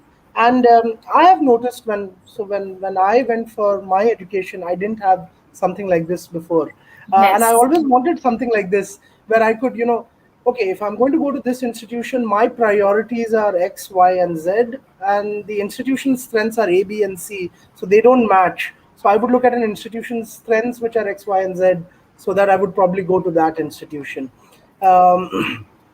Banga, now, as you had previously mentioned, quality improvement is an ongoing exercise, right? And sorry, my apologies. As a rated institution, how did you bring awareness to your stakeholders? Because we just spoke about that as well. Is how do you bring awareness to your stakeholders through the ratings such as QS IGAUGE and QS stars? See, these ratings, what you are getting, obviously you can use these ratings on your websites, your print and media ads, whatever you are publishing. So through them, you can make them aware about the rating standards and also the surveys that are being done. Obviously, when the survey is being there, you are sharing it with the student. What are the purpose of this survey and what benefits students are going to get out of these ratings? They should understand. Even being an alumni, they should understand that if they are going for higher education and their institution is rated or accredited, obviously their degree is going to hold different value at the foreign universities once they are being rated or accredited to the best. So this awareness is very, very important among the alumni and students, and obviously the employers that you are going to have your institution for the recruitment, their mindset also changes. So these communications about the ratings are very, very important, and you can create this awareness through all your websites, print and social media campaigns, any event that you are doing. Obviously you can quote there also that you are being rated and what kind of ratings you have. So that is how you can help in moving further. Thank you, Dr. Banga. And also one important thing, maybe I just want to add to my 2 cents to this is, I've also noticed that there are some companies who have started taking ratings, accreditations very seriously, and they are only recruiting from rated or Yes. accredited institutions. And there are some countries which have only giving visas to only accredited institutions from another country. So I'm from the Middle East, and in the Middle East, now they are not giving visas to students and employees who are not from accredited institutions. So this is something which is going to definitely affect our population, which is moving outside for jobs, right? Dr. Vashish, what is your opinion on this one? Yeah, so you rightly mentioned it. The requirement of the badges and the stars and ratings. So we were able to sensitize all our stakeholders, especially the students and the faculty, about the continuous quality improvement in all these criterias. And then all these badges we displayed as a quality of our institution, so potential partners, staff members, parents, and students. The QR star rating has been used by us in many creative ways by displaying on websites, social media handles, business cards, recruitment brochures, banners, etc. And moreover, these badges are published by QS on their website and also put up these in their booklets also. So that students are aware. They are made aware with the help of the mentors and the faculty how they are going to get benefit out of it. They can see that their university is now mentioned on topuniversities.com. And Mr. Naik, you'll agree, topuniversity.com has 75 million visitors every year. And out of these 17 million users, 17% are from India. So they are aware how this is going to benefit them. And this is completely, we were able to sensitize all of them about it. So that's So, it Dr. for, Vashish, yeah. you also said that 17% and is also the highest number of students, which is from India, visit Right, right. topuniversity.com. Yes, yes, yes. And when they see their university name on that, so they really feel proud of it. So Yeah, this is how. there is also a sense of pride associated with this. Yeah, right. Dr. Vishas, my last question is to you now because we are also running short of time. So what do you think is a step which is required on behalf, besides, of course, updating the methodology to be more NEP oriented, but what do you think on behalf of QS iGauge and QS STARS, which would benefit your institution? And also, maybe you can give us an experience where you think QS iGauge or STARS provided some detail or thoroughness which help your institution. Sure. So first of all, Mr. Nayak, I must appreciate you have taken a right step of providing a platform for the leaders in higher education to connect with their peer groups and discuss the current situation of education in their state by organizing a state conference RISE, first of its kind initiative by QS iGauge. It would be really good if a national conference of similar type can be organized to connect leaders to discuss the challenges and opportunities at national level. And further, if QSR can bring the leaders in higher education at one platform through international level conference too, to deliberate upon the possible solutions, way forward, and action plan towards achieving institutional excellence amid this pandemic, the crisis, the global crisis we are going through. So this definitely will be a welcoming step and will help our institute a lot. Well, there are many experiences I have gone through during this QS star rating process, but I specifically want to mention about two of my experiences. The on-campus placement in our university has been outstanding for last so many years.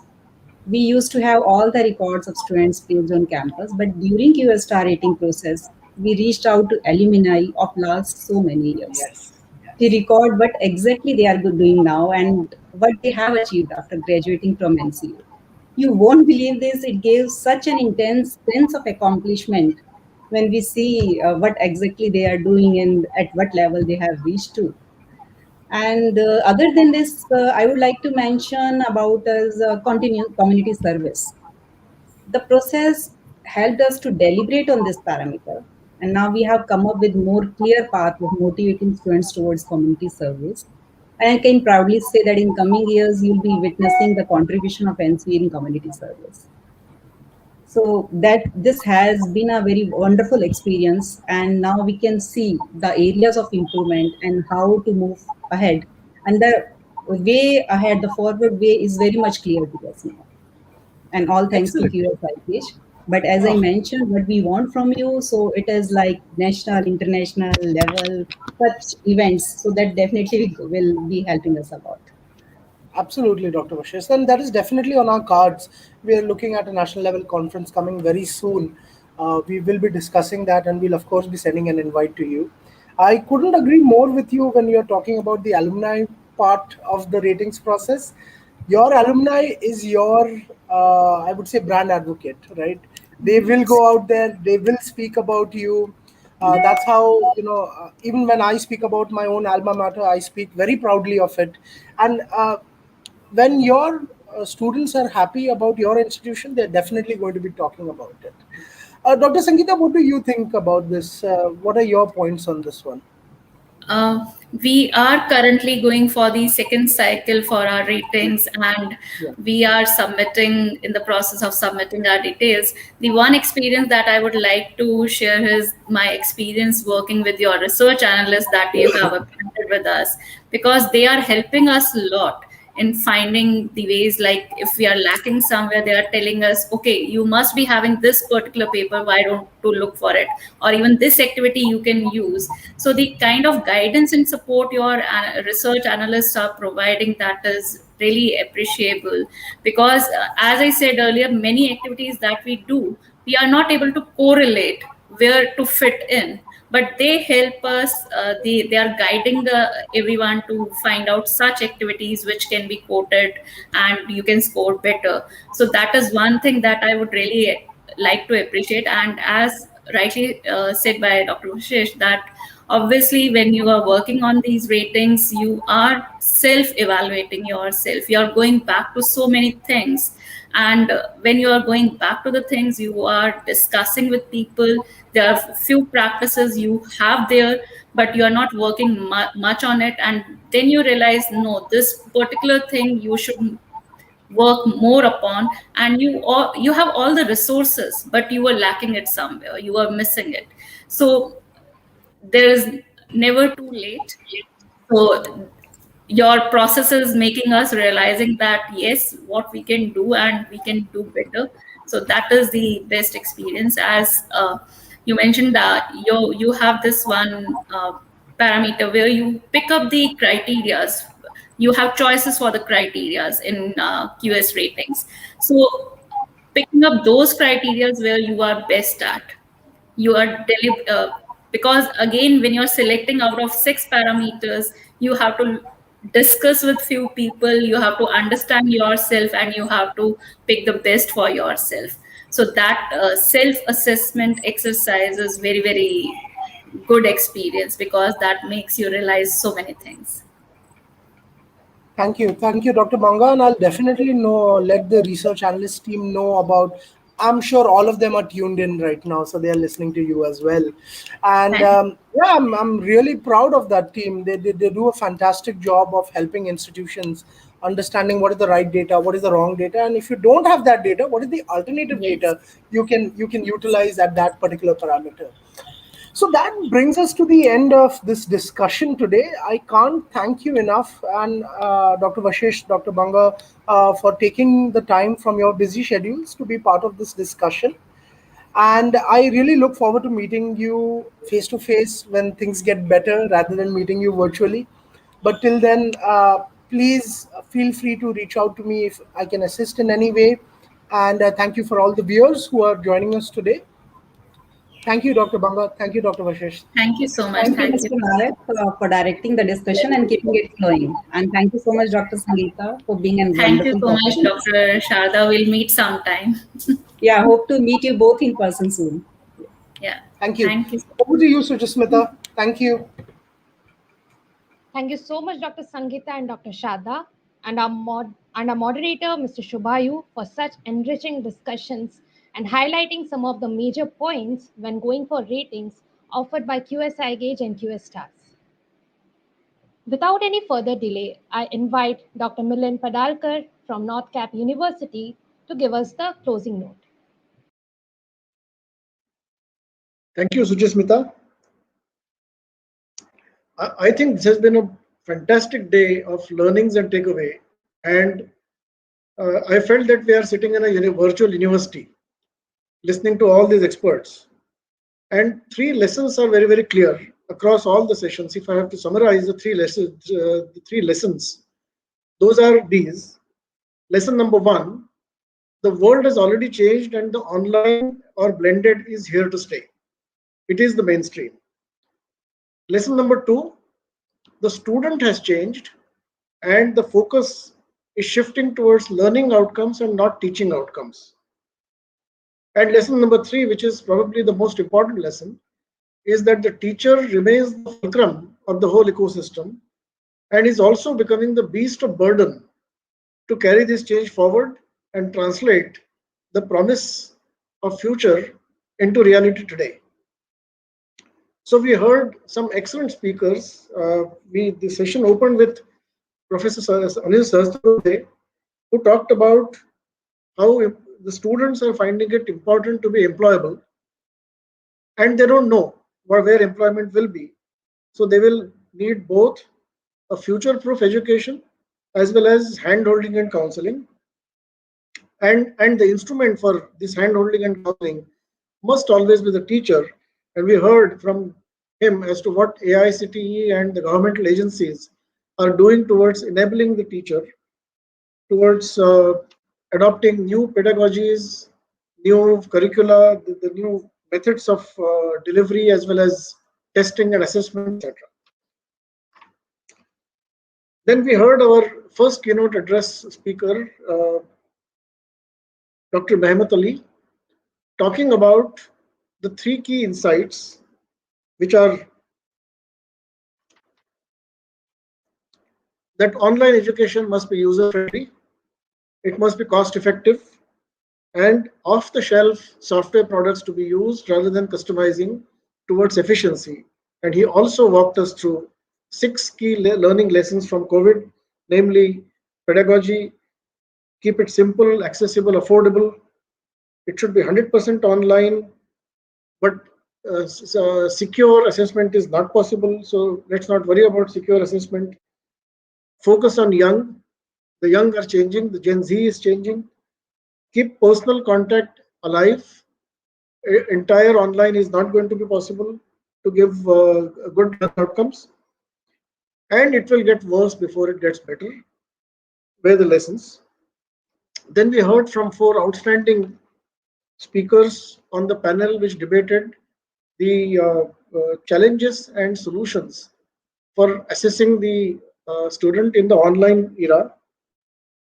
Followed by that, we heard from the second keynote speaker talking about how COVID has changed the landscape of education and how the educational institutes have risen up, picked up the challenge and risen to be equal to the challenge. But perhaps more needs to be done there. Following lunch, we heard 2 excellent presentations about how to leverage international collaborations, how the internationalization has to be localized, indigenized, so that it fits in our reality. Then we heard from the experiences of 2 institutions about rating and ranking, because indeed the accreditations are going to become very, very important as the pressure towards quality and scale keep rising. And there we heard about how the new policy framework that are emerging and the pressure to accreditize and credentialize is constantly going to put us in a flux. So not only the institutions have to change, the the rating agencies also have to calibrate their methodologies and systems. And the all important aspect of data and keeping it authentic and the evidentiary nature of the data. Perhaps technologies might help us here, but the need to keep data constantly alive and real time was also underscored. The rating exercises also threw up some surprise blind spots, such as missing connect with the alumni, and we need to know what the alumni are doing, as indeed they will be our brand ambassadors, not only for our institutions, but also for our country as a whole. So all in all, an excellent day. Many issues got discussed. I don't know about all of you, but I took copious notes which are going to help us and help me certainly in going forward. So I thank you. I thank QS IGAUGE for organizing this session. I thank my co-partner and co-host Manav Rachna University, and I thank all of you, all the speakers, all the panelists, and most importantly the delegates and the attendees to stay connected with us. And I hope we will have many more opportunities to connect, network, and grow ideas and implement ideas. Thank you all, and back to you, Suchismita. Thank you so much, Dr. Milan, for such inspiring words. And with this, we conclude the state level series of our first edition. I would like to take this opportunity to extend my gratitude to QS IGAUGE, Manav Rachna University, and North Cap University for coming together for today's event and making it a huge success. I also thank all our speakers and presenters for sharing their valuable insights with us today. And a sincere thanks to all the audience for joining us. Those joining us on YouTube to subscribe to our channel QS IGAUGE to get the latest updates. Thank you all so much. Have a great